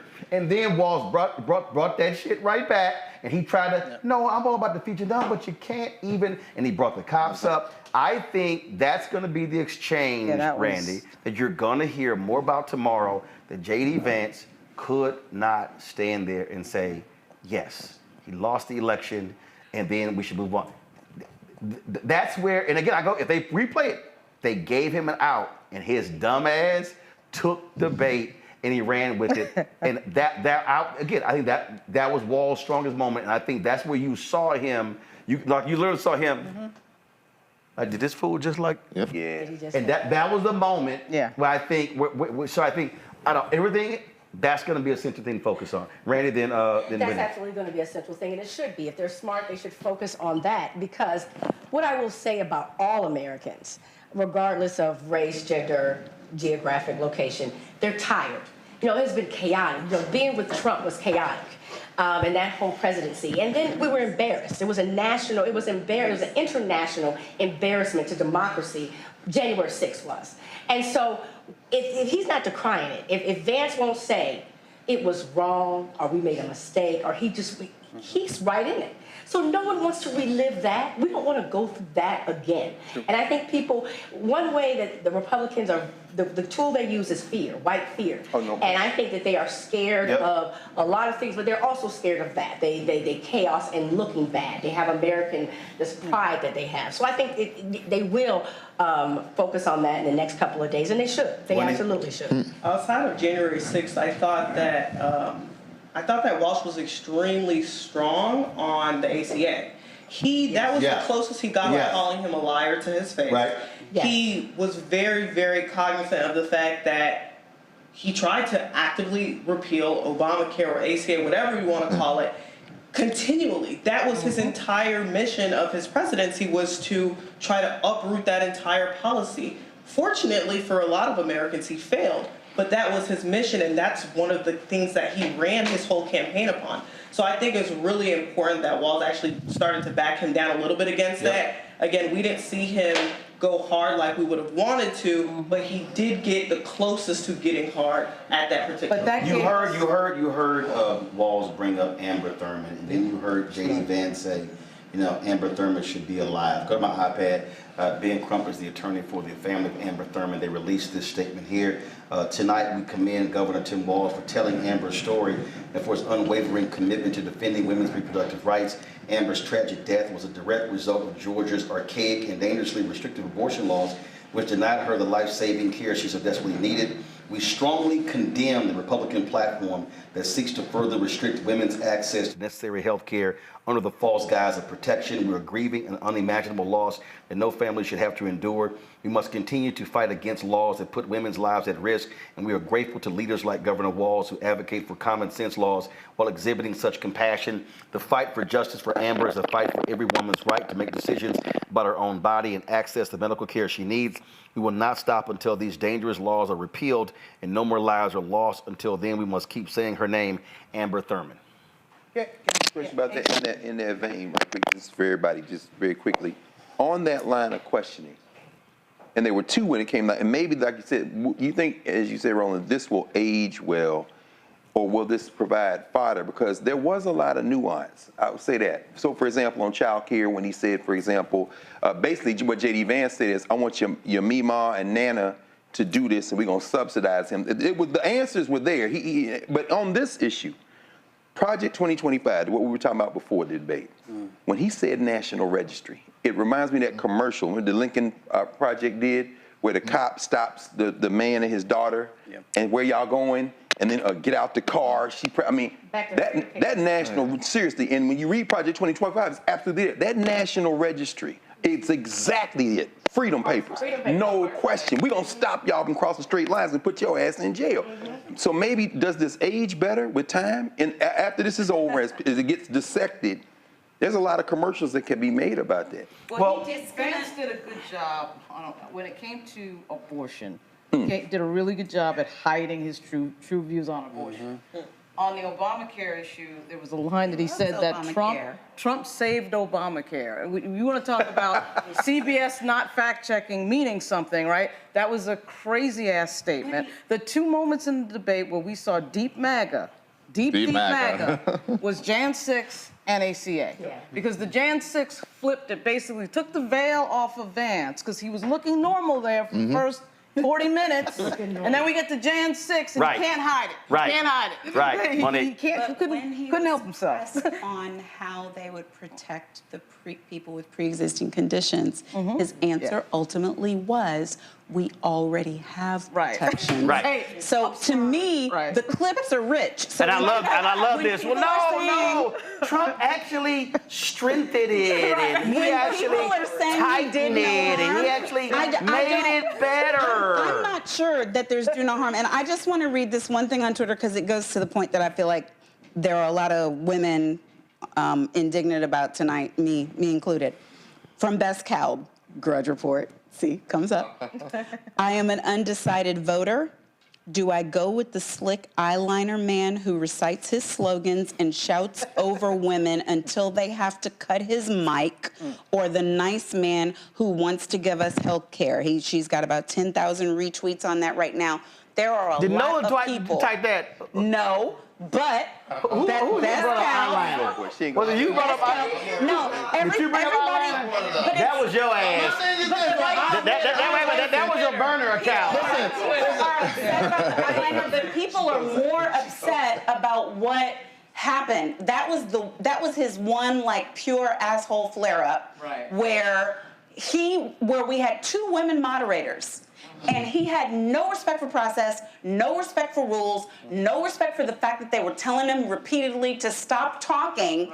They had to cut off his mic, and he kept talking. And then, even though it was Nora's turn, her sister had to step in and say, no, I said shut up, and then turn back. And all of these people on Twitter are talking about it. And if you look at, again, what Elon is talking about, where he's retweeting Don's crazy rant, where he, in all caps, is saying, it's well known that I would veto anything that he's talking about Rose, saying he would veto. And so I think everybody know his ass lying. But I lead with their upset because they are concerned in ways that we are not. And I like that. I do want to say this here. So you kept hearing, it was just fascinating to keep hearing the line. Oh my God, we've lost manufacturing. I'm sitting there going, is this dude on crack? Go to my iPad. This is literally, y'all, American investing in manufacturing. Okay, do y'all see where the arrow is pointing? Yep. Yeah. That's when Trump ass left. Yes. How the hell can you?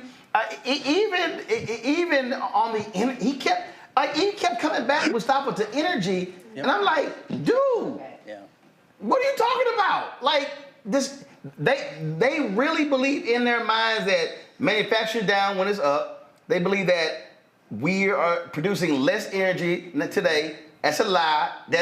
And even Walz was like, no, it's more. I mean, it was literally like, let me just throw as many lies as possible, and surely y'all not gonna fact check these lies. Hold on one second, Mustafa. Well, it's about molding perception. So if you continue to say the same thing over and over and over again, most Americans just naturally believe it because they're like, well, I heard it on X, or not X, let me use something else. I heard it wherever.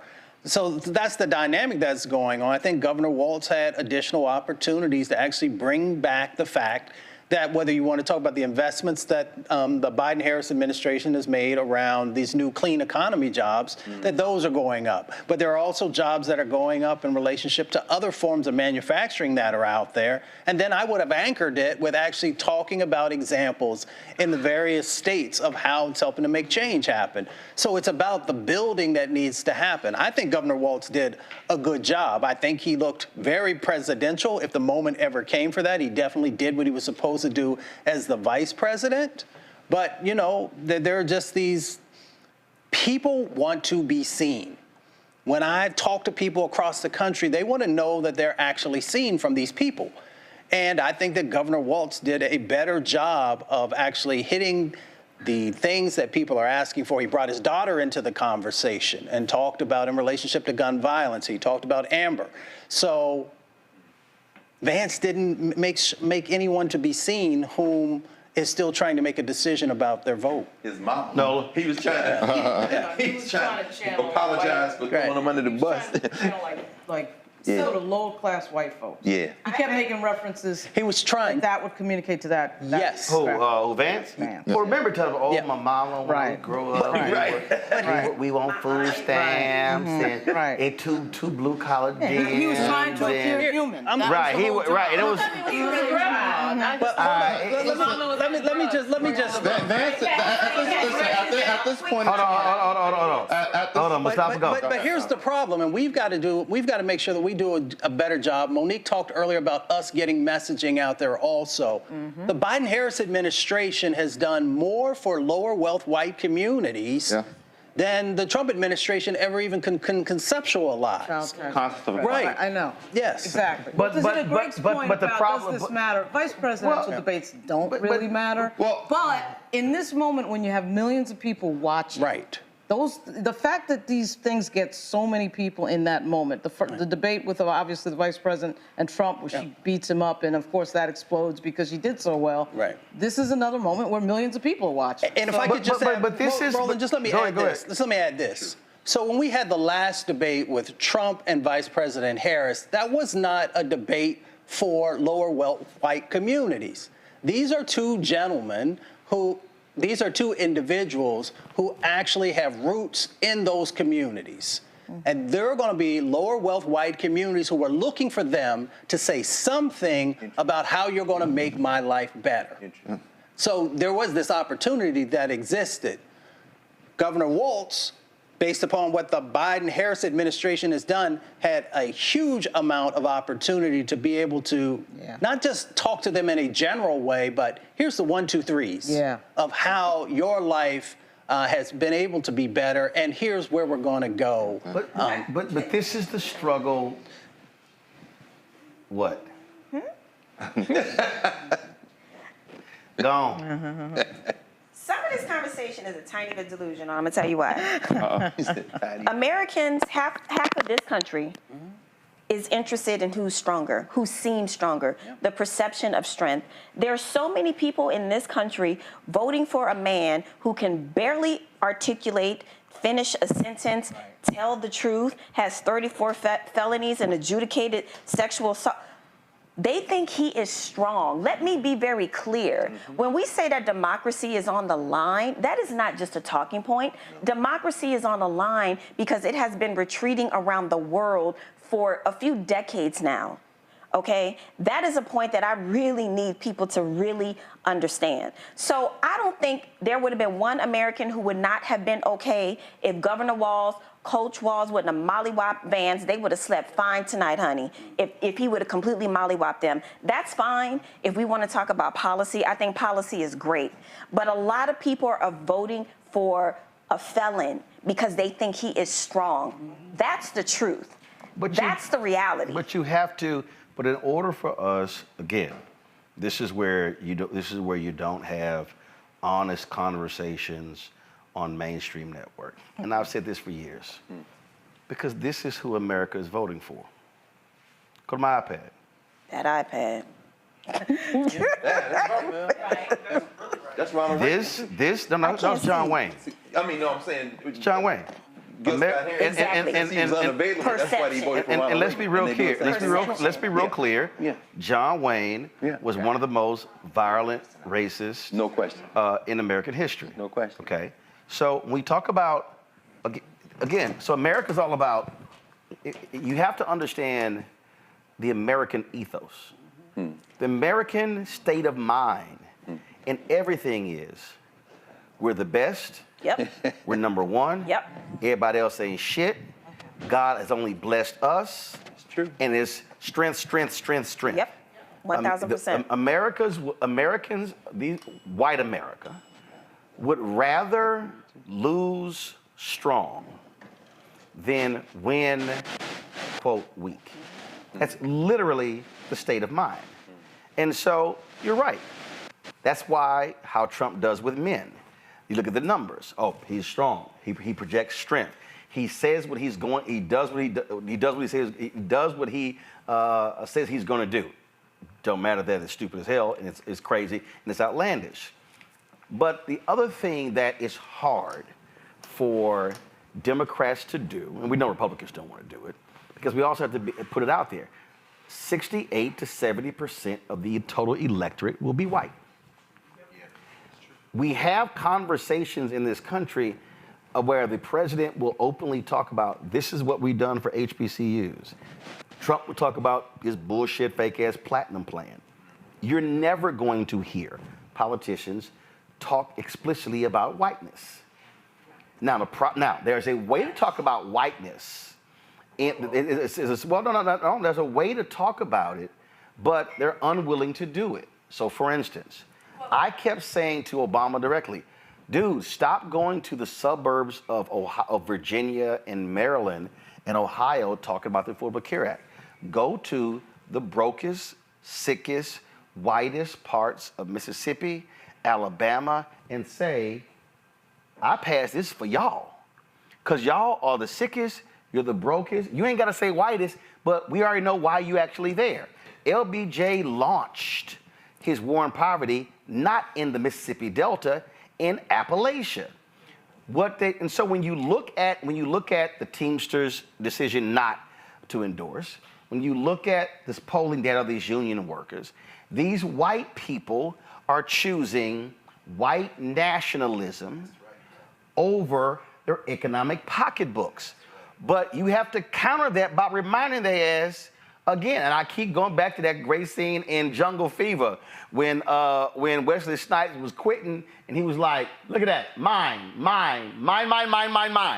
And they were like, look at you, mine. You have to say, we did that shit.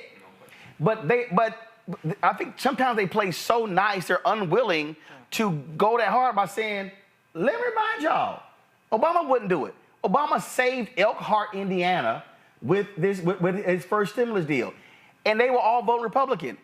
He should have went back and say, Elkhart, just let me remind y'all, without my bill, y'all ass is gone. At some point, you have to own your shit, and you gotta look white folks in the eye and say, we made this possible for y'all. Because then they want to vote for you? Listen, if you don't own it and you don't explain to folk how they got it, they gonna do what they do. Oh, you're wonderful, you're great. You got to remind white folks how they got some stuff. The same way you remind black folks how they got some stuff. That's been one of the struggles that they have. They don't want to be as overt in confronting white voters about how we saved your asses. Manufacturing, this is where Biden, his ass still president, Biden needs to take his ass to one of these places in Ohio and say, hey, y'all are getting population back because of manufacturing, because of the CHIPS bill, because of what we did. We brought these jobs back. We brought this plant. For him, I would. A white man can say. But a white man gotta say it because he did it. But Roland, here's the thing about white voters. White voters don't vote on issues. No. And follow me. They vote on permission structure. Mm-hmm. So like, here's an example. On the January 6th back and forth, J.D. Vance said, well, basically he said January 6th wasn't as bad as you Democrats are trying to make it seem, because on January 20th, there was a transition in power, right? J.D. Vance will also say something along the lines, oh, climate change, global warming, no, that's not a thing. We still get winter, it still gets cold, right? So these are right. You talk about the weird science. So these are people where they need a permission structure. So the strongest thing that I think that Walz could have done tonight, the strongest thing he could have done tonight when he said, will this man stand up for Trump when Trump goes too far? He was creating a permission structure for white people to say, hey, maybe we don't want to vote for this ticket. Because at least with Mike Pence, we knew if it got too bad, he was going to not go with it. And so it's floating that online right now. So white people, you have to talk to them the next 35 days about the permission structure. If you're going to go back and forth, tit for tat on the issues, that's not what's going to move them. But white supremacists don't want to have any permission structures in order. Right. That's why they love a candidate like Vance, because he literally said, anything goes. Well, and that's the permission structure. Roland, you were saying that they don't want to talk about whiteness, but when they talk about whiteness, they are saying Americans, because when they say Americans, they're not talking about us. That's not us. And I think or when they say working class. When you say Americans to white people, they get a picture of themselves. They do not get a picture of any of us. And I thought, I'm looking at it from, of course, a DEI perspective. He's going about Americans and then migrants. And what people don't get when you talk about how there are these, huge numbers of Cubans who are voting Republican, they don't get, when they talk about migrants, they don't know who is and isn't legal, and they're going to get everybody. Right. They're going to get everybody. But he differentiates to me the whiteness by saying Americans.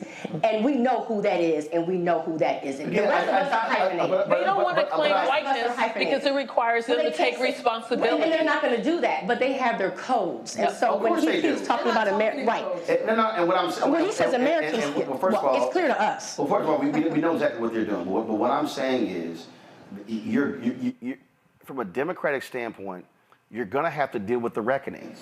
You can't dance around what is now clear. To Lauren's point, it used to be called dog whistling. They ain't whistling shit now. Right. They are yelling it. It's very clear. And what I'm saying is, you have to now confront that and deal with that. Yep. And so at some point, you're going to have to challenge whiteness. Agreed. At some point, you're going to have to stop the sitting here where you don't want to use certain phrases or whatever. At some point, you're going to have to challenge white conservatives. They do it. Let's look at our American people in this town of Appalachia and what we did here. No. That's what I'm saying. What I'm saying is, when you start talking about these Midwestern towns, first of all, we got to remember, we're talking about places that are anywhere from 85 to 99% white. Yes. And so what you have to do is, and this is why I do think it's important for the Haitian immigrants that came to Springfield. Remind folk, hold up, y'all asses were dying. Yes. You were losing population. Yep. You were losing jobs. You were losing homeowners. Your city was dying. Your population had dipped below 50,000, and so these 20,000 Haitian migrants have reinvigorated this town. And what you do is you use the white folks who are telling you that against them. You say again, because here's what these white folks want. What these white folks want is they want their white enclaves to remain white. Right. Yes. But they don't want to. But they don't want to die. Right. Now the problem is, what's happening is, immigrants, whether they are Haitian, whether they are Venezuelan, whether they are Mexican, they sitting there saying, we going where the jobs are. Right. But watch this. Whether they are Somalis in Minnesota, was Walz's reticence? Because that occurred to me. I'm like, you should have said in my state. I got forget 20% of the fresh water. You got them Somalis in it. Right. Was this part of what you're saying, Ray? I will not challenge whiteness. No. Tonight was all about. Tonight was all about how do I talk to? Because you got to remember, okay. Trump made serious inroads in Minnesota in 2016, 2020. Right. Because Minnesota is looking like Pennsylvania. Okay, where you have blue urban centers and the rest of the damn state look like Alabama. That's true. Okay, same thing in Michigan. Michigan ain't no blue state. Right. Michigan got blue cities that dominate the state. That's right. But the rest of that state look like Alabama. And so what you're dealing with is, tonight was all about, I need to talk to, in my own way, the white folks in Pennsylvania, not Pittsburgh and Philadelphia, the white folks in Georgia, not Atlanta, not South Fulton, I ain't talking to them. Let me talk to Wisconsin, except Milwaukee. Let me talk to Michigan. I ain't talking about Detroit, Lansing, and Flint. That's who I'm talking to, and that's what it was. But the only way, because again, we look at the data, where Vice President Kamala Harris is with white voters, because my biggest concern about Biden not running was, could she hold his white coalition? I just think that Democrats are going to have a reckoning with whiteness. And they can try to dance and be cute with it. Nuance on policy is not going to get it. Most people can hold about 2 to 3 talking points in their head at any given time. Maybe it's what I do and where I sit, and I see the world very differently. I submit to that. You know, as a national security professional, let me tell you something. My worldview changed drastically from being an academic to when I switched to being a policy practitioner in national security. My worldview completely changed. And the reality of that worldview is that people tend to think and hold 2 to 3 talking points in their head, and they believe those things. It's almost like a theology. It's almost like a religion. That's what you have to attack. That's what you have to go after. It's a reason why a lot of people who weren't looking at Vice President Harris one way, but after the debate, they were like, oh, okay, because she dog-walked Trump. Period. She dog-walked him. But my point is, Monique, Walz had to put Vance to bed. He had to put those lies to bed. He had to bury the slickness. He had to go after the 2 to 3 talking points that people have burrowed in their heads that aren't true. That's what I'm saying. And I think he has in that he did that. Like what we think would bury it, and some of it for us is performative, some of it is preference in terms of the way that people watch debates. I've been watching and teaching debate a lifetime, and when you look at juries, not my cousins on the bayou. The reason why I always say, I mean, and they don't matter for this at all. You know what I'm saying? Like that's not who this is for.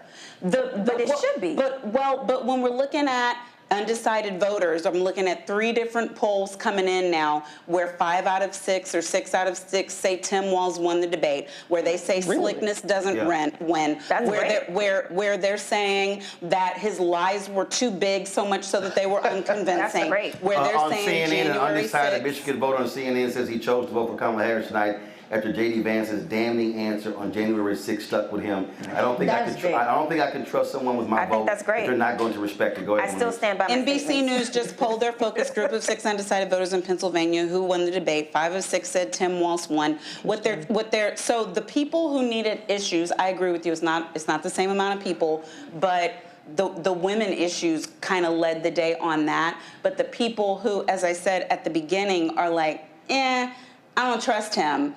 It is coming across for them because the lead of the ticket did her job, but what he did, at least from the way that things are coming in now, and then even on the reporting side of things, what they're saying, and Kamala HQ is repeating some of it, where he refused to answer about the legitimacy of the election. That was a big deal for a lot of people. But here's the other deal. Here's a CBS News stat poll. Go to my iPad. This is why Vance 42, Walz 41, tied 17%. At the end of the day, Fantastic. At the end of the day, you're voting for top of the ticket. So, like I say, with everything that happened, did Vance wound? No. Did Walz wound? No. Were the moments there? Absolutely yes. Were they speaking to the base? Yes. It still comes down to the next 35 days. It's Trump and Kamala Harris. That's what it comes down to. So I'm going to shift this conversation right now, and that is in these final 15 minutes. What next? What happens next? I think somebody spoke about it earlier. It has to be that high level of visibility. Yeah. Vice President Harris was large. Yeah, So is you then, Roland. But we know that we know that VP Harris. If it was you, I would have said it was no. Yeah, it was VP Harris was missing for the first third of her announcement. Then we have Vance that's on TV every single day. I don't think the Democratic Party is doing enough right now. If they want visibility amongst young people, they have to do more. I'm interested to see how this HBCU tour is going to go, but we're going to need more. There's going to need more to put them over the line. Right now, I'm not confident enough that they're getting the visibility, and we know that the Trump campaign is going to come out viciously swinging. They're excellent at putting out salacious rhetoric. They're excellent at making people feel extremely fearful and xenophobic. And so we're going to have to figure out ways to combat that at a high level. And right now, I'm not confident that we're doing so. A big issue, the hurricane has greatly impacted North Carolina and Georgia. And so that's going to be a lot different when it comes to campaigning. And so a lot of the focus is really going to be, frankly, on Pennsylvania, Michigan, and Wisconsin, really locking those down. I just think with roads still having an issue, the last thing people are going to be caring about is the election as they're trying to sit here and get themselves together, again, especially in the western part. But if you look at the eastern part of North Carolina, frankly, if they're not as impacted by this, you got to go campaign there. Mustafa, what do you see over the next 35 days? I think you have to continue to make sure people understand the story about the jobs that you've created. When I'm out there talking to folks that care about jobs, that care about health care, and of course, the people I work with, they care about the environment and what's going on with climate. So I think you've got to figure out a way to stay in front of those issues, and I think it'll help you to get some of the traction that you need. And of course, I wouldn't be the person I am of the movement that I come from if I didn't also say that you've got to do a better job with the black vote. And I think that there are opportunities to do that, but I think you have to speak directly to what the particular needs are of both black men and black women. Rebecca? Next 35 days, or we're approaching midnight, so the next 34 days. I know the campaign has done some extensive polling. They know who their strongest, likeliest voters are. They need to double down and spend all their money in turning out those people. Tonight was, in my opinion, was about white voters. We know just off the top, 3 out of 4 white men will never vote for the Democrat on the ticket. That's, it's been that way since LBJ. So at this point, if the campaign is spending all their time for the 25% of white men they think they could get, if the campaign's spending time for about the, 48 to possibly 51.5% of white women that they think they could get, cool, but you better get your numbers of black people above what Obama numbers were, because we're in a different world than where Obama was. Obama had a different path. This campaign doesn't have that path. This campaign does not have Biden in 2020 path either. And so based upon that, I'm sure the campaign, they have their internal numbers. Do your job. Turn out those people that your internal numbers are telling you that's going to be strongest for you. You have to maximize those numbers. Randy? You have to get people to the polls. I think that most people know these candidates are so different that most people know where they're voting. I'm shocked at the people who say that they're undecided, but those who say that they are for this ticket, they are for the Harris-Walz ticket, they need to get them there. Ensure that they vote. I would push on getting people to get out and vote. Even though that Republicans have passed many laws and try to make it difficult for us, ensure that you are registered correctly and get your butt there and vote, and early vote. Making it that people don't just vote with their mouths, because everyone now can go and have an opinion and be on social media, but actually go and cast your ballot. That's what I would focus on. And to do that, they have to show that these issues are relevant to us and critical and are life-changing for us. Nola? I'm going to refer to the National Security Action Poll that came out a week and a half ago that talked about 56% of Americans favor, 56% of Americans in 7 battleground states favor supporting Ukraine over not supporting Ukraine. I think that there needs to be some sort of decisive foreign policy decision that distinguishes VP from the prior policy and how we're handling Israel, how we're engaging. I think people are really wanting that.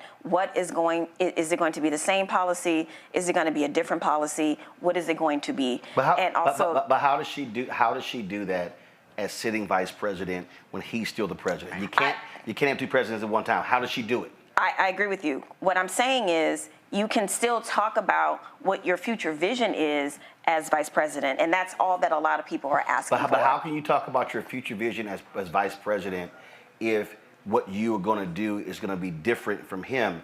The moment you do that, all hell's going to break loose. Mm-hmm. I hear what you're saying. I'm saying what people are asking for. No. I know what they're asking for. What they're asking for is irrelevant. Mm-hmm. I mean, it can't happen.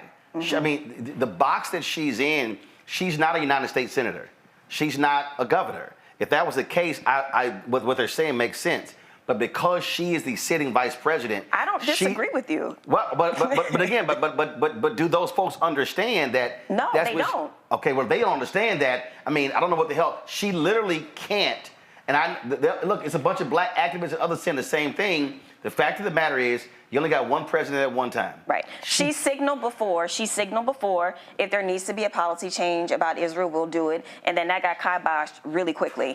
My point is, and regarding Ukraine, there needs to be some sort of diplomatic win. There needs to be something that American people can say, okay, I understand why we're there in Ukraine. A lot of Americans are asking, why are we doing this? Why are we still doing this?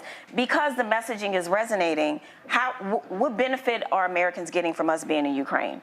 And they're pointing to things like inflation. They're pointing to things like high gas prices. Not that they have that they're directly connected, but these messages, what I'm saying, are landing with the American people. So while I agree with you, she can't necessarily say this is what my foreign policy is going to be on Israel. It's going to diverge from POTUS. There has to be some sort of signals regarding foreign policy and national security that makes Americans who are on the fence feel better about what the future will be. Unfortunately, we talked about it earlier. A lot of Americans ain't smart.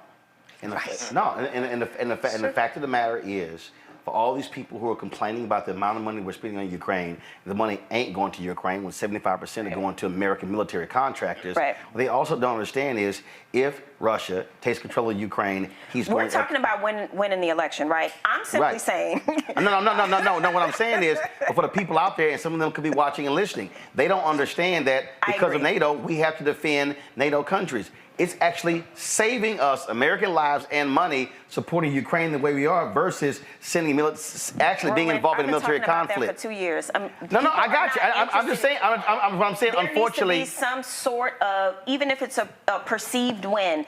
What's next? There needs to be some sort of foreign policy W. Here's the whole deal. That's all I'm saying. So the mission accomplished banner? Ain't not that. First of all, we're not about to lie. Let's be real clear. Israel's attack against Hezbollah, them going into Lebanon, and it was happening now in Iran. There's not going to be a foreign policy within the next 35 days.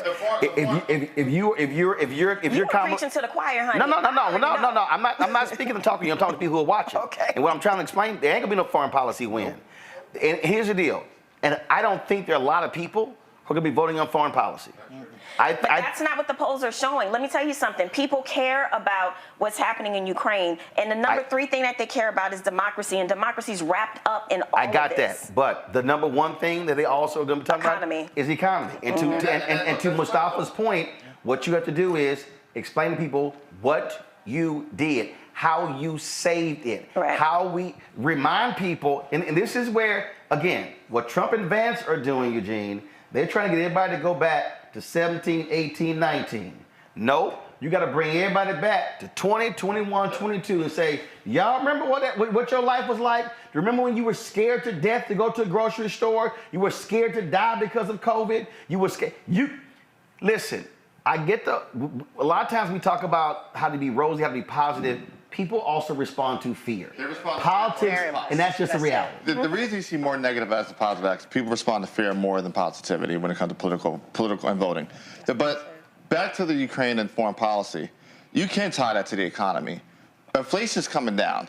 If Russia takes over Ukraine, inflation skyrockets. Ukraine is #3 grain producer in the world. I think #7 ore producer in the world, and one of the top lithium producers in the world. You know what that translates to? That translates to more expensive iPhones and electronic products. That translates to more expensive energy. That translates to more expensive food, more expensive bread, more expensive wheat. So yeah, if you like what we dealt with inflation in the last couple of years post-Trump, let Putin take over Ukraine, and yeah, you can spend more of your hard-earned American dollars than you would ever in war. Europe will be hit hardest. Yeah. Great. Randy, I agree with you, and we have to get this vote out. Get out the vote. I would encourage everybody, if you missed the first hour of this conversation, y'all walking through all of the internal politics, go back and look at that, because these resources have to be put into now. I've been saying to people, I'm saying to my students in particular, you know, let's work as hard as we can to render November the 5th irrelevant. Bank the shit out of the vote. In other words, so that by the time the 5th comes, these hillbillies show up, try to stop you from voting. And where's everybody? Oh man, I voted 2 weeks ago. And if the campaign, I remember when Obama, what is it, 08 maybe, having the big rallies, and then let's go vote right now. I mean, that kind of thing.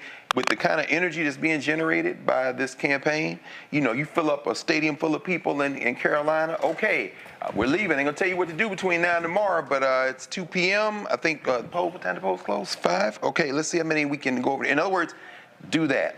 The foreign policy thing, you're right. I mean, it's not gonna be a policy change. We know that, and you know better than any of us. You know, the biggest non-American voter who is trying to influence this election is the murderer, the mass murderer sitting in Tel Aviv, Bibi Netanyahu. And this is by no means accidental. On foreign policy, Democrats and Republicans pretty much the same, right? Israel is the 51st state. That is the American presence in the region. They're both going to back them. They just sent troops. Lloyd Austin run them on TV. They sent troops into the area.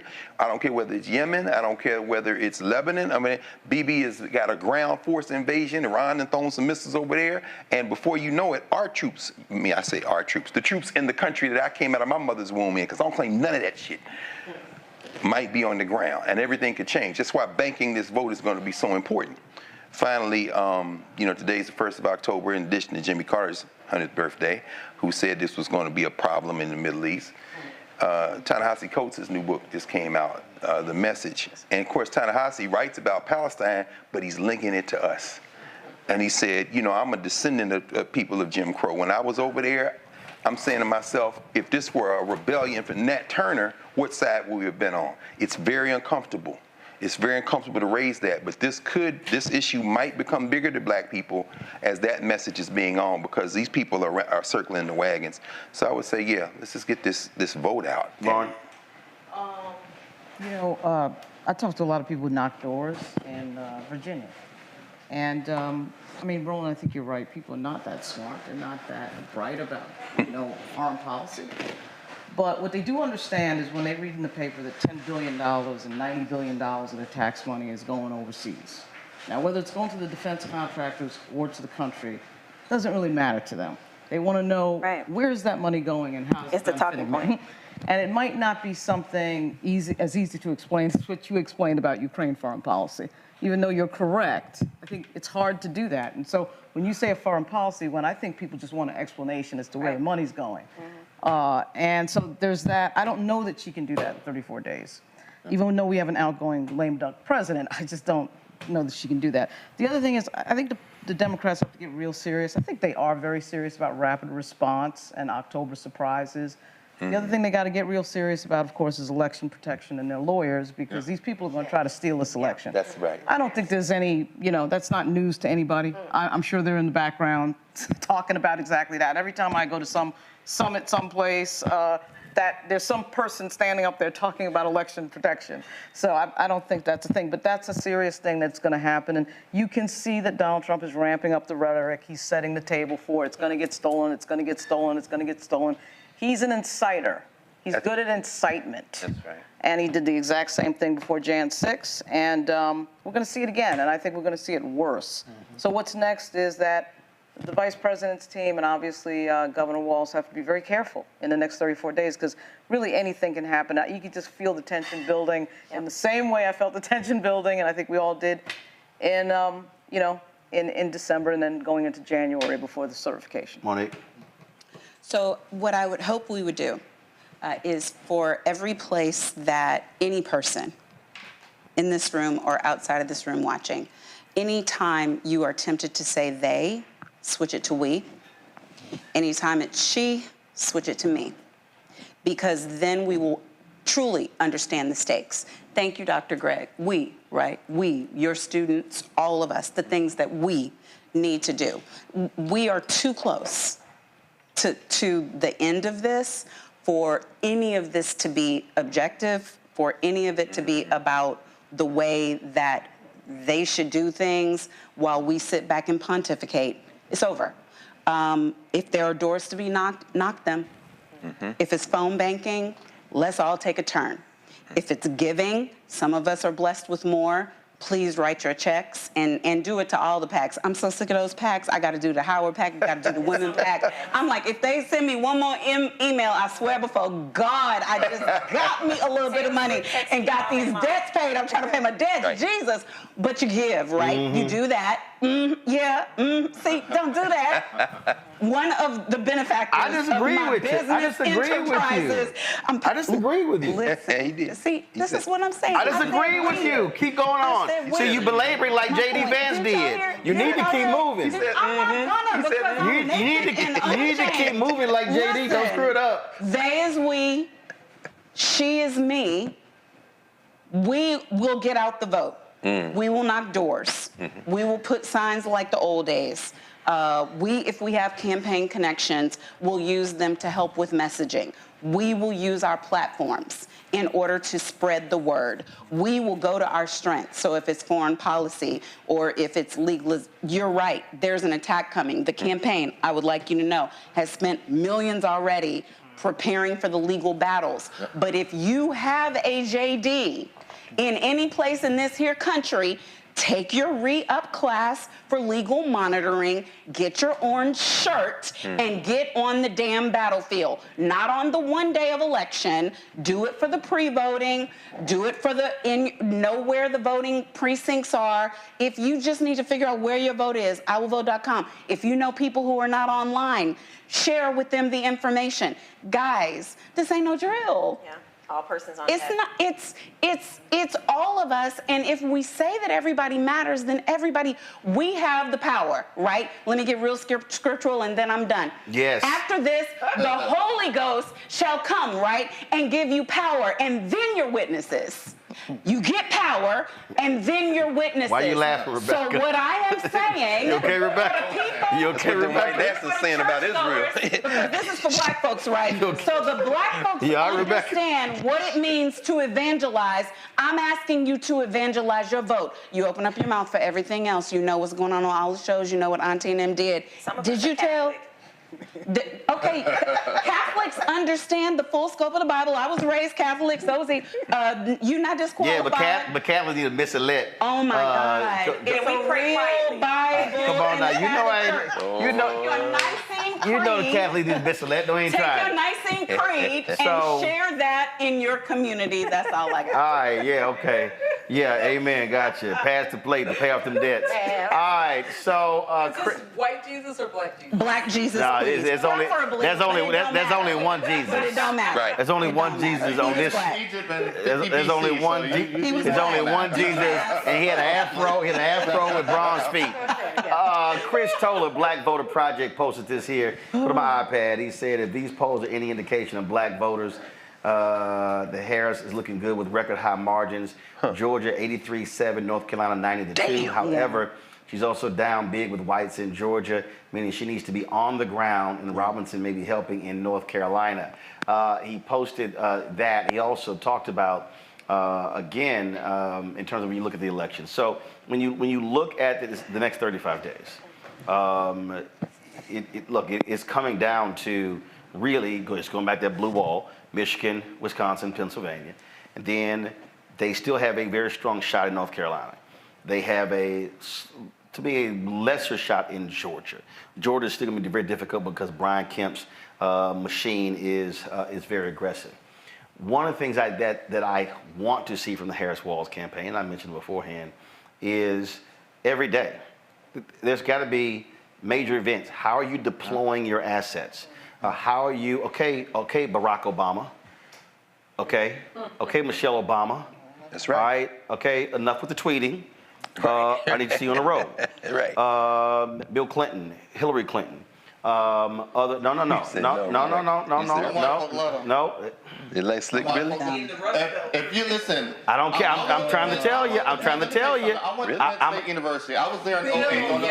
Let me tell you something. I was at Penn State during the 08 election. All right. I was in Penn State during the 08 election. All right. And in a 3-day time span, right, the McCain campaign deployed Sarah Palin and Hank Williams Jr., all right, in one place, right? Bill Clinton was there 2 days later with the crowd 4 times the size. And we're talking Penn State is in Center County, which is literally middle of Pennsylvania, the heart of Pennsylvania. Happy Valley. That's what you need. At the end of the day, again, it comes down to margins. And here's the reality. Because of the Dobbs decision, okay, Hillary Clinton is far more popular than a lot of people because she could say, I tried to tell y'all I was right. Remember, Trump got 52% of the white female vote in 2016, 53% in 2020. If they peel off 3% of the white female vote, election's over. That's all you gotta do. She couldn't carry her own demographic. No. Yes, you do deploy. Hold on, one second. Again, you deploy Hillary. You can't. First of all, you can't look at the 2016 race in the same way you look at 2024 because the reality is in 2024, it's a whole bunch of white women going, shit, she was right. And so the bottom line is, I don't need Hillary Clinton to get me 100,000 votes. I need Hillary Clinton to get me 8,000 to 10,000 votes. In a specific area. There you go, in a very specific area. And so where do you use her? You maximize her in suburban areas. If you're talking about Philadelphia, you don't send her out. You don't send her to the same place you send Bill in Pennsylvania. You send her to the suburbs of Philadelphia and Pittsburgh to drive those numbers up. That's how you use her. But what I'm saying is, you have to have, those things have to be happening. The Democrats have a far deeper bench. You got to pull together, you got to say Big Gretch, you got to say Shapiro, you got to say to your governors, yo, it's game time. Even some of the Republicans. We got to be sitting here. We got to be sitting here going hard. Then you got to say, okay, all you entertainers, I appreciate the post on social media. Taylor Swift got to get in the field. I need your ass out in the field. Stevie Wonder's going to be doing a 9 or 10 city tour. Stevie Wonder's going to be doing a tour, and to the point where normally the average ticket price for his concerts are $300 to $500. The highest ticket price is going to be $125. Yeah, next week. And so he's doing that in nine different cities, and then going to Midwestern states. If you're the Harris-Walz campaign, what is your major massive ground game in Milwaukee? 50,000 fewer people voted in 2022 from 2020. If they vote, then Mandela Barnes is the United States Senator. And so you got to be driving on the ground. And what you got to be, and so I know how all these different PACs work or whatever the hell. This is where Jamie Harrison, and this is where all these other major Dems, and yes, where the fuck are you, George Clooney? Where are you, Nancy Pelosi? Where are you folks who are calling for an open convention? This is where all y'all should say to all these PACs. You're sitting your asses on $400 million, deploy that shit on the ground. They should be flooding people, massive door knocking every single weekend between now and Election Day in Wisconsin, in Pennsylvania, in Georgia, in North Carolina, in Michigan, because it's all about turnout. If you drive up the margins, it's game over. Obama won with 39% of the white vote because he over-indexed among African Americans. Go to North Carolina and remind black folks there, y'all did it before, y'all can do it again. But you got to go to those places. You got to go to Princeville. You got to go to Elizabeth City. You got to be able to go to those places. Don't just go to North Carolina A&T. You got to go to the eastern portion of the state as well, the Black Belt in North Carolina. And so the election is there. And you got to say to folks on your side, white folk are going to turn out. The Confederate flag waving, Trump loving people are going to turn out. And the only way you beat them is if you show up more than they do. No question. And the black belt in Louisiana is under attack too. Okay, black belt in Louisiana under attack. But let me just go ahead and say it. Black people in Louisiana are going to get off their asses and get organized because, frankly, they've been sitting on their asses for far too long because they allowed Jeff Landry to take over by not voting. You had a black man who's on the Democratic side for governor, and they couldn't even get him in the top two and couldn't even get to a runoff because folk were just sitting here. And I get the whole deal. They're not engaged or whatever, but it's ridiculous. And they also got to vote because you got a congressional seat there, an opportunity district. The black folks in Alabama, it's not a black district, it's an opportunity district. So they got to maximize for figures in Alabama as well. Plus, you also got, Texas is nice, but it'll also be nice if Colin Allred would actually, I'm aware Texas has the most black voters in it. Anyway. No, I know, I understand that. But it would be nice if Congressman Colin Allred would actually show up where black people are and then not, and actually, you're right, okay? And also, Monique.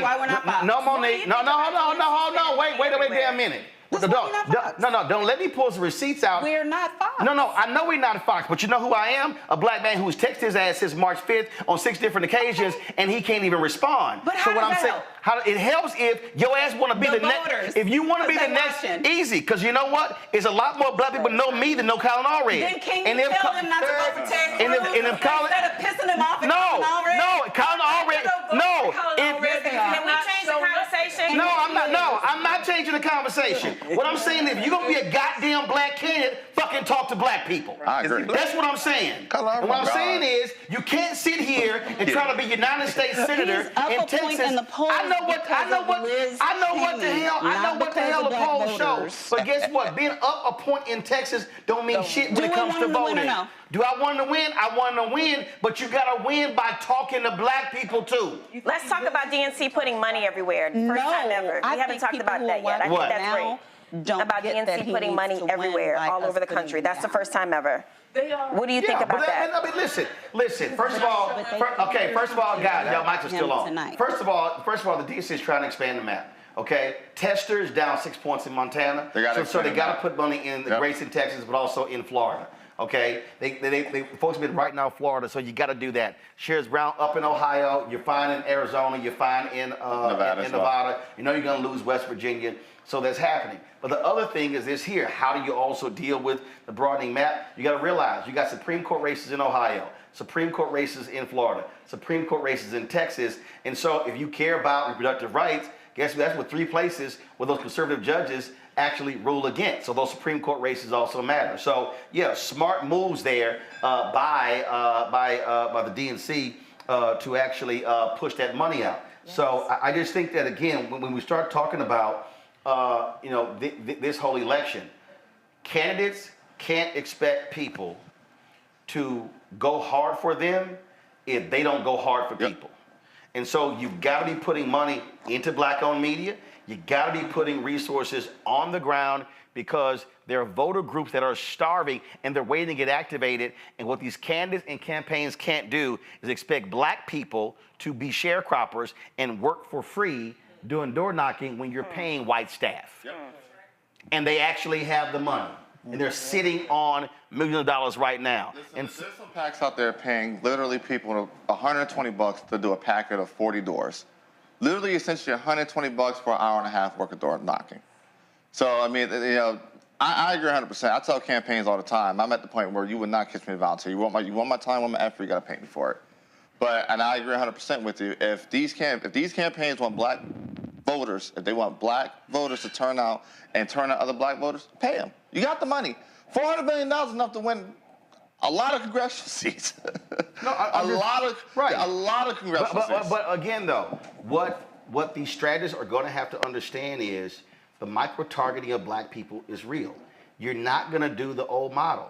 And so that means you're going to have to go talk to different sets of black people in much different ways. And there's a black economic conversation that they don't care about nothing else. There's a black social conversation. There's a black civil rights conversation. There's a black criminal justice conversation, and it differs among groups. And so they're just uneasy about how the hell they even do all of that. And so they got to understand that's what it is. And there is a black college educated conversation that is different from black high school diploma conversation. That's just a fact. Ain't no different from white folks. You're right. And so they're just uncomfortable with the fact that we keep saying not monolithic. That shit is real. You now have to micro-target in a different way. The same way, but it's no different the same way to micro-target any other demo. Right, same thing. And so, and again, their problem is they don't want to do that because that's going to require a larger investment than they normally have done. And they're trying to hold the line because they know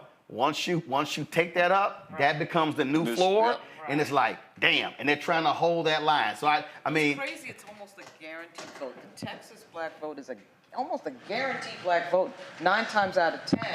And so for Allred to act like he's going to blow up that community, but when they do turn out, it's 90%, 90% for the Democratic Party. That has been read. So you go after white voters, you go after expensive white voters that are less likely to show up? Disagreeing with the strategy. First of all, Texas has also changed. Texas is a blue state. I got you, because Texas has also changed because, again, when you look at the policies, economic policies, but also the mistake that Democrats keep making is they think that you can only win with your large blue counties. No, you can't allow them to run up 80-20 margins in rural counties. Remember, it's 254 counties in Texas. Democrats only have 81 county parties.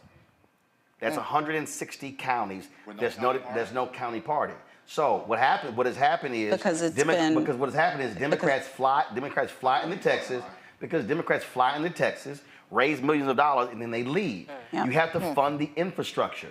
And that's the whole deal. So you're not going to win a state unless you fund the infrastructure. But there are organizations like Black Voters Matter that have been in Texas year-round and increasing their investment year after year. And the Democrats are infusing money into that organization, and we are seeing fruit. But there is definitely work. So what you're dealing with, so what you're now dealing with is what infrastructure comes in. The bottom line is in the next 35 days, listen, can you blanket everywhere? No. But you do have to be very strategic in where you go. And the reality is this here, we've always talked about it. You can keep trying to kill yourself to get that white woman who's a Republican. And you can try to get yourself to try to get more of those white men. Or you can look at, okay, I could spend less time and less money going after my likely voters who've been sitting on elections. And who are they? Black people. No question. Who are they? Latino people. And who are they? Young people. It's right there in the data. And so the money needs to be there. And so they should be flooding these states with resources. And Democrats in D.C. should be calling out these PACs and saying, don't look up on November 6th and your asses are sitting on $60, $80 million and you just spend it. The whole point is to actually spend the goddamn money that you actually raised. Supposed to be the point. All right, folks. Appreciate everybody being with us. Tomorrow, I'm broadcasting live from Alabama State. I'm giving the homecoming speech. We talked about voting. They sent me some notes. They were like, okay, we nonpartisan. Don't. And I'm just like, if y'all know I'm gonna say what I need to say. So I will be at again Alabama State. I'll broadcast from there tomorrow. I'll speak at 11 a.m. On Thursday. I think Greg is sitting in for me on Thursday because I'm gonna be flying back. I think. Also, lots more we'll talk about tomorrow. We'll talk more about the DOJ, what happened with their report about the unconstitutional practices in Georgia prisons. We showed some of that at the top of the show. We'll talk about that. Also, yesterday, of course, we celebrated the life of Dikembe Mutombo. Tomorrow, we'll talk about the passing of America's first black daddy. James Evans, known as John Amos. Before that was Bill Cosby, everybody knew he was James Evans from Good Times. No question. And so we'll talk about that as well. So shout out to everybody who's been with us. Hope y'all enjoyed our conversation. Be sure to support the work that we do. Y'all know there's no other black-owned media outlet that did this tonight. No. The others, I don't know what they did, but trust me, it wasn't like this. And second of all, y'all saw more black people tonight than you have seen on MSNBC, CNN, ABC, NBC, CBS, Fox News. Hell, I throw in News Nation, Newsmax on combined. Hell, you ain't gonna see this many black people for the rest of the week on all those networks combined. And so when y'all support this show, y'all are able to support the work that we do. And so be sure to join our Bring the Funk fan club. Your dollars matter. We're still working through all this drama with Cash App. They're really getting on my damn nerves. So support us with PayPal, R Martin Unfiltered, Venmo's RM Unfiltered, Zelle, Roland at RolandSMartin.com, Roland at RolandMartinUnfiltered.com. All y'all comment on YouTube, hit the like button as well. We're sitting at about 6,600 likes. Y'all slow as hell. It's born about 18,000 y'all on right now. Come on, hit the damn button. Download the Black Star Network app, Apple phone, Android phone, Apple TV, Android TV, Roku, Amazon Fire TV, Xbox One, Samsung Smart TV. You heard us talk about whiteness. I laid all out my book, White Fear, How the Browning of America is Making White Folks Lose Their Minds. And they are. Get it at Ben Bella Books, Indie Books, IndieBound, Target. You can also get it at Barnes & Noble, Amazon, and get the audio version. Yes, I read it on Kindle as well. I'm sorry, on Audible as well. All right, folks. I will see y'all tomorrow. Keep it real, keep it black. Y'all know how we end the show. Ho!